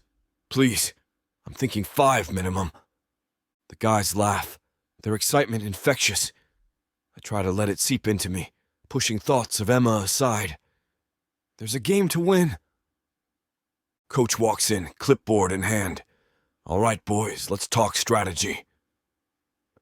As he outlines our game plan, I feel my focus sharpening. The roar of the crowd filters through, growing louder by the minute. It's showtime. Remember, Coach says, they're going to be gunning for you, Jackson. Stay alert. I nod, determination setting in. They can try. We huddle up, arms around each other's shoulders. The familiar pregame ritual grounds me, reminding me why I'm here. This is my world, my element. "Let's show 'em what we've got!" I shout, and the team erupts in cheers. As we file out towards the rink, Tim catches my eye. "You good?" "Never better," I reply, my game face firmly in place. Whatever's going on with Emma, it'll have to wait. Right now, there's only one thing that matters: the game. The arena's energy engulfs me in a wave of exhilarating energy as we step onto the ice. The crowd's cheers crescendo, and I feel that familiar surge of adrenaline. Game on. An hour later, the final buzzer blares, and my teammates swarm me, their jubilant shouts drowning out the roar of the crowd. Zach tackles me in a bear hug, nearly knocking us both to the ice. "Legend!" he yells in my ear. "That last goal was insane!" I grin, basking in the moment. We skate a victory lap, waving to the ecstatic fans who are on their feet, screaming our names. Confetti rains down, sticking to our sweat-soaked jerseys and clinging to our helmets. The energy is electric, pulsing through the arena like a living, breathing force. Every cheer, every chant fuels the adrenaline still surging through my veins, reminding me why I live for these moments. However, as I scan the sea of faces, a pang of emptiness hits me. Emma's not here. The realization dulls the shine of victory, if only for a moment. I can't help but wonder what she's doing right now. Probably still buried in her books back in Millbrook. Damn, I wish she could see this. I shake off the thought, focusing back on the roaring crowd, but the nagging ache in my chest lingers. Back in the locker room, the guys are still riding high. "Did you see Jackson's face when he decked that defenseman?" Tim laughs, mimicking my expression. "Pure focus, baby," I shoot back with a wink. I'm peeling off my gear when my phone buzzes. A text from Emma. "Congrats on the win. That last goal was something else." I smile knowing she watched. Despite everything, she's still tuned in. "Thanks," I type back, then pause. What else can I say? I settle for, "Means a lot that you watched." Her reply comes quickly. "Wouldn't miss it. I'm proud of you." I stare at the screen. She's willing to put our disagreement aside, at least for this. It's more than I expected. I stare at Emma's text, her words burning into my retinas. "Proud of you." It's not what I expected, especially after our last conversation. The locker room's raucous celebration fades into white noise as I sink onto the bench, still in my sweat-soaked jersey. I can't shake the image of Emma, curled up on her couch back in Millbrook, watching me play. Did she cheer when I scored? Did she see how I owned that ice? But then another image intrudes. Emma's face when we argued about the sports complex. The disappointment in her eyes, the set of her jaw. It crashes into me like a ton of bricks. Maybe I've been looking at this all wrong. I lean back, head thudding against the locker. Emma's always been smart as hell. If she's got concerns about the complex, maybe there's more to it than I realized. The thought makes me uncomfortable. I'm used to calling the shots, both on and off the ice. But Emma, she sees things differently. Always has. As I stare at my phone, lost in thoughts of Emma, Chris's voice cuts through my reverie. "Hey Jackson, are you coming to the after-party or what?" I blink, realizing I'm still sitting half-dressed in the locker room. Yeah, just give me a sec." Tim chimes in. "Better hurry up, superstar. Can't have an after-party without the man of the hour." All right, I laugh, shoving my phone in my pocket. "I'll be there. Just need to rinse off this game stink." I hit the showers, letting the hot water sluice over my muscles. As I soap up, my mind wanders back to Emma, her proud text, our argument about the sports complex. I shake my head, trying to clear it. Tonight's about celebrating with the team. I'll figure out the Emma situation later. Freshly showered and dressed in my best party attire, I join the guys as we head to Chicago's hottest nightclub. The bass thumps through my chest as we enter, and the energy of the crowd sweeps me up. This is exactly what I need. First round's on me, I shout over the music, leading the charge to the bar. As we knock back shots and beers, the tension in my shoulders starts to ease. My teammates are in rare form, recounting the game's highlights with increasingly exaggerated gestures. And then Jackson just decked that guy out of his jockstrap. Tim howls, nearly spilling his drink. I grin, basking in the praise. I'm a man of many talents. Speaking of talents, Zach interjects. How's that bookworm of yours back home, Emma, right? My smile falters for a split second. She's good. Watched the game tonight, actually. Zach raises an eyebrow. Didn't peg her for a hockey fan. She's full of surprises, I reply, taking a long pull of my beer. As the night wears on, my mind keeps drifting back to Emma and our disagreement. The guys notice my distraction and Chris pulls me aside. All right, spill it. What's eating you? I sigh, running a hand through my hair. It's this sports complex I want to build back home. Emma's not on board. She thinks there are better ways to help the town. Chris nods thoughtfully. And you disagree? I mean, sports changed my life. Why wouldn't I want to give other kids that chance? Fair point, Chris concedes. But maybe there's a way to do both? Combine your ideas with hers? I pause, considering. What, like a community center with a local business marketplace? Chris grins. Now you're thinking. Bet your bookworm would be all over that. A slow smile spreads across my face. You know what? She just might be... The idea lands on me like a burst of sudden clarity. I bolt upright in bed, grabbing my phone and dialing Emma's number without a second thought. It's late, but damn it. This can't wait. Jackson? Emma's voice is groggy. It's 2 a.m. What's wrong? Nothing's wrong. Everything's right, I say, unable to keep the excitement out of my voice. I've got it, Emma. The perfect solution. Solution to what? She sounds more awake now, curiosity piquing her tone. The sports complex, your bookstore, the whole damn town. I'm pacing now, energy coursing through me. What if we combined them? A community center with a marketplace for local businesses. There's a pause on the other end. I can almost hear the gears turning in Emma's head. Go on, she says cautiously. Picture this. We build a center that houses a small ice rink, sure, but also spaces for other activities. Art classes, study areas, maybe even a small theater. I'm on a roll now, the vision clear in my mind. And connected to it, we have a marketplace. Local businesses can set up shop, including your bookstore. It'll draw people in, create a hub for the community. That's actually not a terrible idea, Emma admits, a hint of surprise in her voice. Not terrible? It's brilliant, I laugh. We could even have a section dedicated to Millbrook's history and showcase local authors. Your dad's books could have a place of honor. I hear a sharp intake of breath at the mention of her father. You remember his books? Course I do. Guy was a local legend. I soften my tone.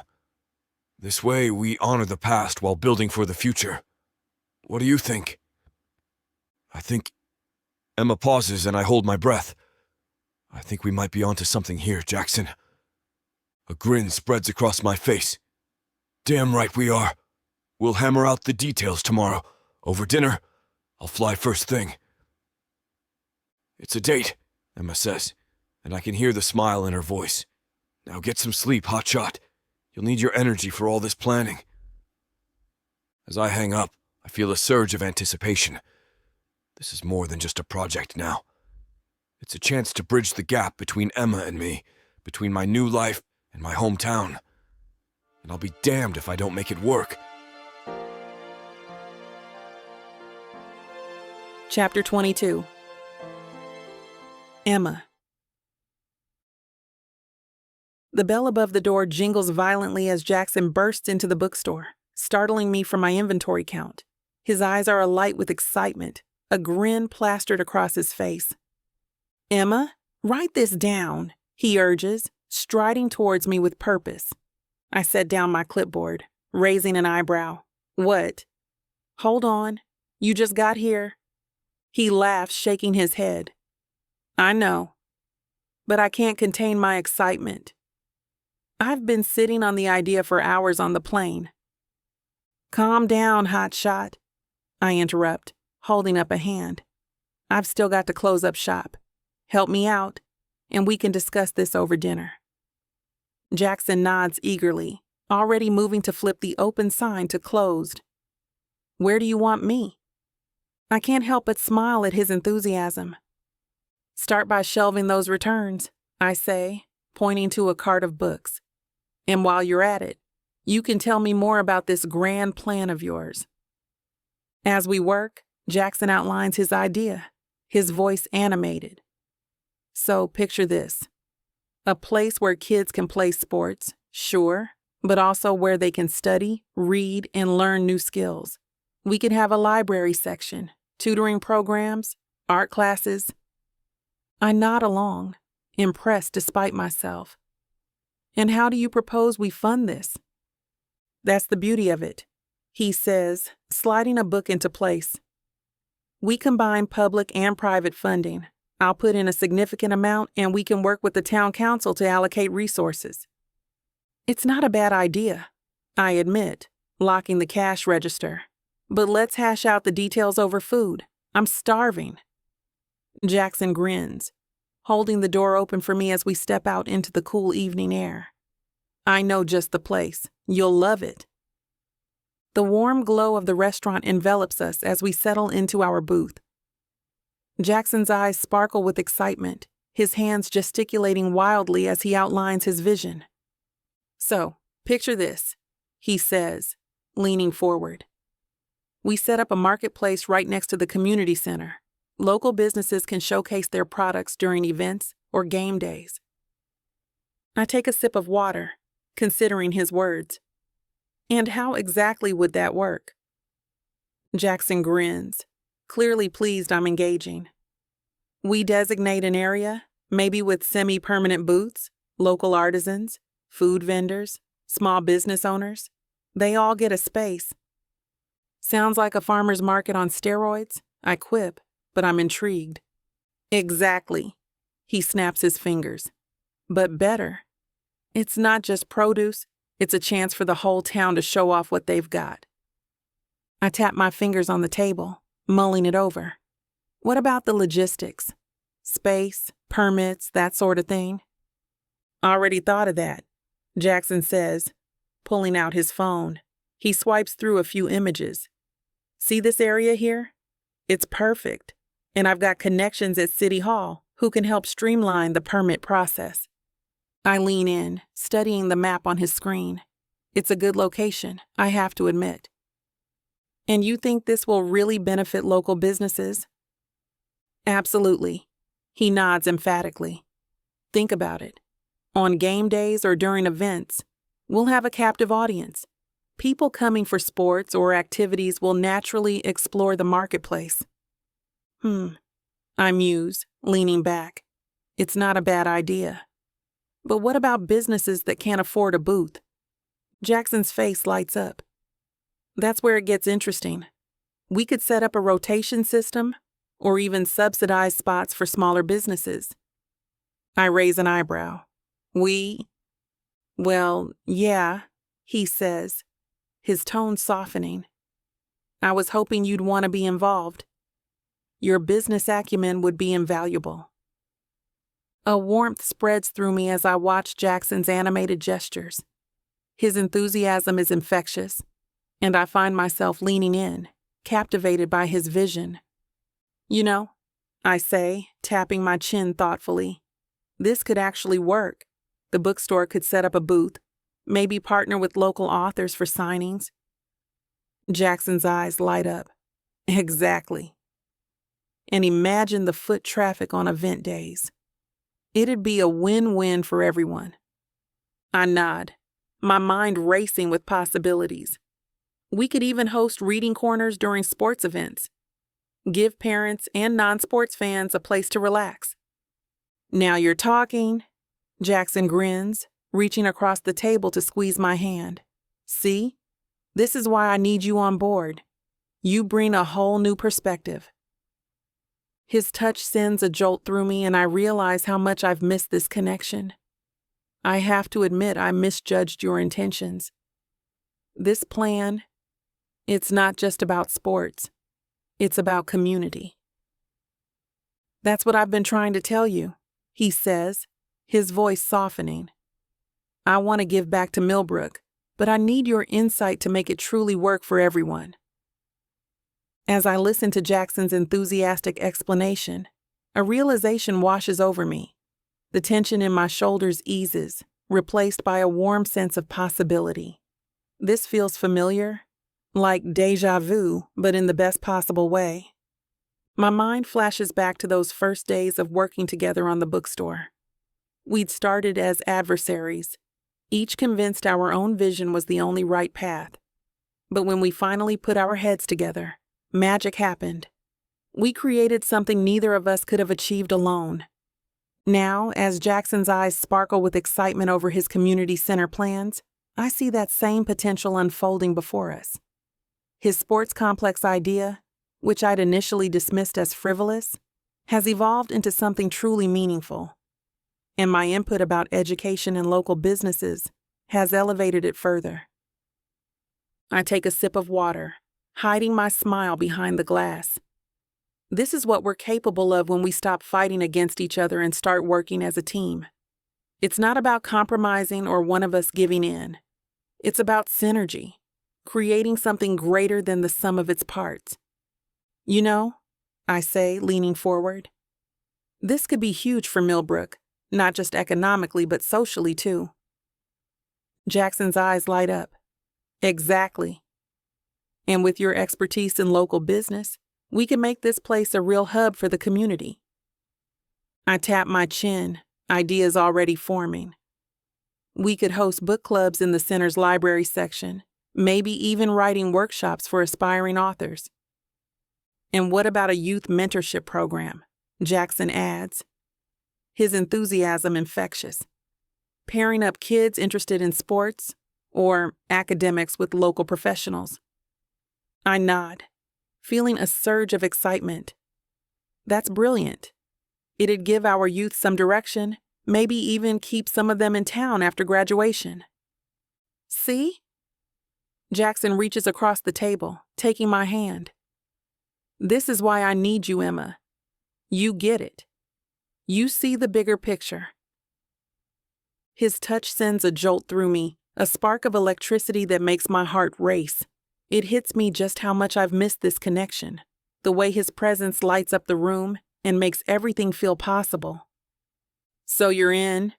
Jackson asks. You have to admit we do make a good team. I can't help but laugh, shaking my head at Jackson's eager expression. You're impossible, you know that? Impossibly charming, you mean? He quips, flashing that $1 million smile. I roll my eyes, but there's no real annoyance behind it. Fine, yes, we do make a good team. I'm in. Jackson's grin widens, and he leans back in his chair, exuding confidence. I knew you'd come around. This is gonna be big, Emma. Just wait and see. Hold your horses, hotshot, I say, holding up a hand. We've still got a lot of details to iron out, like how we're going to manage this alongside our other commitments. He waves off my concern. We'll figure it out. We always do. Always? I raise an eyebrow. Need I remind you of the great homecoming float disaster of 2010? Jackson winces, but his eyes dance with amusement. Low blow, Em. I thought we agreed never to speak of that again. Just keeping you humble, I tease, surprised at how easily we've fallen back into our old rhythm. So, partners. Jackson extends his hand across the table. I hesitate for a moment, memories of our past clashes flashing through my mind. The great homecoming float disaster, the countless arguments, the tension that never quite faded. But then I think of the bookstore, of those late nights we spent reorganizing shelves, The laughter over bad coffee, and the way we somehow managed to turn it around together. If we could do that, why not this? A spark of determination ignites within me, pushing aside the doubts. Partners, I agree, clasping his hand. His grip is warm and firm, sending a jolt of electricity up my arm. This calls for a toast, Jackson declares, flagging down our waiter. Your best champagne, please. Jackson, I protest. We haven't even started yet. He winks at me. Consider it an investment in our future success. As the waiter pops the cork, the sharp sound cuts through the air, sending a thrill down my spine. I can't help but feel a bubbling of excitement. Working with Jackson again is going to be interesting, to say the least. I glance over at him, his confident smile as dazzling as ever, and I realize something surprising. I'm actually looking forward to it.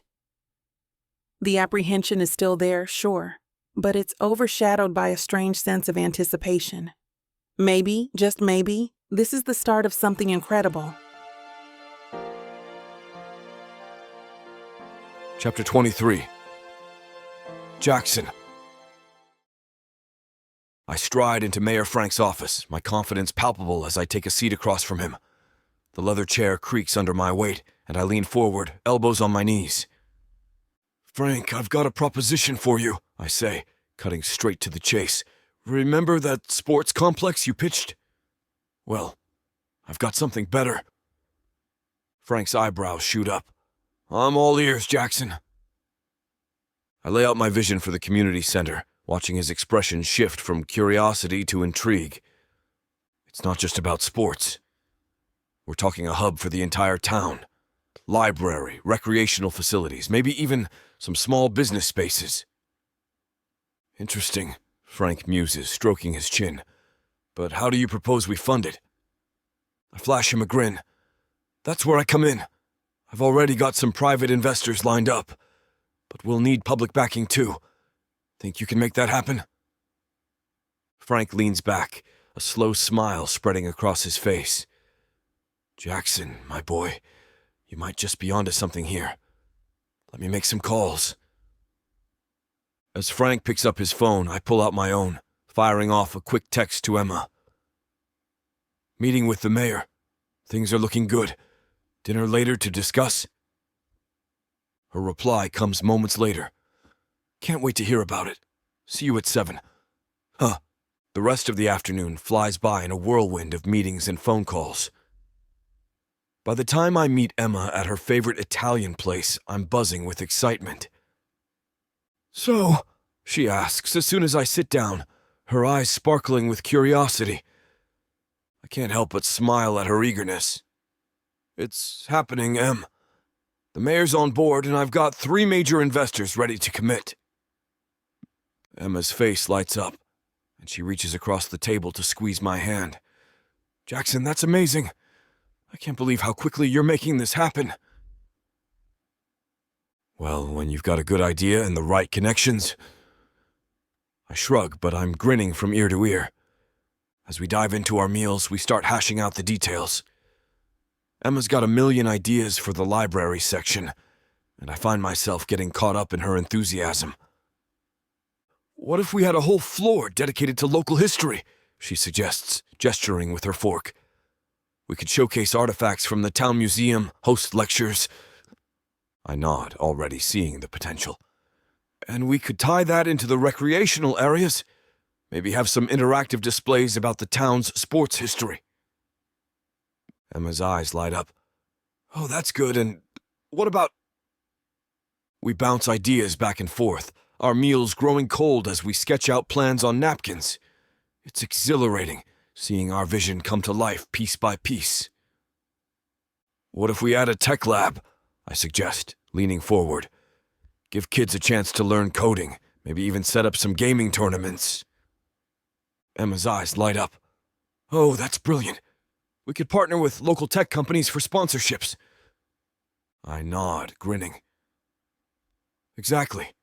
And it ties in perfectly with your idea for the entrepreneurship workshops." She scribbles furiously on a notepad, her curls bouncing with each movement.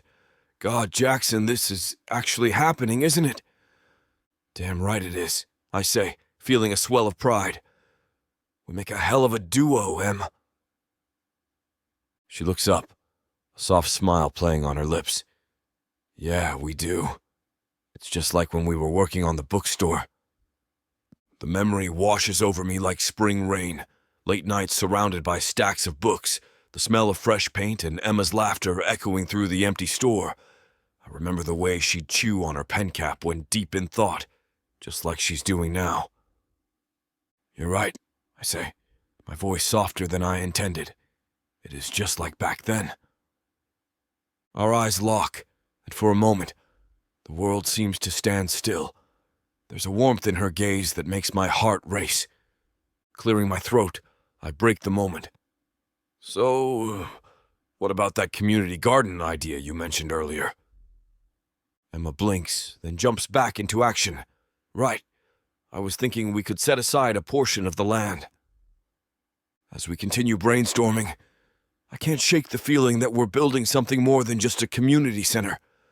With every shared idea, every burst of laughter, we're rediscovering the connection that made us such a great team in the first place. And maybe, just maybe, we're laying the foundation for something even more important. I stand at the podium, scanning the packed town hall. The energy in the room is electric, a buzz of anticipation hanging in the air. Emma stands beside me, her presence a calming force amidst the chaos. All right, folks, I begin, my voice carrying easily across the room. Let's get this show on the road. The crowd quiets down, all eyes on us. I can't help but smirk. This is my element. You've all heard the rumors, I continue. Well, I'm here to tell you they're true. We're building a sports and community center, and it's going to be awesome. A murmur ripples through the crowd. I catch Emma's eye roll at my language, but I just wink at her. Jackson, Mayor Frank hisses from behind me. Maybe tone it down a notch? I ignore him, plowing ahead. This isn't just some vanity project. We're talking about a place that'll bring this town together. A place for everyone. I gesture to Emma, and she steps forward, her voice steady as she outlines our vision. We're planning a state-of-the-art library, recreational facilities, spaces for local businesses, and even a tech lab for our youth. The crowd's murmur grows louder, more excited. I can see the spark of interest in their eyes. But wait! A voice calls out from the back. How are we going to pay for all this? I step up, grinning. Good question. I've got investors lined up, ready to put their money. But we need your support, too. Emma jumps in, her passion evident. This isn't just about money. We need your ideas, your time, your skills. This is our community, and we're building it together. The room erupts in applause. I can see people nodding, talking excitedly among themselves. Now, I say, raising my hands for quiet. Who's got questions? Hands shoot up all over the room. I point to a woman in the front row. Will there be programs for seniors? She asks. Emma fields this one. Absolutely. We're planning exercise classes, book clubs, and tech workshops specifically for our older residents. More nods, more excited chatter. I spot old Mr. Peterson, the high school football coach, raising his hand. What about sports facilities? He asks gruffly. I grin. This is my territory. Coach, we're talking top-of-the-line equipment. Basketball courts, a swimming pool, maybe even an indoor ice rink. Your teams are going to dominate next season. The questions keep coming, and we field them one by one. With each answer, I can feel the energy in the room building. These people aren't just interested, they're invested. As the meeting winds down, Mayor Frank steps up to close things out. Well, folks, I think it's clear we've got something special here. Let's give a big hand to Jackson and Emma for their vision and hard work. The applause is deafening. I catch Emma's eye, and we share a triumphant smile. We did it. We've got the town on board. As people start to file out, still buzzing with excitement, Emma leans in close. Not bad, hotshot, she whispers. her breath warm against my ear. I turned to her, grinning. Me? You're the one who won the crowd. She nods, her eyes sparkling. We both did. I lean back in my chair, feet propped up on the desk as Emma paces the room, her curls bouncing with each step. We've been at this for hours, hammering out the final details for the community center. You know, I say, watching her scribble furiously on a whiteboard. I gotta hand it to you, Em. That idea about partnering with local businesses for internships. Brilliant. She pauses, marker poised midair, and turns to me with a smirk. Well, someone had to think beyond just sports. I clutch my chest in mock offense. Ouch. And here I thought my suggestion for eco-friendly construction was pretty damn impressive. Emma laughs, a sound that sends a warmth through my chest. Fine, I'll give you that one. Who knew you had a green streak? I'm full of surprises, I wink, then nod towards the whiteboard. Speaking of which, your presentation at the town hall last week knocked it out of the park. She raises an eyebrow. A sports metaphor? How original. I stand up, stretching my arms above my head. Hey, I call 'em like I see 'em. You had those old-timers eating out of your hand with all that talk about preserving local history. Emma's expression softens. Well, your charm certainly didn't hurt. I thought Mrs. Davis was going to faint when you winked at her. A chuckle moving to stand beside her at the whiteboard. Not my fault the ladies love me. She rolls her eyes, but I catch the hint of a smile. You're impossible. Impossibly charming, you mean? I counter, studying the plan she sketched out. Seriously, though, Em, the way you handled those tough questions about funding, impressive as hell. Emma turns to face me, her eyes searching mine. You weren't so bad yourself. The way you broke down the economic benefits for the town. I didn't know you had it in you. I shrug, but I can't help the pride that swells in my chest. Guess we both underestimated each other, huh?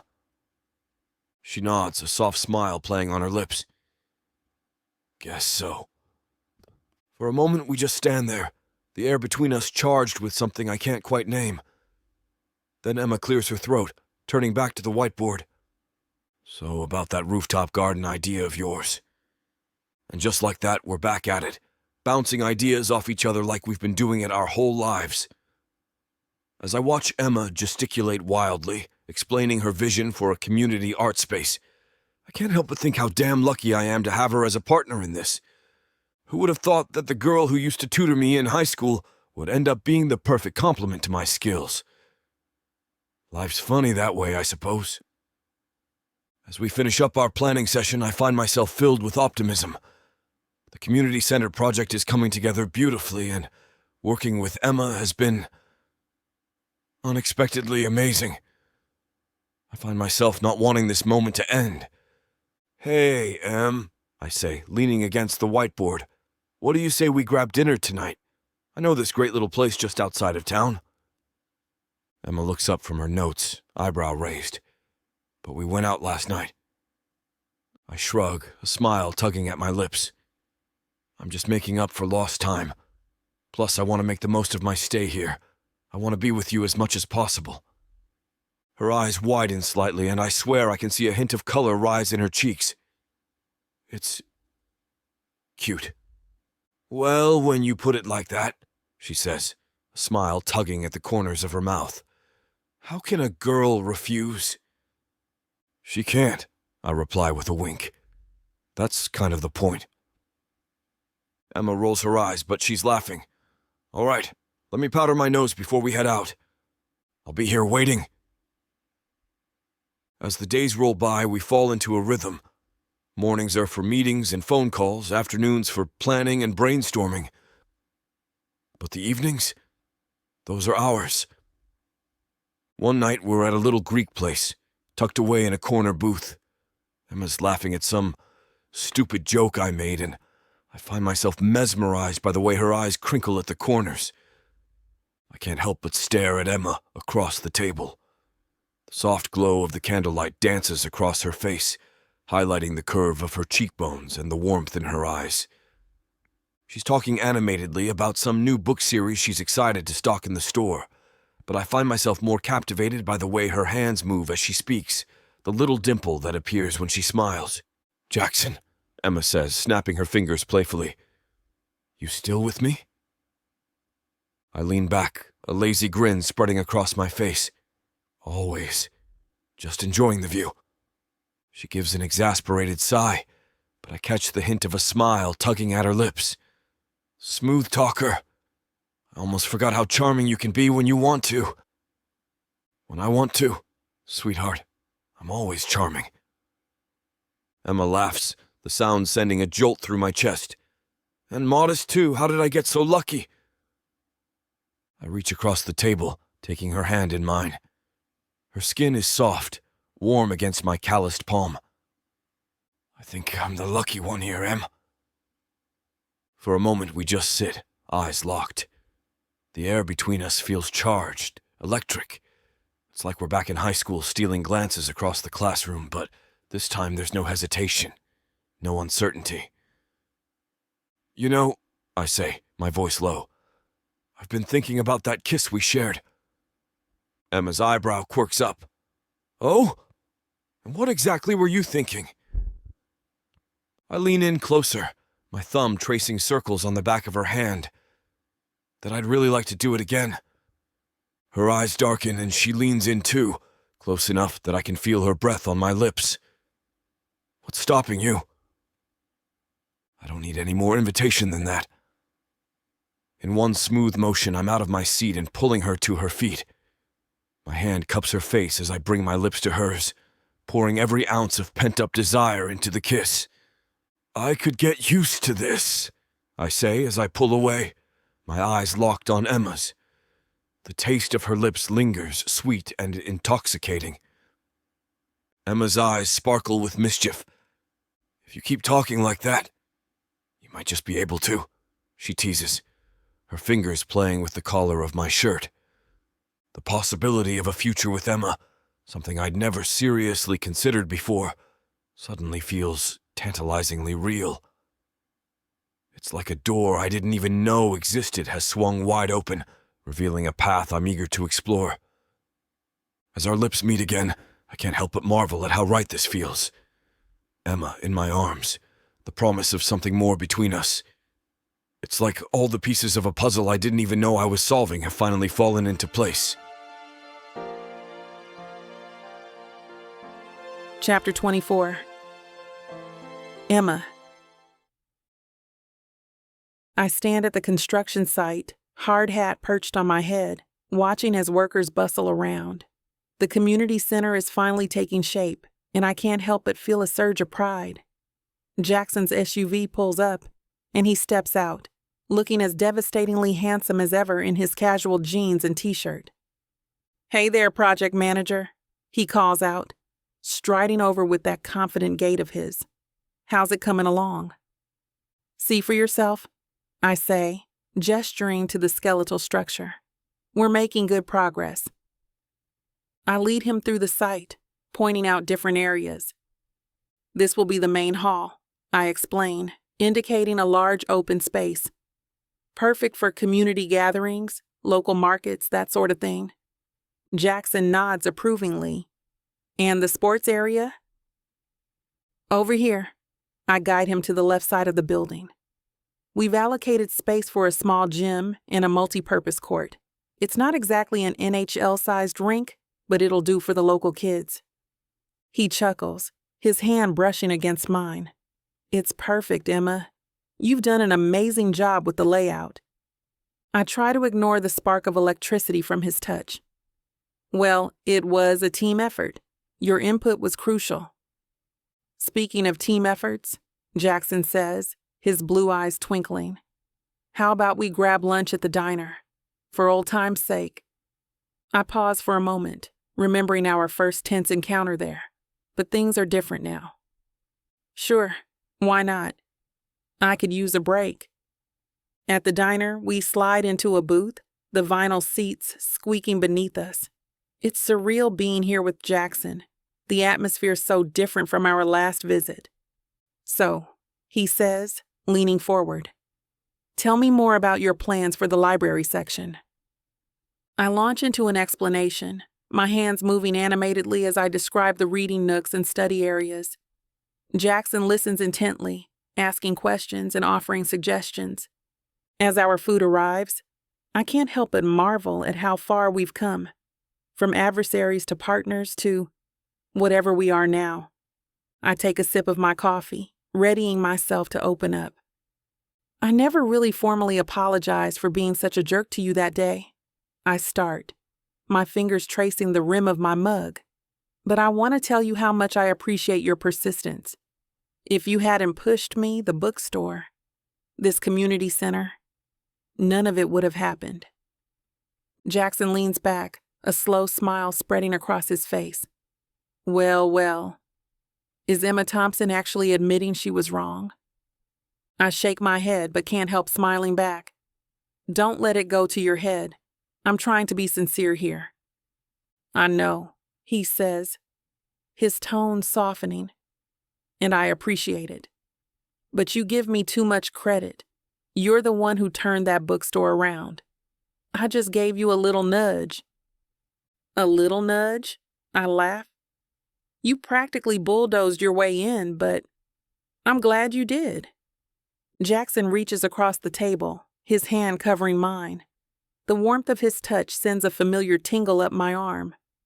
Just a few months ago, I was struggling to keep my father's bookstore afloat, drowning in debt and resentment. Now, here I am, working on a community center that will breathe new life into Millbrook.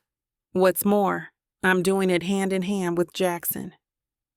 The soft glow of the bookstore's lamps casts a warm ambiance as I curl up on the worn leather couch, my legs tucked underneath me.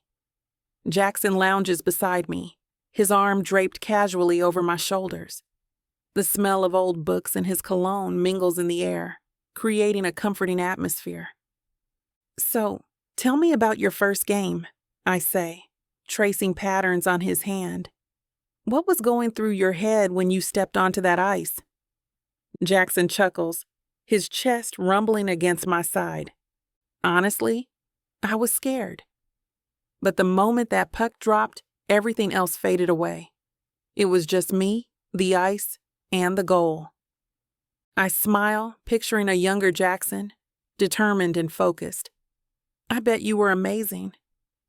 Nah, I was a nervous wreck. Missed an easy shot and nearly took out my own teammate. He grins, squeezing my shoulder. But enough about me. What about you? What was your first day running this place like? I groan, burying my face in his chest. God, it was a disaster. I accidentally shelved the entire mystery section with the romances. Mrs. Henderson came in looking for her favorite Agatha Christie and found it sandwiched between two steamy bodice rippers. Jackson's laughter echoes through the empty store. I would have paid good money to see her face. Trust me, it wasn't pretty, I say, lifting my head to meet his eyes. But you know what? Even on the worst days, I never regretted taking over this place. It was my dad's dream, and now it's mine too. I pause for a moment as a rush of memories comes flooding back. I can't believe I almost let it go under. I confess, my voice barely above a whisper. Even now, I can't help but think of what could go wrong. The community center, I'm scared every day that I'll fail that one too. Jackson leans forward, his brow furrowing. Emma, you're not gonna fail. Look at how far you've come already. I take a breath, straightening myself up. But what if I do? What if I'm not cut out for this? Running a bookstore is one thing, but a whole community center, that's huge, Jackson. Hey, he says, wrapping his arms around me. You're not alone in this. We're partners, remember? I remain silent, my worries still swirling in my mind like a relentless storm. The weight of responsibility presses down on my shoulders, threatening to crush me. Jackson senses my anxiousness and wraps his arms around me, a lifeline anchoring me in the present. I don't know what the future holds, Jackson says, his breath warm against my ear. I don't know if this community center will be the success we hope it will be. What I do know is that I'll be with you every step of the way, and I know you'll be there for me too. His words wash over me, a soothing balm to my frayed nerves. I lean into his body, soaking in his comforting warmth. The solid strength of his chest against my back grounds me, reminding me that I'm not alone in this. You really mean that? I ask, my voice barely above a whisper. Jackson's arms tighten around me. Every damn word. We're in this together, Emma. Through thick and thin. I turn in his embrace, meeting his steady gaze. The unwavering confidence in his blue eyes bolsters my own faltering resolve. Okay? I nod, a small smile tugging at my lips. Together. That's my girl, he grins, pressing a quick kiss to my forehead. Now, how about we talk about the bookstore? I've got some ideas that might just knock their socks off. I can't help but chuckle at his enthusiasm. Okay, let's hear him. I lean back, my elbow resting on the couch's armrest, as Jackson stands to pace the length of the bookstore, his eyes sparkling with excitement. Okay, so picture this, he says, gesturing to a cozy corner near the window. We set up a tutoring area right here. Comfy chairs, a couple of small tables. It's perfect for after-school sessions. I nod, picturing it. That could work. We've got a lot of high school kids who come in looking for a quiet place to study. Exactly, Jackson snaps his fingers. And we could partner with the local schools, maybe even offer discounts on books for students who use the tutoring service. I can't help but smile at his enthusiasm. It's infectious. You've really thought this through, haven't you? He grins. That cocky, self-assured smile that used to irritate me but now sends a flutter through my stomach. You know me, I like to come prepared. All right, Mr. Prepared, I tease. What other brilliant ideas are bouncing around in that head of yours? Jackson's eyes light up. Let's add to our community events. We could host spoken poetry nights, writing workshops, maybe even bring in local authors for signings. We already do some of that, I point out. True, but we could take it further. Think bigger. He leans against the counter, his face inches from mine. What about a monthly open mic night? Or lectures? As he talks, I feel a warmth spreading through my chest. This man, who I once thought only cared about hockey and himself, is pouring his heart and soul into my little bookstore. Jackson, I say softly, cutting him off mid-sentence. Why are you doing all this? He pauses, his brow furrowing. What do you mean? I mean, why are you putting so much effort into this place? It's not your responsibility. Jackson reaches out, taking my hand in his. Emma, this place matters to you, and you matter to me. It's as simple as that. I swallow hard, fighting back the sudden sting of tears. I can't believe I ever doubted you. He squeezes my hand, his thumb tracing circles on my skin. Hey, we both made mistakes, but we're here now, right? I nod, unable to find words. Jackson leans in, pressing a soft kiss to my forehead. Now, he says, pulling back with a mischievous grin. Let me tell you about my idea for a monthly book-themed costume party. I burst out laughing, the tension dissolving. Oh, this I've got to hear. As we settle in to work, the lingering doubts in my mind begin to fade. With Jackson by my side, all our ideas, our hopes and dreams, could become reality. Chapter 25. Jackson. I stand in the locker room, the familiar pregame energy buzzing around me. But today, there's an extra charge in the air. Emma's here. Just knowing she's in the stands sends a jolt through my system, amping me up even more than usual. "Yo, Jackson!" Tim calls out. "What's with the grin? You look like you just won the lottery or something." I realize I've been smiling to myself like an idiot. "Emma's here," I admit, unable to keep the excitement from my voice. "Ooh, the bookstore girl," he responds, wiggling his eyebrows. "No wonder you're all lit up like a Christmas tree." "Shut up," I growl, but there's no real heat behind it. I'm too damn happy to be annoyed. "Seriously, man," Zach says, clapping me on the shoulder. "It's good to see you like this. She must be something special." "She is," I nod, feeling that flutter in my chest again. "Smart as hell, stubborn as a mule, and..." I trail off, realizing I'm about to get sappy in front of the guys. "And what?" Tim prods, grinning. "Come on, don't leave us hanging." Before I can answer, Coach's voice booms through the locker room. "All right, ladies, huddle up." We gather around, the playful mood shifting to focused determination. Coach's eyes blaze with intensity as he looks at each of us. "Listen up," he barks. "We've got a tough game ahead, but I know you've got what it takes. Remember your training, trust your teammates, and leave everything on the ice. Now who's ready to show these bastards what we're made of?" A chorus of shouts and whoops fills the air. I feel the adrenaline surging through my veins, my muscles coiled and ready for action. As we break the huddle and head for the rink, I can't help but think of Emma watching from the stands. Time to give her one hell of a show. I glide onto the ice, the familiar chill sending a jolt of energy through my body. My skates carve smooth arcs as I circle the rink, getting a feel for the surface. The roar of the crowd fades into white noise as I focus on the game ahead. That's when I spot her. Emma. She's sitting a few rows back, her eyes locked on me. My heart rate kicks up a notch, and I can't help the grin that spreads across my face. I skate towards her, my movements fluid and purposeful. As I approach, I see her eyes widen slightly. I point directly at her and throw her a wink, relishing the way her lips part in surprise. Yeah, I still got it. "Jackson!" Coach's voice cuts through my thoughts. "Stop flirting and get over here!"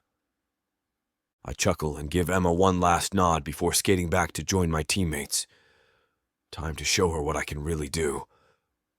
The whistle blows and the puck drops. In an instant, I'm in the zone. I snatch the puck away from the opposing center, my stick an extension of my arm as I weave through the defense. "Over here!" Tim shouts from my right. I fake a pass his way, drawing the defenseman off balance before cutting left and driving towards the goal. The goalie tenses, ready for my shot, but at the last second I flick the puck to Chris on my left. He slams it home and the crowd erupts. "Damn yeah!" I yell, pumping my fist as we celebrate the early lead. The game intensifies, both teams trading blows. I'm everywhere on the ice, setting up plays, intercepting passes, and hammering shots at the goal. Sweat pours down my face, but I barely notice. This is what I live for. Late in the third period, we're tied 3-3. Coach calls a timeout and we huddle up. "All right, listen up," he barks. "We've got 2 minutes left. Jackson, I want you to..." I tune him out, already knowing what needs to be done. As we break, I catch Tim's eye and give him a nod. He grins, understanding instantly. The puck drops and it's go time. I hang back, letting the play develop. Tim battles for the puck along the boards, finally knocking it free. I surge forward, snatching it up and rocketing down the ice. The defensemen converge on me, but I'm ready. I spin, avoiding their checks, and spot the tiniest gap between them. Without hesitation, I thread the needle, bursting through and finding myself one-on-one with the goalie. Time seems to slow. I can see the goalie's eyes widen behind his mask, his body tensing as he tries to anticipate my move. But I'm already in motion, faking left before flicking the puck high and to the right. The red light flashes. The horn blares. The crowd goes wild. I've done it. Game-winning goal with seconds left on the clock.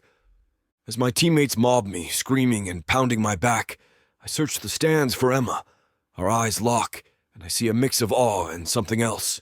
Something that makes my heart race even faster than the game-winning goal. As my teammates finally release me, I skate towards Emma, my heart pounding with exhilaration. She's making her way down the stands, her eyes locked on mine.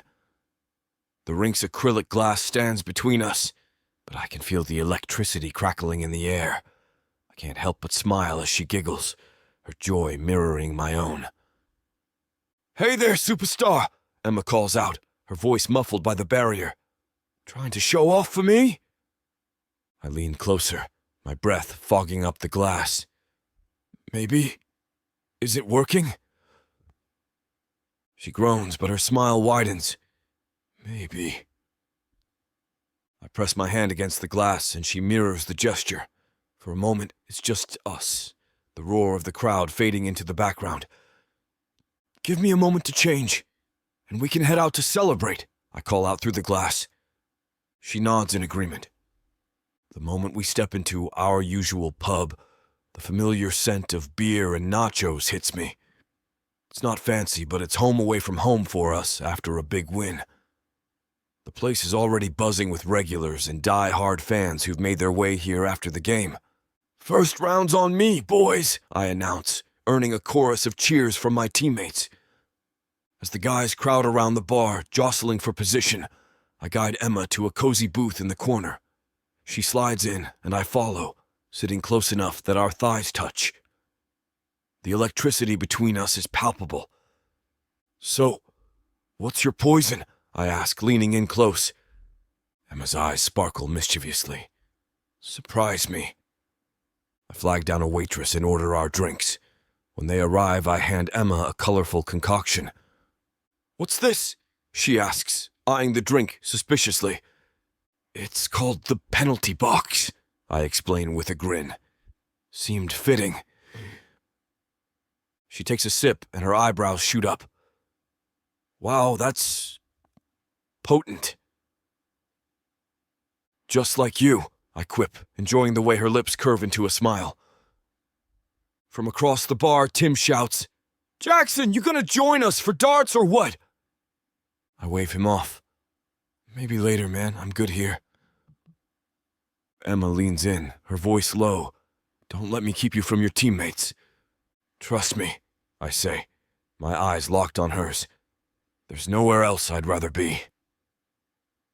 We fall into easy conversation, the rest of the world fading away. Emma tells me about her latest ideas for the bookstore, her hands animated as she speaks. I find myself captivated by her passion, the way her eyes light up when she talks about her plans.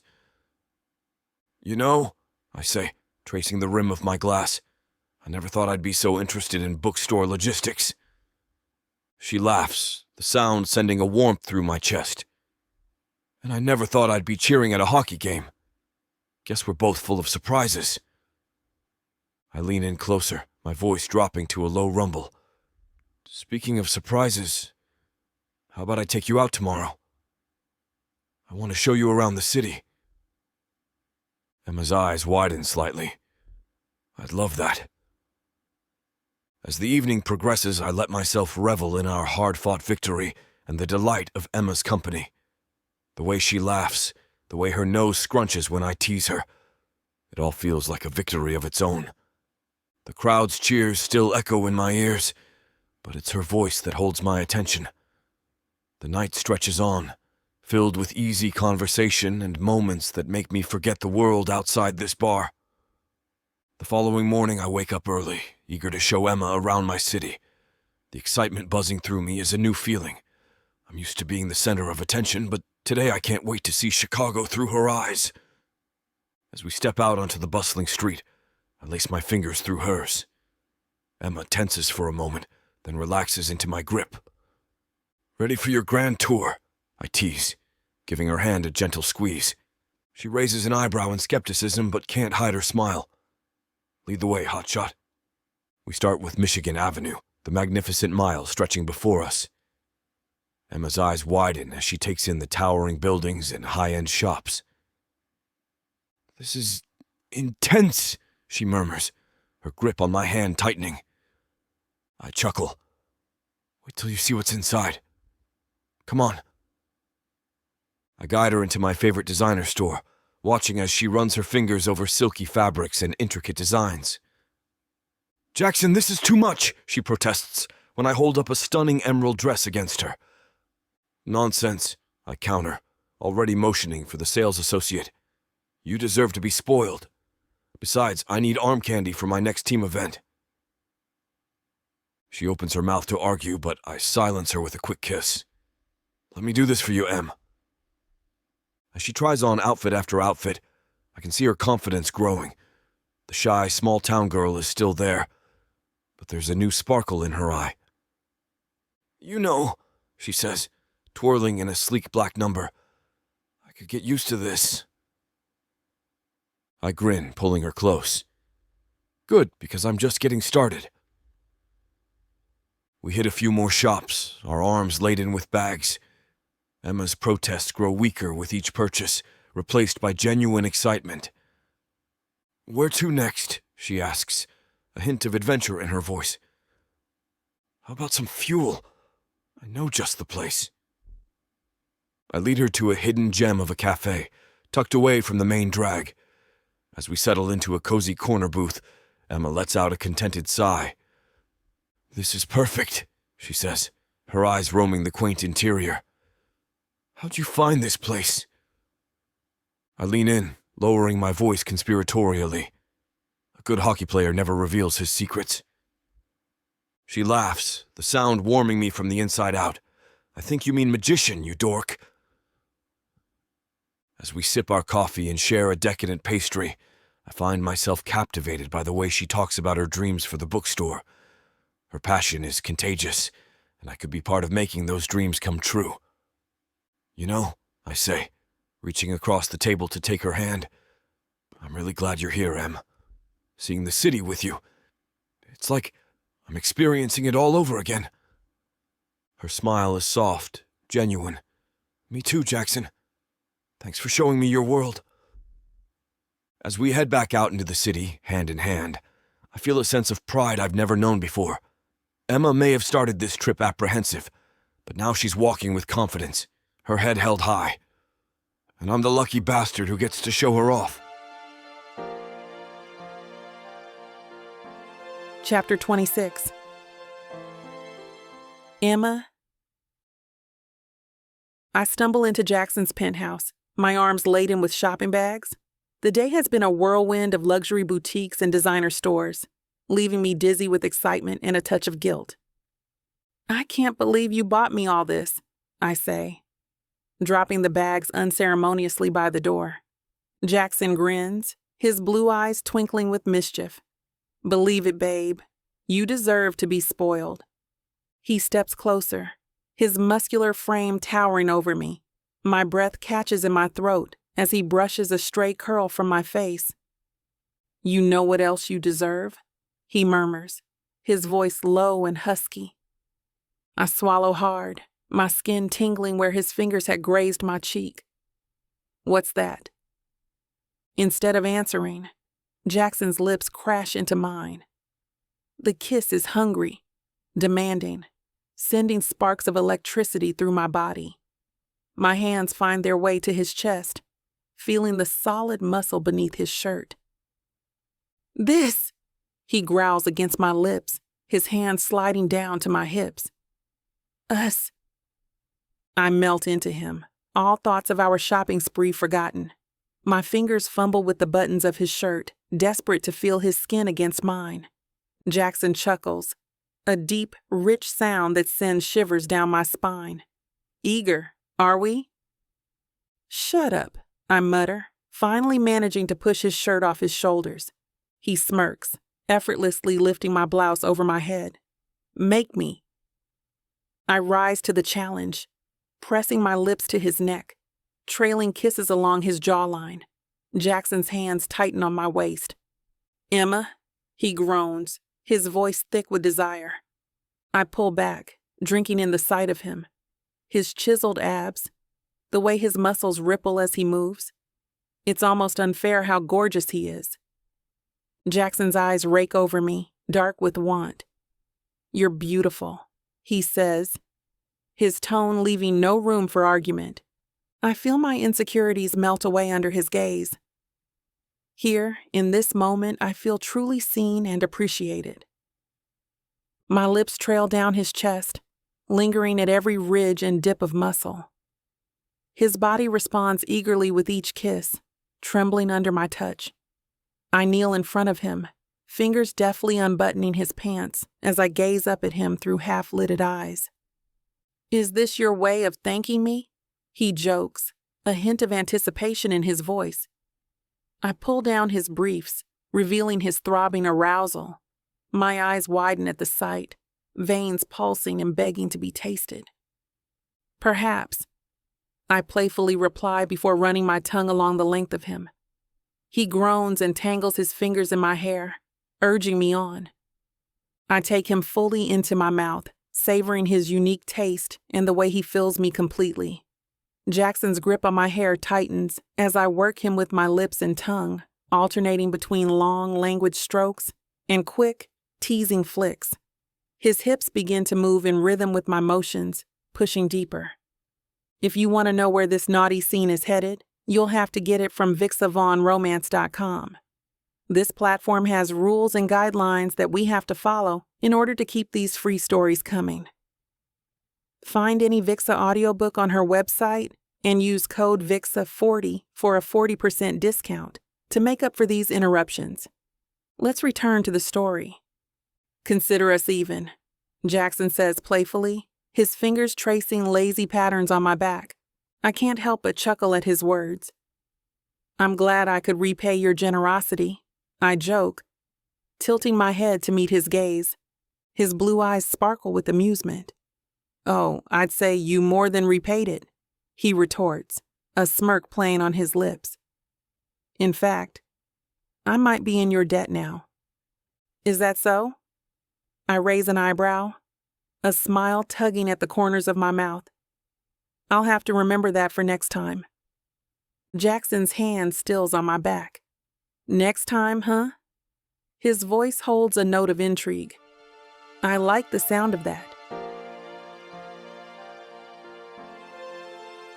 I hope you're enjoying this audiobook by Vixa Vaughn. If you want to keep hearing more audiobooks, then please hit that subscribe button and like the video. It may seem insignificant, but the more people that subscribe, the easier it is to produce more audiobooks in the future. So please help us out and subscribe to our channel. Thank you for listening, and now back to your book.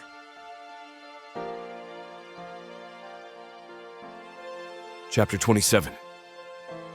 Jackson. I lean back in the plush leather seat of my SUV, the familiar scenery of Millbrook rolling past the window.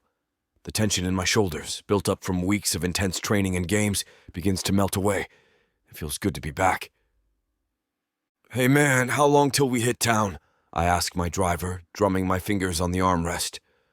"About 10 minutes, Mr. Hayes," he replies, eyes flicking to the rearview mirror. I nod, a grin spreading across my face. 10 minutes until I see Emma. 10 minutes until I can check on our community center project. The thought sends a jolt of excitement through me. My phone buzzes. It's a text from Emma. "See you soon." I type back, "Can't wait, got a surprise for you." The surprise is a vintage first edition of her favorite book. Found it at an auction in Chicago. Cost me a pretty penny, but Emma's worth it. As we cruise into town, I spot the construction site for the community center. It's coming along nicely. Cranes loom over half-finished walls, and a small army of workers scurry about like ants. "Pull over for a sec," I tell the driver. I hop out, stretching my legs as I survey the progress. A foreman spots me and jogs over. "Mr. Hayes, didn't expect to see you today," he says, extending a hand. I shake it firmly. "Just got in. How are we looking?" "On schedule, sir. Should be ready for the grand opening in 3 months. "Perfect," I reply, clapping him on the shoulder. "Keep up the good work." Back in the car, we head towards Emma's bookstore. My heart rate picks up a notch. It's only been a few weeks, but damn, I've missed her. The SUV pulls up outside the quaint storefront. Through the window, I can see Emma arranging books on a display. She hasn't noticed me yet. I grab the wrapped package containing her surprise and step out onto the sidewalk. Time to see my girl. I stride into the bookstore, the bell above the door announcing my arrival. The smiles of customers young and old greet me, and I spot Emma behind the counter, her curly hair pulled back in a messy bun. She looks up, her brown eyes widening in surprise. "What are you doing here so soon? I wasn't expecting you till later," she exclaims, jolting upright. I can't help but grin, drinking in the sight of her. I was able to get a seat on an earlier flight. Couldn't wait to see you. Emma shakes her head, a smile tugging at her lips. "You and your surprises, Jackson. I swear, one of these days you're gonna give me a heart attack."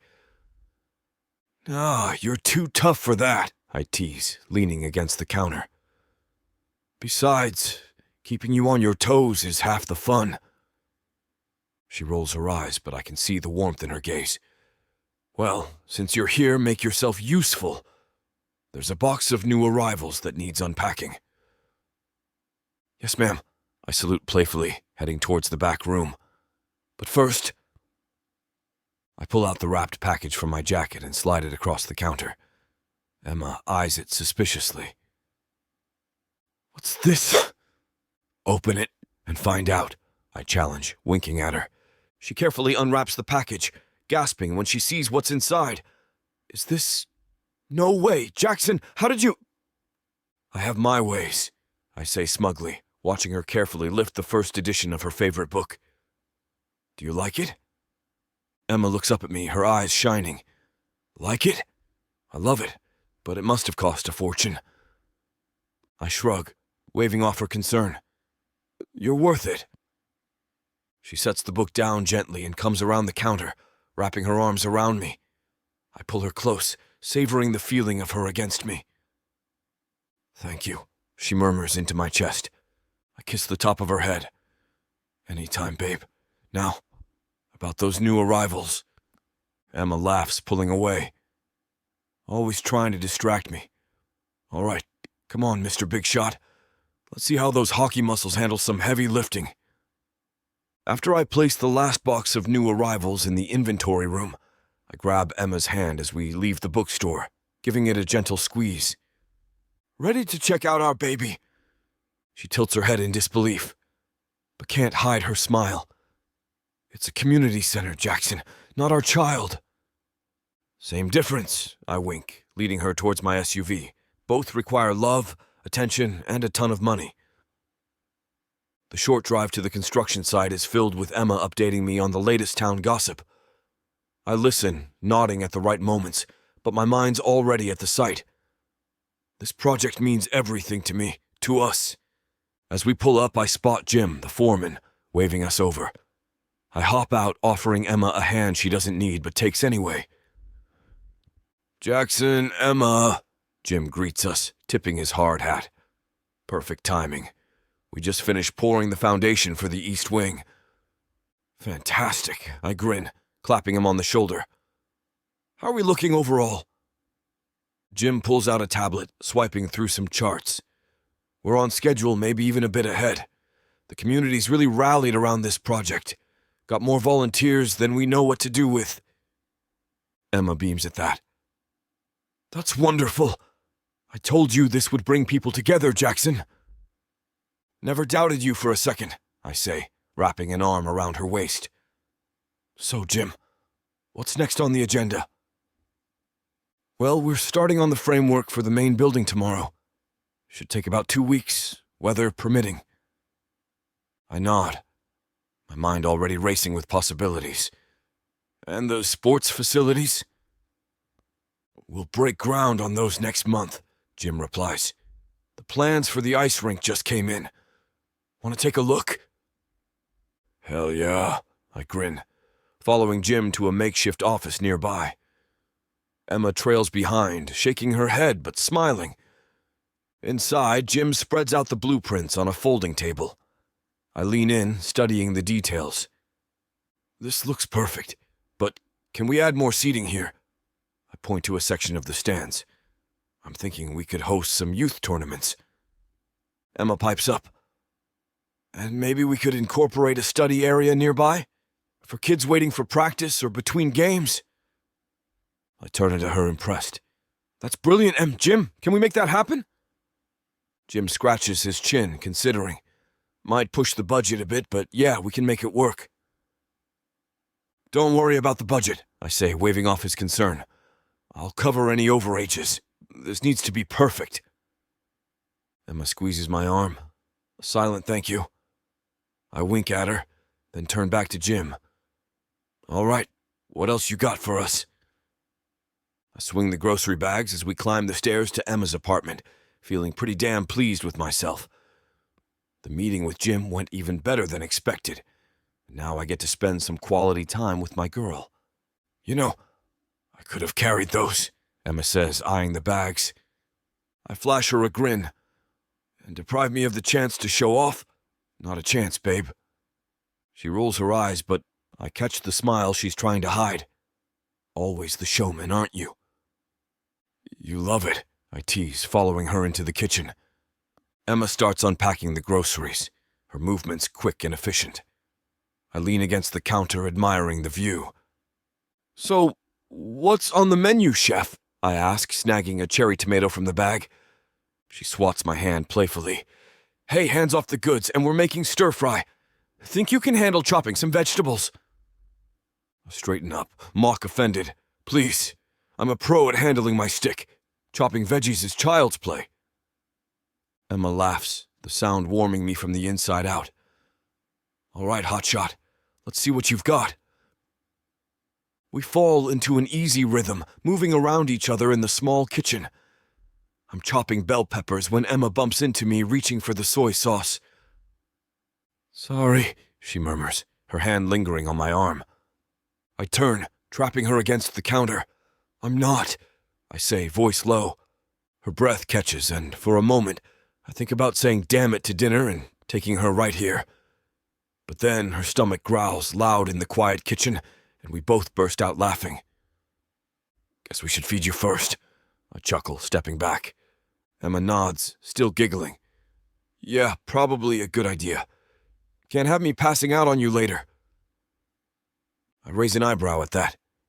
Later, huh? Got plans for me, Em? She turns back to the stove. Just finished chopping those peppers, Jackson. I do as I'm told, but I can't wipe the smirk off my face. I twirl my fork in the stir-fry, savoring the mix of flavors Emma's whipped up.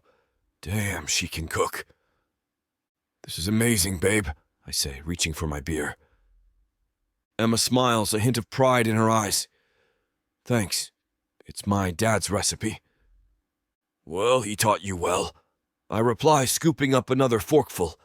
Speaking of teaching, did you see how many kids signed up for the community center's tutoring program? I did. Emma's eyes light up. It's incredible. I never expected such a response. I nod, grinning. It's all thanks to you, Em.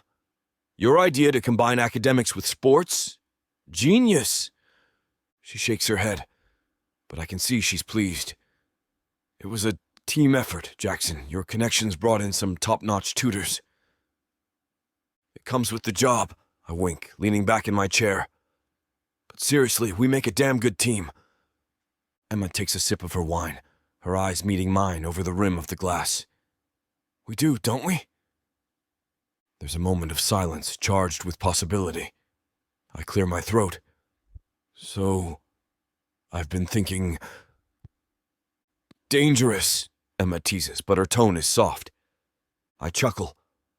Yeah, but listen, with the community center coming along so well, I've been wondering about us, our future. Emma's eyebrows rise slightly. Oh? Yeah, I continue, leaning forward. I love what we've built here in Millbrook, but I've got commitments in Chicago too. I hate the idea of choosing one over the other. I was thinking, maybe we could do both. Emma tilts her head, considering. Both? You mean split our time between here and Chicago? I nod, watching her reaction carefully.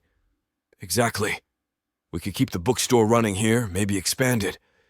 And you could come to Chicago for my home games. Hell, we could even open a branch of the store there. Emma's quiet for a moment, and I feel a rare flicker of uncertainty. But then she smiles, and it's like the sun coming out. That actually sounds amazing, Jackson. Relief and excitement surge through me. Yeah? Yeah. She nods, reaching across the table to take my hand. It won't be easy, but I think we can make it work. Together. I squeeze her hand, grinning like an idiot. Together! I like the sound of that! Oh. Chapter 28. Emma. I stand in front of the gleaming new community center, my heart racing. The grand opening banner flutters in the breeze, and I can hear the buzz of the gathering crowd behind us. Jackson's solid presence beside me is a comfort, his hand resting reassuringly on the small of my back. "You ready for this?" he asks, his voice low and confident. I take a deep breath, smoothing down my dress. As ready as I'll ever be. God, I hope this goes well. Jackson chuckles, the sound rich and warm. "It's gonna be great, Em. Look at what we've accomplished already." I turn to face him, drinking in his easy smile and the way his eyes crinkle at the corners. He looks devastatingly handsome in his tailored suit. Every inch the successful athlete and businessman. But there's a softness in his gaze that's just for me. You did most of the heavy lifting here, Jackson. He cuts me off with a quick kiss. "Don't sell yourself short. This place wouldn't exist without you. Your vision, your determination. I just wrote the checks." I wave it off, but can't help smiling. "Oh, is that all?" "All right, lovebirds." Janine's voice interrupts us. She's grinning as she approaches, clipboard in hand. "Time to face the music. You've got a ribbon to cut and a speech to give." Jackson straightens, his game face on. "Let's do this." As we walk towards the podium, I whisper, "I'm glad you're here." He squeezes my hand. "Wouldn't miss it for the world, babe." The applause as we take the stage is deafening. I scan the crowd, seeing familiar faces from town mixed with reporters and local dignitaries. My nerves threaten to overwhelm me, but then Jackson steps up to the microphone, his presence commanding and sure. "Welcome, everyone," he begins, his voice carrying easily over the crowd. "Today marks a new chapter for Millbrook." As he speaks, I feel a surge of pride. This is our project, our dream made real. And as I watch Jackson, I realize it's so much more than that. It's the beginning of our future together. Jackson turns to me, his eyes sparkling with encouragement. "And now I'd like to introduce someone who's been instrumental in making this dream a reality. Emma, take it away." My stomach does a somersault as I step up to the microphone. The sea of faces before me blurs for a moment, and I grip the podium to steady myself. But then I catch sight of Sadie's reassuring smile in the front row and Mrs. Henderson giving me a thumbs up.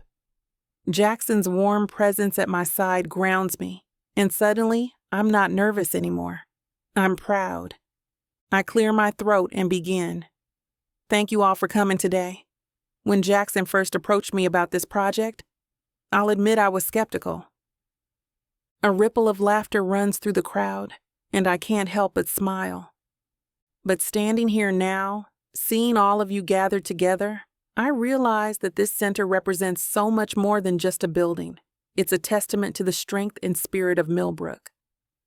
I gesture to the gleaming structure behind us. Inside these walls, we'll have tutoring programs for kids who need extra help, book clubs for adults who want to connect, and yes, even a small ice rink for our future hockey stars. Jackson chuckles beside me, and I throw him a playful wink before continuing. But more than that, this center is about bringing people together. It's about creating a space where everyone in our community can learn, grow, and support each other. I take a deep breath. my voice growing softer. My dad always said that a town is only as strong as the connections between its people. I think he'd be proud to see us all here today, proving him right. I turned slightly, meeting Jackson's gaze. None of this would have been possible without Jackson's generosity and vision. He may have left Millbrook for the big leagues, but he never forgot where he came from. Jackson's eyes soften, and I have to look away before I get too choked up. So thank you, Jackson. And thank you to everyone who volunteered their time, shared their ideas, and believed in this project. This center belongs to all of us. I raise my voice for the final words. Let's make it a place where dreams can grow and our community can thrive. Thank you. The applause is thunderous, and as I step back from the microphone, I feel Jackson's arm slip around my waist. "Knocked it out of the park, Em," he murmurs in my ear. I lean into him, grinning. Wrong sport, hockey boy. As Jackson and I step back from the podium, Mayor Frank Wilson takes center stage, his smile wide and eyes twinkling with excitement. "Thank you, Emma and Jackson, for those inspiring words," he says, adjusting his tie. "Now, let's get to the moment we've all been waiting for." He gestures dramatically towards the giant red ribbon stretched across the community center's entrance. "If our esteemed benefactors would join me?" Jackson's hand finds the small of my back as we walk towards the ribbon. His touch sends a shiver up my spine, and I have to remind myself to focus on the task at hand. "You ready to make history, Em?" he murmurs, his breath warm against my ear. I can't help but grin. "As long as you don't hog all the glory, hockey boy." He chuckles, a low, rich sound that makes my heart skip. Wouldn't dream of it. Mayor Frank hands us each a pair of oversized golden scissors. They're heavier than I expected, and I fumble a bit as I position them on the ribbon. "Steady there," Jackson teases, his hands effortlessly gripping his own scissors. "Don't want to miss and cut the mayor instead." I give a teasing look of disapproval. "Keep it up, and you might be the one getting snipped." The crowd laughs, and I feel a surge of warmth. This is our moment, and despite my nerves, it feels right. "On the count of 3, Mayor Frank announces. 1, 2, 3. We cut through the ribbon in unison, the satisfying snip drowned out by the roar of applause. Confetti rains down, and I find myself laughing as Jackson pulls me into a celebratory hug. "We did it," I whisper against his chest. He pulls back, his blue eyes shining with pride. "No, Em. You did it. This is your vision come to life." Before I can respond, we're swept up in a whirlwind of handshakes, congratulations, and photo ops. Through it all, Jackson's steady presence keeps me grounded. As the crowd begins to filter into the center for tours, I take a moment to breathe. Looking around at the smiling faces and excited chatter, I realize that this truly is a new beginning, not just for Millbrook, but for me. I'm overwhelmed by the flood of people surrounding me, their faces beaming with excitement and gratitude. Mrs. Peters, my former third-grade teacher, grabs my hands, her eyes misty. "Emma, dear, this is wonderful. I can't wait to start that senior book club we talked about." I squeeze her hands, my throat tight. "I'm so glad, Mrs. Peters. Dad always said you had the best taste in mysteries." The mention of my father sends a pang through my chest. I can almost hear his booming laugh, see the pride in his eyes. He would have loved this. "Emma?" A voice cuts through my reverie. It's Mr. Gonzalez, the high school librarian. "When can we start scheduling those after-school tutoring sessions?" I smile, pushing back the bittersweet memories. "How about next week?" "I'll email you the details." As Mr. Gonzalez nods enthusiastically, I feel a tug on my skirt. I look down to see Lily, a shy 7-year-old who frequents the bookstore. Miss Emma, she whispers, will you read to us here like you do at the store? I crouch down to her level. You bet, sweetie. We'll have story time every Saturday. How does that sound? Lily's face lights up, and she throws her arms around my neck. Over her shoulder, I catch a glimpse of Jackson through the crowd. He's chatting with the mayor, but his eyes are on me. That crooked grin of his sends a warmth spreading through my chest. As Lily releases me, I stand, my gaze still locked with Jackson's.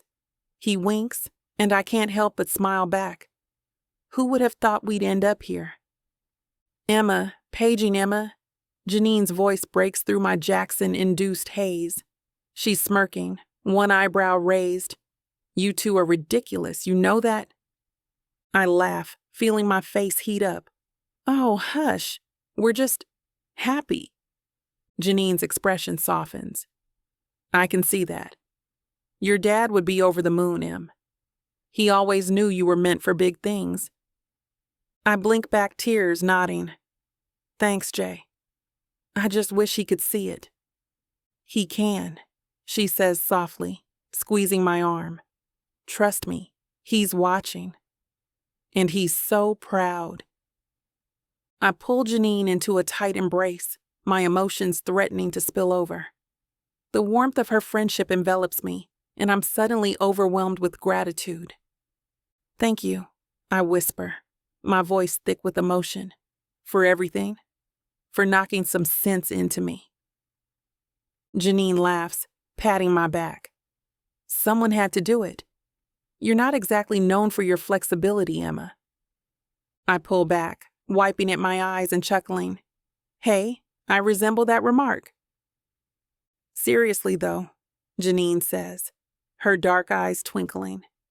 I'm just glad you finally listened. You and Jackson, it's like watching two puzzle pieces finally click together. I roll my eyes but can't keep the smile off my face. All right. No need to get all Hallmark movie on me.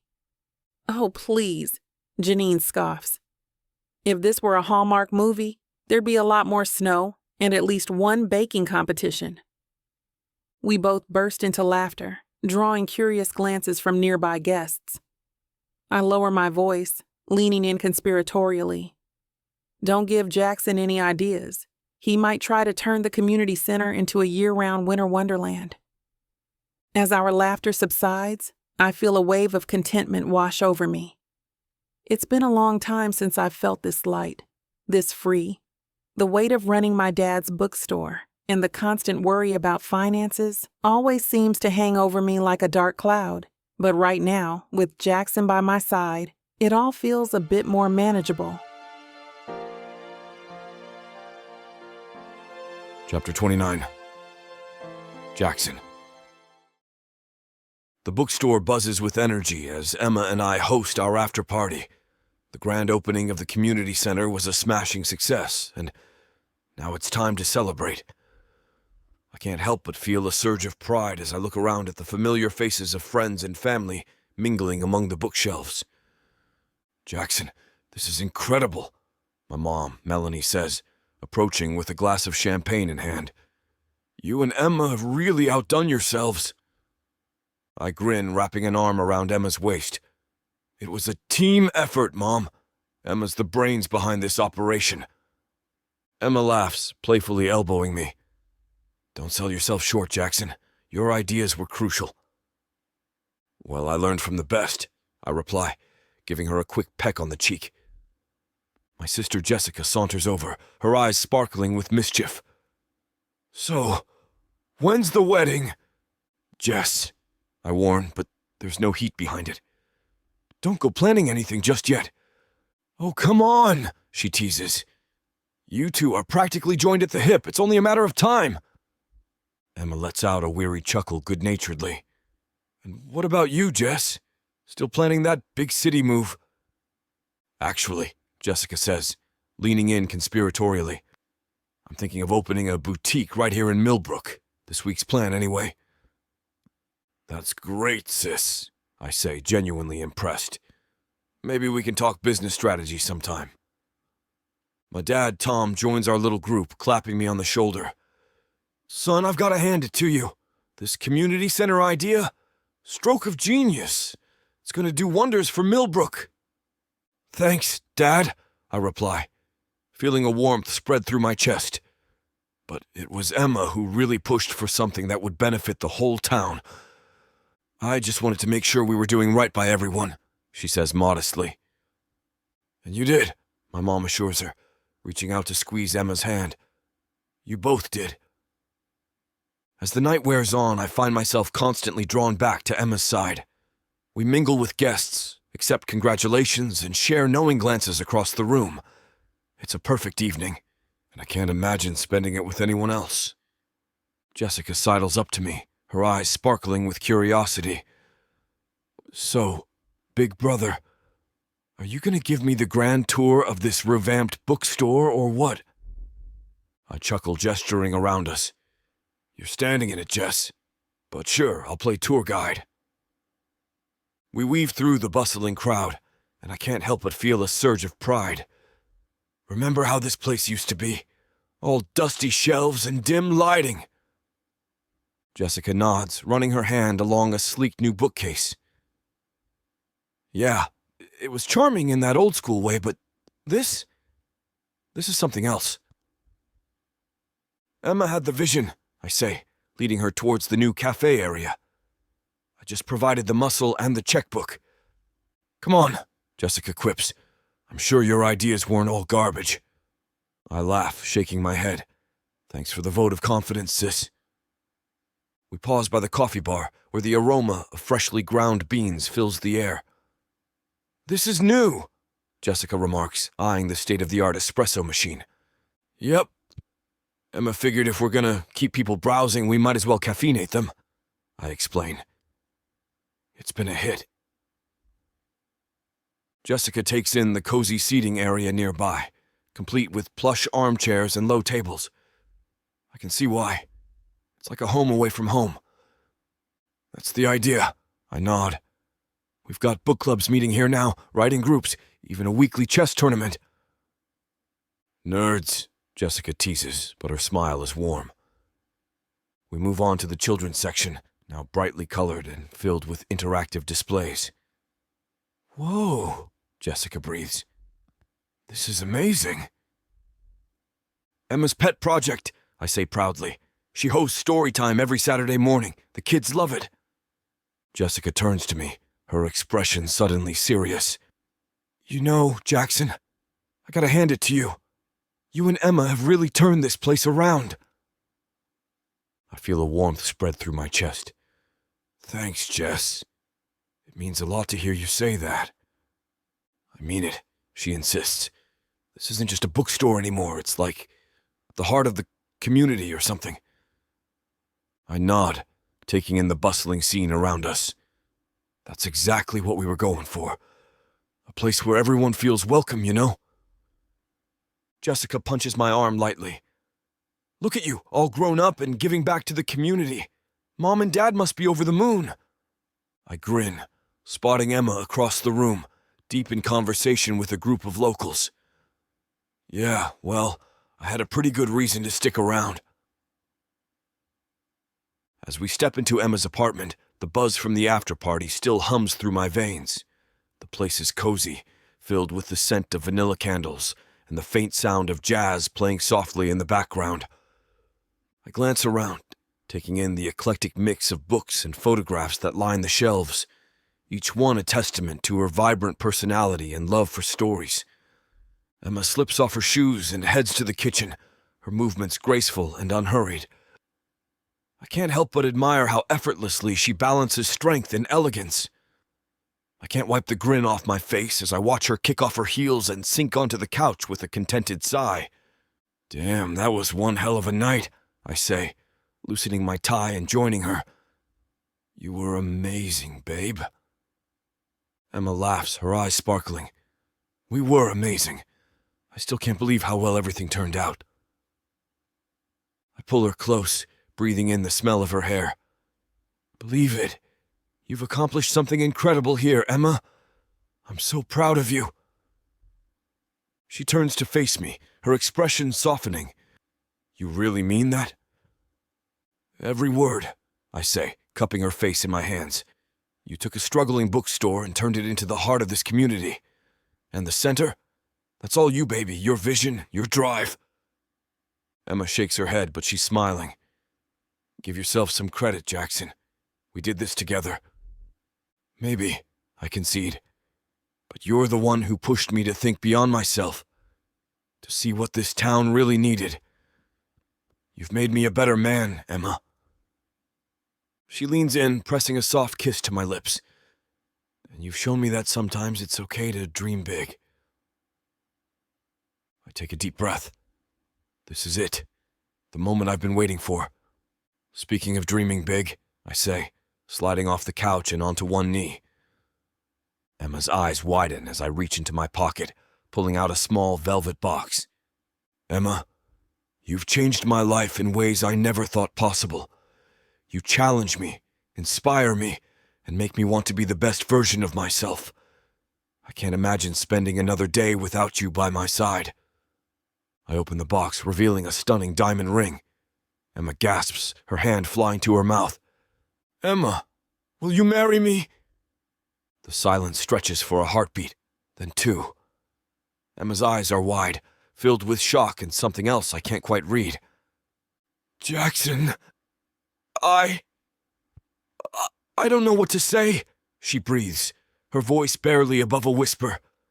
Emma's eyes well up with tears, but then her face breaks into the most radiant smile I've ever seen. Yes, she exclaims, her voice thick with emotion. Yes, Jackson. I'll marry you. Relief and joy flood through me as I slide the ring onto her finger. It fits perfectly, just like us. I stand, pulling her into my arms and spinning her around. She laughs, wrapping her arms around my neck. Her laughter is music to my ears. Damn, woman, you had me worried for a second there, I tease, setting her down but keeping her close. Emma smacks my chest playfully. Sorry, I was just overwhelmed, in the best way possible. I cup her face in my hands, drinking in every detail of this moment. I love you, Emma, more than I ever thought possible. I love you too, Jackson, she whispers, her eyes shining. God, how did we get here? I chuckle, pressing my forehead to hers. A lot of arguing, a community center, and one hell of a stubborn bookstore owner. She laughs, the sound music to my ears. Don't forget the charming hockey player who wouldn't take no for an answer. Charming, huh? I wiggle my eyebrows. I'll show you charming. I scoop her up in my arms, earning a surprised squeal. Jackson, what are you doing? Taking my fiancée to bed, I growl playfully. We've got some celebrating to do. Emma's laughter echoes through the apartment, a sweet melody that fills every corner as I carry her to the bedroom. My heart swells with love and excitement, each step a promise of our future together. I can't help but grin, knowing we're about to start the next chapter of our lives. Chapter 30. Emma. I stumble backward as Jackson carries me into my bedroom, his strong arms wrapped securely around me. My heart races, excitement and disbelief coursing through my veins. As he gently lays me on the bed, I can't help but marvel at how we got here. I can't believe this is happening, I whisper, gazing up at him. Jackson's eyes sparkle with mischief and desire. Believe it, baby. You're stuck with me now. His words send a thrill through me and I reach up, pulling him down for a searing kiss. Our lips crash together, urgent and passionate. I run my fingers through his hair, relishing the softness against my skin. Well, things are heating up again. You know what to do. Go to BWWM to get the dirty details that this platform won't put on the air. I know it sucks, but at least you can get a 40% discount with code VIXA40 to make up for it. Use it while it lasts and apply it to every digital product in your cart. Back to the story. That was incredible, I murmur, nuzzling into his neck. He smirks. That cocky expression I once found infuriating, now sending a thrill through me. Well, Mrs. Soon-to-be Hayes, you're in for a lifetime of that. I laugh, playfully swatting his chest. Is that a promise or a threat? Both, he says, wiggling his eyebrows suggestively. Think you can handle it? Please, I scoff, trying to maintain a serious expression. I've been handling you since high school. This'll be a piece of cake. Jackson's eyes narrow playfully. Oh, really? We'll see about that. Before I can react, he's on top of me, pinning my hands above my head. His lips crash into mine, stealing my breath away. When he finally pulls back, I'm panting, my body already humming with renewed desire. Okay, I concede, breathless. Maybe I underestimated the challenge. He chuckles, releasing my hands and rolling onto his side. Don't worry, baby. We've got plenty of time to practice. I snuggle closer to him, relishing the warmth of his body. I like the sound of that. I lay there, basking in the afterglow, my body still tingling from our passionate encounter. Jackson's arms are wrapped around me, his chest rising and falling steadily against my back. I can't help but smile, feeling utterly content and loved. Chapter 31. Jackson. I pull Emma close, her body fitting perfectly against mine. The din of the arena fades away as I focus on her, drinking in every detail of her face. Her warm brown eyes sparkle with excitement, and a smile plays on her lips. Ready to watch me dominate out there? I ask, my voice low and confident. Emma laughs, a sound that never fails to thrill me. Always. Just try not to show off too much, hotshot. No promises, I reply with a wink. I've got my good luck charm in the stands. I lean in, capturing her lips in a deep, passionate kiss. Emma responds eagerly, her fingers threading through my hair. The world narrows to just us, the taste of her, the feel of her body pressed against mine. When we finally break apart, both slightly breathless, I can't help but grin. Damn, I'm the luckiest guy in this arena. You better believe it, Emma quips, straightening my jersey. Now go out there and kick someone. I give her one last quick peck before reluctantly stepping back. Yes, ma'am. VIP section's right through there. I made sure you've got the best view in the house. As Emma heads towards her seat, I can't resist calling after her. Hey, bookworm. She turns, eyebrow raised. Yeah? I love you, I say, my heart swelling with the truth of those words. Her expression softens, a beautiful smile lighting up her face. I love you too, Jackson. Now go show them what you've got. With a final nod, I turn and stride towards the locker room, adrenaline already coursing through my veins. I've got a game to win and a fiancé to impress. Time to remind everyone why I'm the star of this team. I stand in front of my locker, taping up my stick with practiced precision. The locker room buzzes with pre-game energy. I don't get nervous, though. I live for this. All right, boys, I call out, my voice cutting through the chatter. Who's ready to show these jerks how it's done? Tim grins, slapping me on the back. Hell yeah, Jackson. Let's make 'em cry for their mamas. Chris chimes in. I heard their goalie's still shaken up from last game. We'll light 'em up like a Christmas tree. That's what I like to hear. I nod, feeling that familiar surge of adrenaline. Zach, you good? Zach, our goaltender, cracks his knuckles. Ready to lay some bodies out, Cap. They won't know what hit 'em.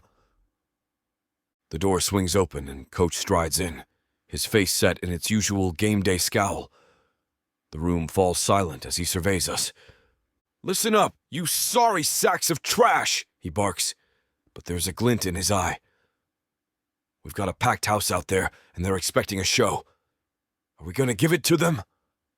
A chorus of "Yes, Coach," echoes through the room. I can't hear you, he roars. Yes, Coach! We bellow back, the energy in the room cranking up another notch. Coach nods, satisfied.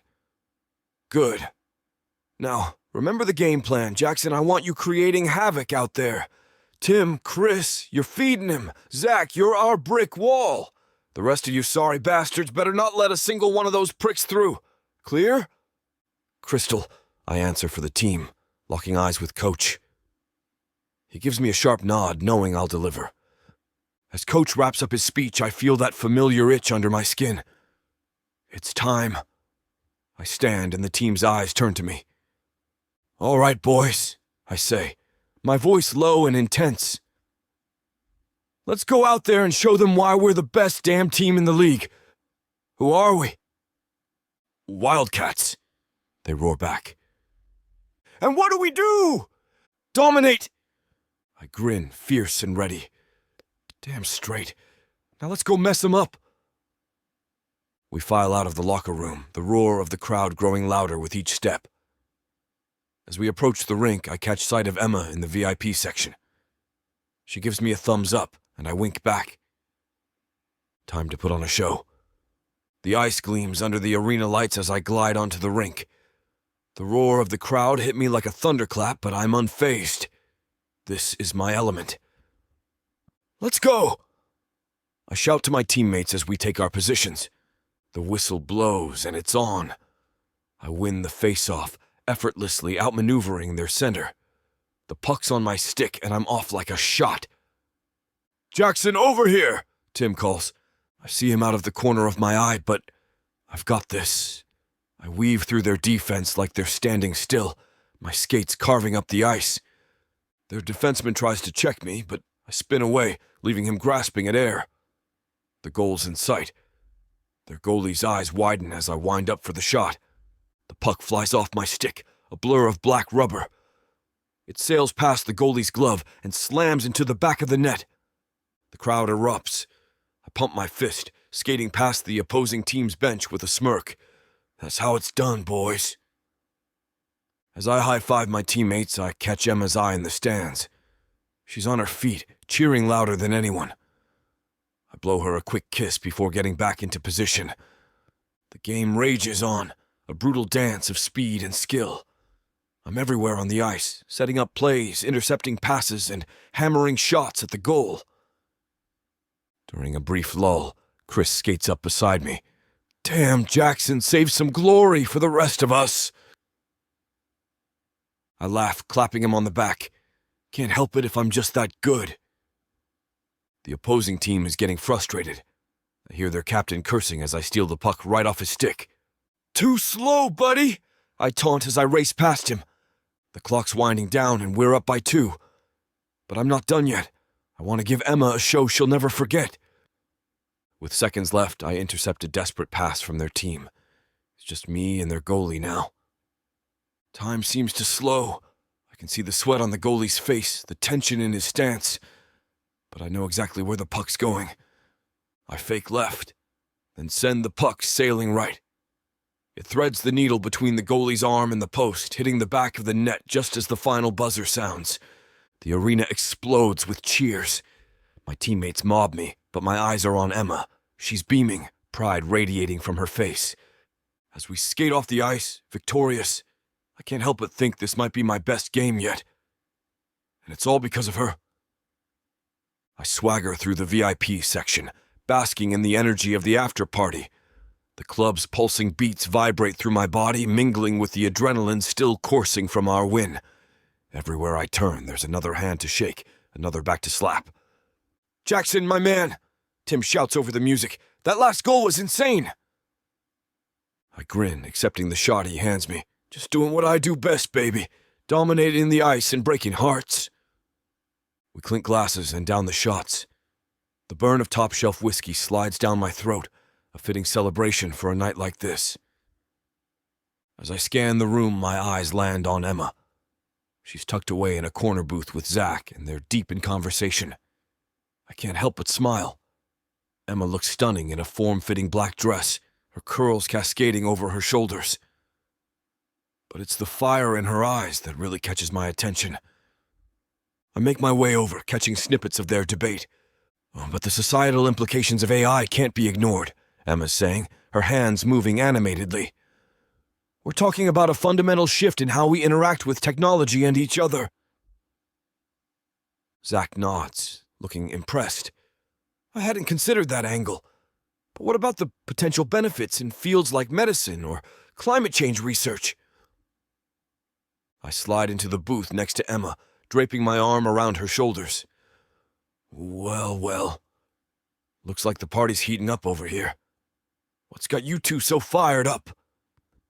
Emma turns to me, her eyes bright with excitement. We were just discussing the ethical considerations of artificial intelligence. Zach's got some fascinating insights on its applications in sports analytics. Is that right? I raise an eyebrow at Zach. And here I thought you were just good at stopping pucks. Zach laughs. There's more to me than just a pretty face and fast reflexes, Jackson. Your girl here's been schooling me on some heavy philosophical stuff. I pull Emma closer, feeling a surge of pride. That's my bookworm. Always the smartest person in the room. Emma elbows me playfully. Flattery will get you everywhere, hotshot. But I'm interested in hearing what you think. I bet you've got some thoughts on AI in sports. Well, I smirk. If it means I can score even more goals and make you cheer even louder, I'm all for it. Emma rolls her eyes, but I catch the smile she's trying to hide. Always thinking with your ego, aren't you? I know you love it, I whisper in her ear, enjoying the slight shiver that runs through her. I notice a group of my teammates and their partners gravitating towards us, their eyes sparkling with curiosity. Perfect timing. I've been dying to show off Emma to everyone. Hey, guys, I call out, waving them over. Come meet my fiancée! Emma shifts slightly beside me, and I give her shoulder a reassuring squeeze. I know she's not used to being the center of attention, but she's gonna have to get used to it. Being with me means being in the spotlight. Tim's wife, Melissa, is the first to reach us. Oh my God, Jackson, did you say fiancé? Congratulations! I grin, pulling Emma closer. Thanks, Mel. This is Emma, the woman who's finally managed to tie me down. Emma extends her hand, but Melissa goes straight for a hug. It's so great to meet you. We were starting to think Jackson was a lost cause. Trust me, I'm as surprised as you are, Emma quips, her initial nervousness melting away. That's my girl. Chris and his girlfriend Amber join us next. I can't believe it, Jackson, Amber laughs. You've been holding out on us. How'd a meathead like you land such a beautiful, intelligent woman?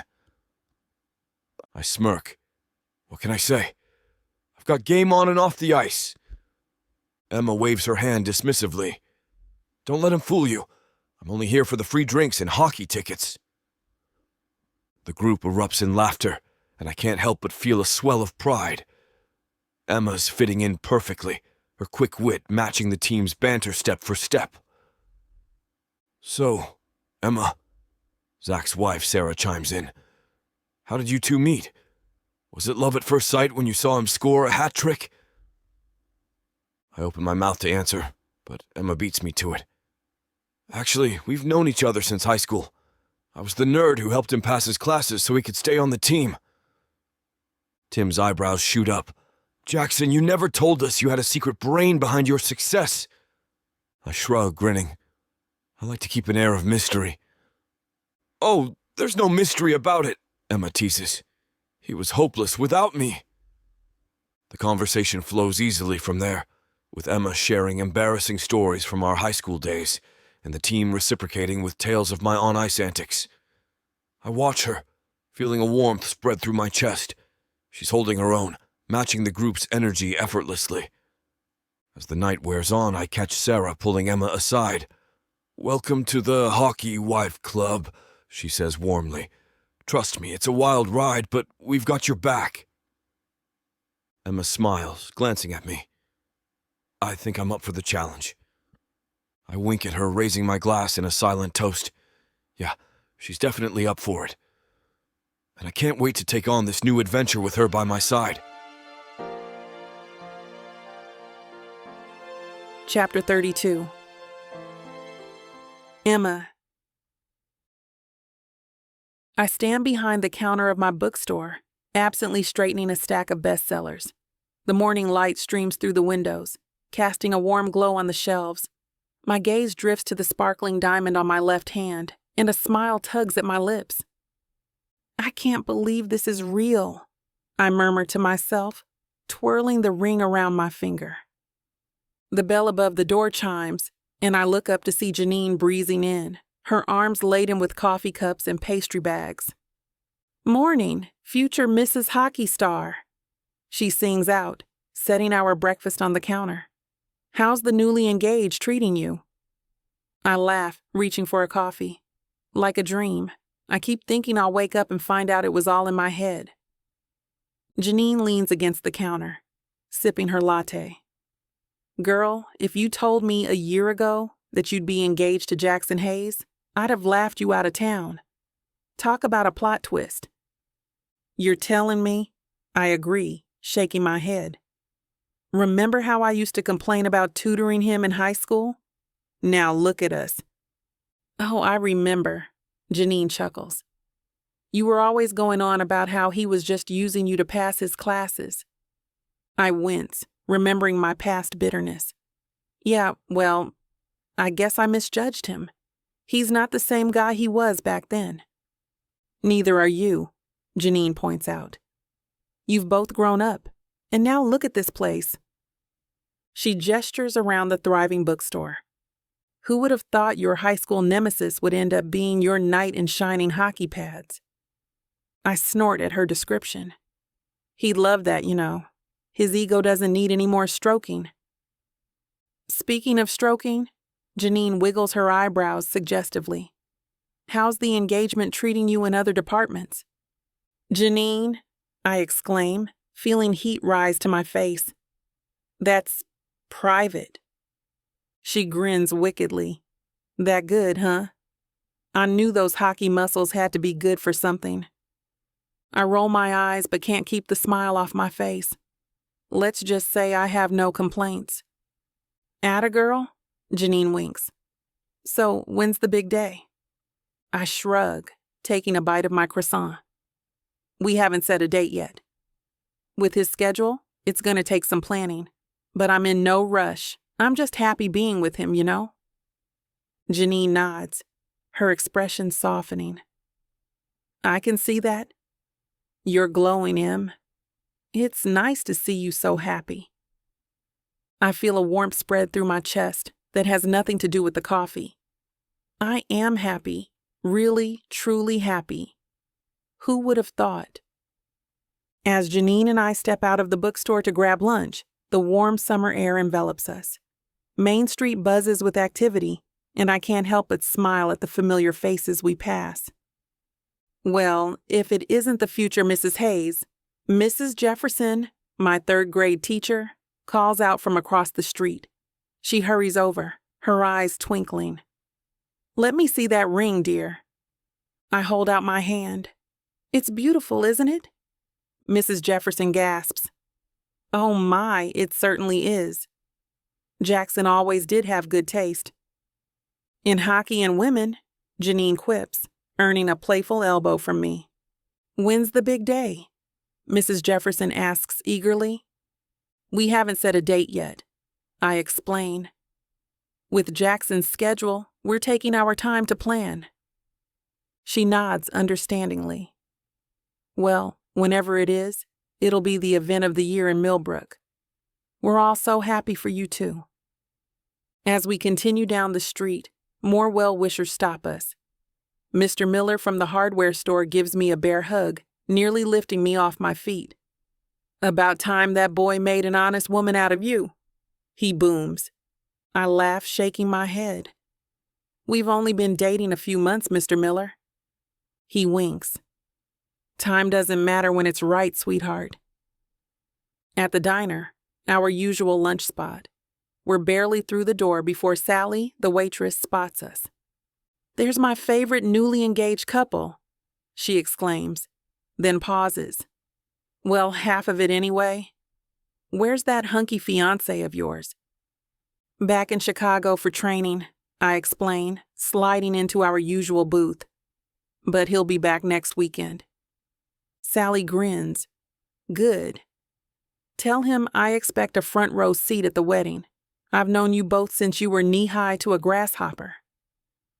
As we eat our sandwiches, more friends and neighbors stop by our table to offer congratulations. The outpouring of support is overwhelming, and I feel a lump forming in my throat. You okay? Janine asks, noticing my sudden silence. I nod, blinking back tears. Yeah, I never expected everyone to be so happy for us. After how things were between Jackson and me at first. Janine reaches across the table, squeezing my hand. Em, this town loves you both. They've watched you grow up, struggle, and now find happiness together. Of course they're thrilled. I smile, feeling a warmth spread through my chest. You're right. It's nice, to feel so supported. Get used to it, girl, Janine grins. You're marrying Millbrook's golden boy. This is just the beginning of the love fest. I lean against the counter of the bookstore, watching Jackson as he helps a customer find a book. His easy charm and confidence fill the space, and I can't help but smile. Who would have thought the guy I used to tutor would end up being my fiancé? Thanks for your help, the customer says, beaming at Jackson. It's so great to see you involved in the community. Jackson grins, all boyish charm. My pleasure. Emma's the real brains behind this operation, though. As the customer leaves, Jackson saunters over to me, wrapping an arm around my waist. So, future Mrs. Hayes, ready to talk about our grand plans? I groan but can't hide my smile. I might keep my last name. Whatever you want, babe, he says, kissing my temple, as long as you're mine. We move to the small office in the back of the store, settling into the worn leather couch. Jackson sprawls out, taking up most of the space, while I curl up next to him. All right, let's figure this out, I say, pulling out a notebook. How are we going to balance Millbrook and Chicago? Jackson runs a hand through his hair. Well, during the season I've got to be in Chicago. But I was thinking, maybe we could split our time in the off-season. Few months here, few months there. I nod, considering.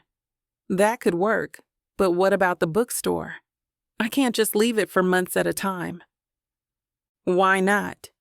Jackson asks, his blue eyes twinkling. We could hire a manager to run things while you're gone, or we could open a second location in Chicago. I blink, surprised. A second location? Jackson, that's a big step. He shrugs, confident as ever. Go big or go home, right? Think about it, Em. We could bring a piece of Millbrook to the big city. Plus, it'd give you something to focus on when you're in Chicago. I bite my lip, considering. It's not a bad idea, but it's risky. Opening a new store takes a lot of capital, time. Both of which we have, Jackson interrupts. I've got the money, and between seasons, I've got the time. We can make it work. I can't help but laugh. You make it sound so easy. That's 'cause it is, he says, pulling me closer. When you've got the right team, anything's possible. And babe, we're the best damn team there is. I lean into him, feeling the solid warmth of his body. Okay, let's say we do this. We still need to figure out where we'll live in both places. Your penthouse in Chicago is great, but it's not exactly homey. Jackson nods, his expression thoughtful. We could look for a place together, something that feels like ours, not just mine. And here in Millbrook, well, we've got options. We could renovate your place above the store or what? I prompt, curious. He grins, a mischievous glint in his eye. Or we could build something new, a place that's just ours, on the outskirts of town. Close enough to be part of the community, but with enough space for privacy. The idea sends a thrill through me. Our own home, I murmur. That sounds perfect. I stand in the middle of the bookstore, surrounded by stacks of inventory lists and training manuals. The familiar scent of paper and ink fills the air, but there's a new energy buzzing through the place. Change is coming, and for once, I'm not terrified of it. All right, team, I say, clapping my hands together. Let's go over this one more time. Becky, my newly hired store manager, steps forward with a confident smile. I've got the daily operations covered, Emma. Don't worry about a thing. I nod, grateful for her competence. In the community center? All under control. James, the center's coordinator, chimes in. We've got a full schedule of events planned for the next 3 months. This place is going to be hopping while you're gone. You've trained them well. Jackson's deep voice rumbles from behind me. I turn to see him leaning against the doorframe, looking unfairly handsome in his casual jeans and t-shirt. They didn't need much training, I reply, unable to keep the pride out of my voice. They're naturals. Jackson pushes off the doorframe and saunters over, wrapping an arm around my waist. Just like their boss, he murmurs, planting a kiss on my temple. I shake my head but lean into him. Okay, enough with the flattery. Then stop being so amazing, future Mrs. Hayes. He grins, then turns to address the team. You guys got this, right? Because I've got plans for this one in Chicago, and I'd hate for her to be distracted by work. Becky laughs. Go, enjoy your time together. We've got everything under control here. As we walk out of the store, I can't help but glance back. It feels strange, leaving my father's legacy in someone else's hands, even if it's just for a few months. Jackson, ever perceptive, squeezes my hand. Having second thoughts? I let out a breath, squaring my shoulders. No, just processing. It's a big change. Change can be good, he reminds me gently. I look up at him, at the man who's turned my world upside down in the best possible way. Yeah, I agree, a smile spreading across my face. It really can be.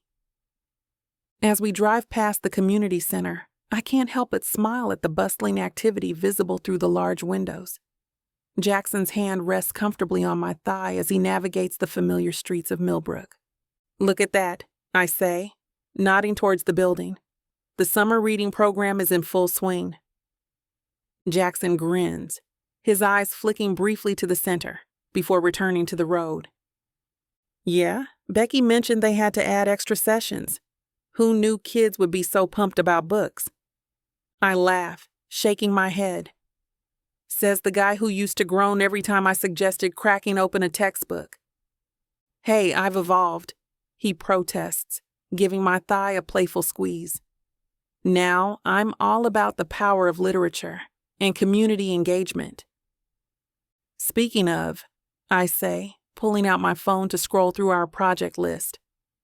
We've got the art fair coming up next month, and then the senior tech workshop series. Jackson nods, his expression thoughtful.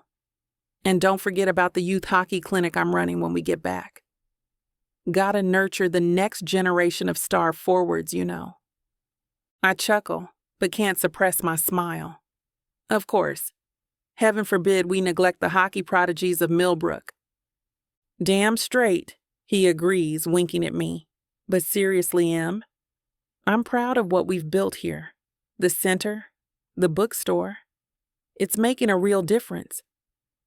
I feel a warmth spread through my chest at his words. It is, isn't it? I never imagined we'd be able to do so much for the town.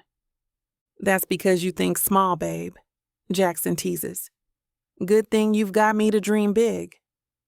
I swat his arm playfully. Oh, please, Mr. Big Shot. Need I remind you whose idea the literacy outreach program was? Touché, he concedes with a laugh. Thank God we make a great team. As we pull up to his parents' house for our farewell dinner, I take one last look at the town we're leaving behind for a few months. It's changed so much since Jackson came back, since we found each other again. But the heart of it, the community spirit that's always defined Millbrook, that remains the same. Yeah, I say softly, squeezing his hand. We really do.